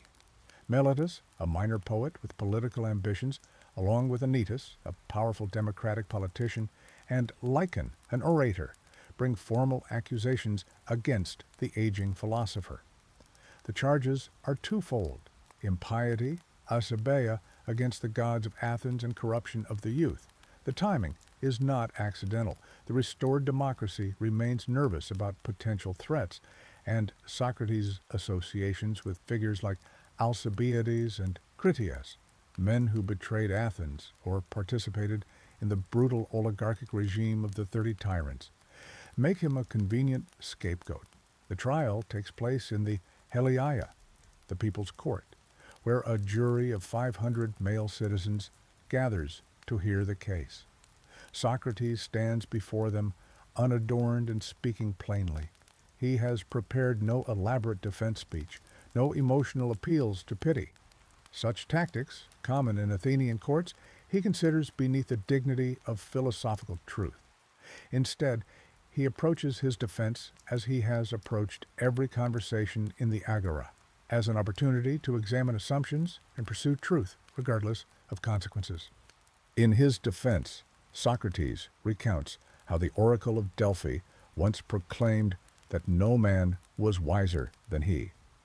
Puzzled by this pronouncement, given his conviction that he possessed no special wisdom, Socrates embarked on a mission to disprove the oracle. He questioned politicians, poets, and craftsmen, all who claimed knowledge, only to discover that while they professed wisdom, they actually knew very little. Socrates realized the oracle was correct in an unexpected way. His wisdom lay in recognizing his own ignorance, while others remained ignorant of their ignorance. The philosopher reminds the jury that his questioning has never been done in secret or for payment. Unlike the sophists who teach for fees, Socrates has lived in relative poverty, devoted only to his philosophical mission. He speaks of his divine sign, the daimonion, an inner voice that warns him against certain actions, but never directs him toward any. This spiritual guide, he explains, has never steered him wrong, and notably has not warned him against his current defense strategy, suggesting to Socrates that what transpires now is part of a greater purpose. As his defense continues, Socrates refuses to beg for mercy or appeal to sentiment. He will not parade his 3 sons before the jury to elicit sympathy, as is customary in Athenian trials. Such manipulations, he believes, would corrupt the pursuit of justice. Instead, he reminds the jurors of their oath to judge according to the laws, not according to emotional appeals. In doing so, he subtly challenges them to rise above the ordinary proceedings of the court and embrace a higher standard of judgment, one based on philosophical truth rather than rhetorical effectiveness. The jury votes.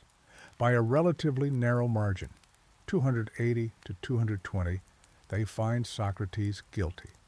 Under Athenian law, after a guilty verdict, both the prosecution and the defendant propose penalties. The prosecutors suggest death. Now Socrates must counter with a reasonable alternative that the jury might accept.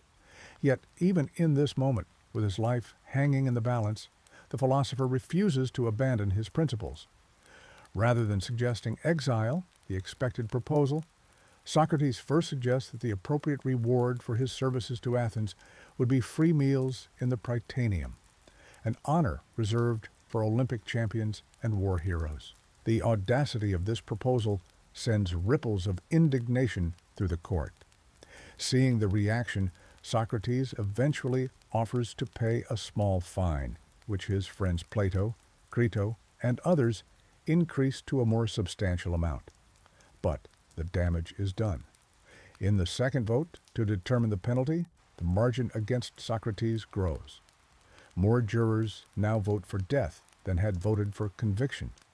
Socrates will drink the hemlock, a poison derived from the plant of the same name that gradually numbs the body from the extremities inward until it reaches and stops the heart. The Athenian legal system typically carries out executions promptly, but a strange circumstance intervenes. The day before Socrates' trial, the ceremonial ship honoring Apollo has departed for the sacred island of Delos. Athenian law forbids executions during this religious observance, which lasts until the ship returns. This delay grants Socrates 30 days in prison, during which his friends visit regularly and even propose plans for escape. Crito, a wealthy and devoted friend, arranges everything for Socrates' flight from Athens. The jailers have been bribed, safe houses established along a route to exile, but Socrates refuses. In conversations with Crito, he explores the ethical implications of escape. Having lived his entire 70 years as an Athenian citizen, benefiting from its laws and accepting their authority, he cannot now reject that authority simply because its judgment has gone against him. To flee would undermine his entire philosophical life and teaching. It would suggest that one should only obey laws when convenient or agreeable. Instead, Socrates proposes that the virtuous response is to accept the verdict, even if unjust, rather than commit the certainly unjust act of breaking the law and betraying his commitment to Athens. As the days pass, Socrates continues philosophical conversations with visitors, showing remarkable equanimity in the face of death. He explains that the philosopher practices for death throughout life by separating the concerns of the soul from those of the body. Death, being merely the final separation of soul from body, should hold no terror for one who has lived philosophically. Moreover, he suggests that death may bring one of two outcomes: either a dreamless sleep, which would be a great gain, or passage to another realm where one might converse with great heroes and thinkers of the past, an even greater reward. The fateful day arrives with the return of the ship from Delos. Socrates' friends gather early in his cell for final conversations. Xanthippe, his wife, is there with their youngest son, though Socrates soon asks that they be taken home, preferring to spend his final hours in philosophical discourse rather than emotional farewells. The conversation turns to the immortality of the soul, with Socrates offering various arguments for why the thinking part of a human might survive bodily death. Though not all his companions are convinced, Socrates himself appears certain and untroubled. When the jailer enters with the cup of hemlock, he praises Socrates as the noblest and gentlest prisoner he has known. Unlike others facing execution, Socrates has shown no anger toward his jailers, recognizing they merely perform their duty. The jailer explains the procedure. Socrates should drink the poison, then walk around until his legs grow heavy. At that point, he should lie down, and the numbness will gradually spread through his body. With remarkable composure, Socrates takes the cup. Some of his friends begin to weep. Apollodorus, known for his emotional nature, breaks into loud sobbing. Socrates gently chides them. "What strange behavior," he remarks, "for grown men to weep so." He had sent the women away precisely to avoid such emotional displays. One should die in reverent silence, he admonishes. Gathering himself with perfect control, he drains the cup methodically, without hesitation or apparent fear. As instructed, he walks around the cell until feeling heaviness in his legs, then lies down. The prison official monitors the progress of the poison, pressing and pinching Socrates' feet and legs. When he presses hard on Socrates' foot and receives no response, he notes that the numbness has begun to take hold. The poison continues its methodical work, the numbness climbing from feet to ankles, then upward toward the abdomen. When it reaches his heart, Socrates will die. As the chill of the hemlock advances, Socrates maintains complete lucidity. His final words directed to Crito are, "Crito, we owe a cock to Asclepius. Pay the debt and do not neglect it." These enigmatic words, referring to the customary sacrifice made to the god of healing when someone recovers from illness, suggest that Socrates views death as a cure, a liberation of the soul from the prison of the body. Moments later, Socrates lies still.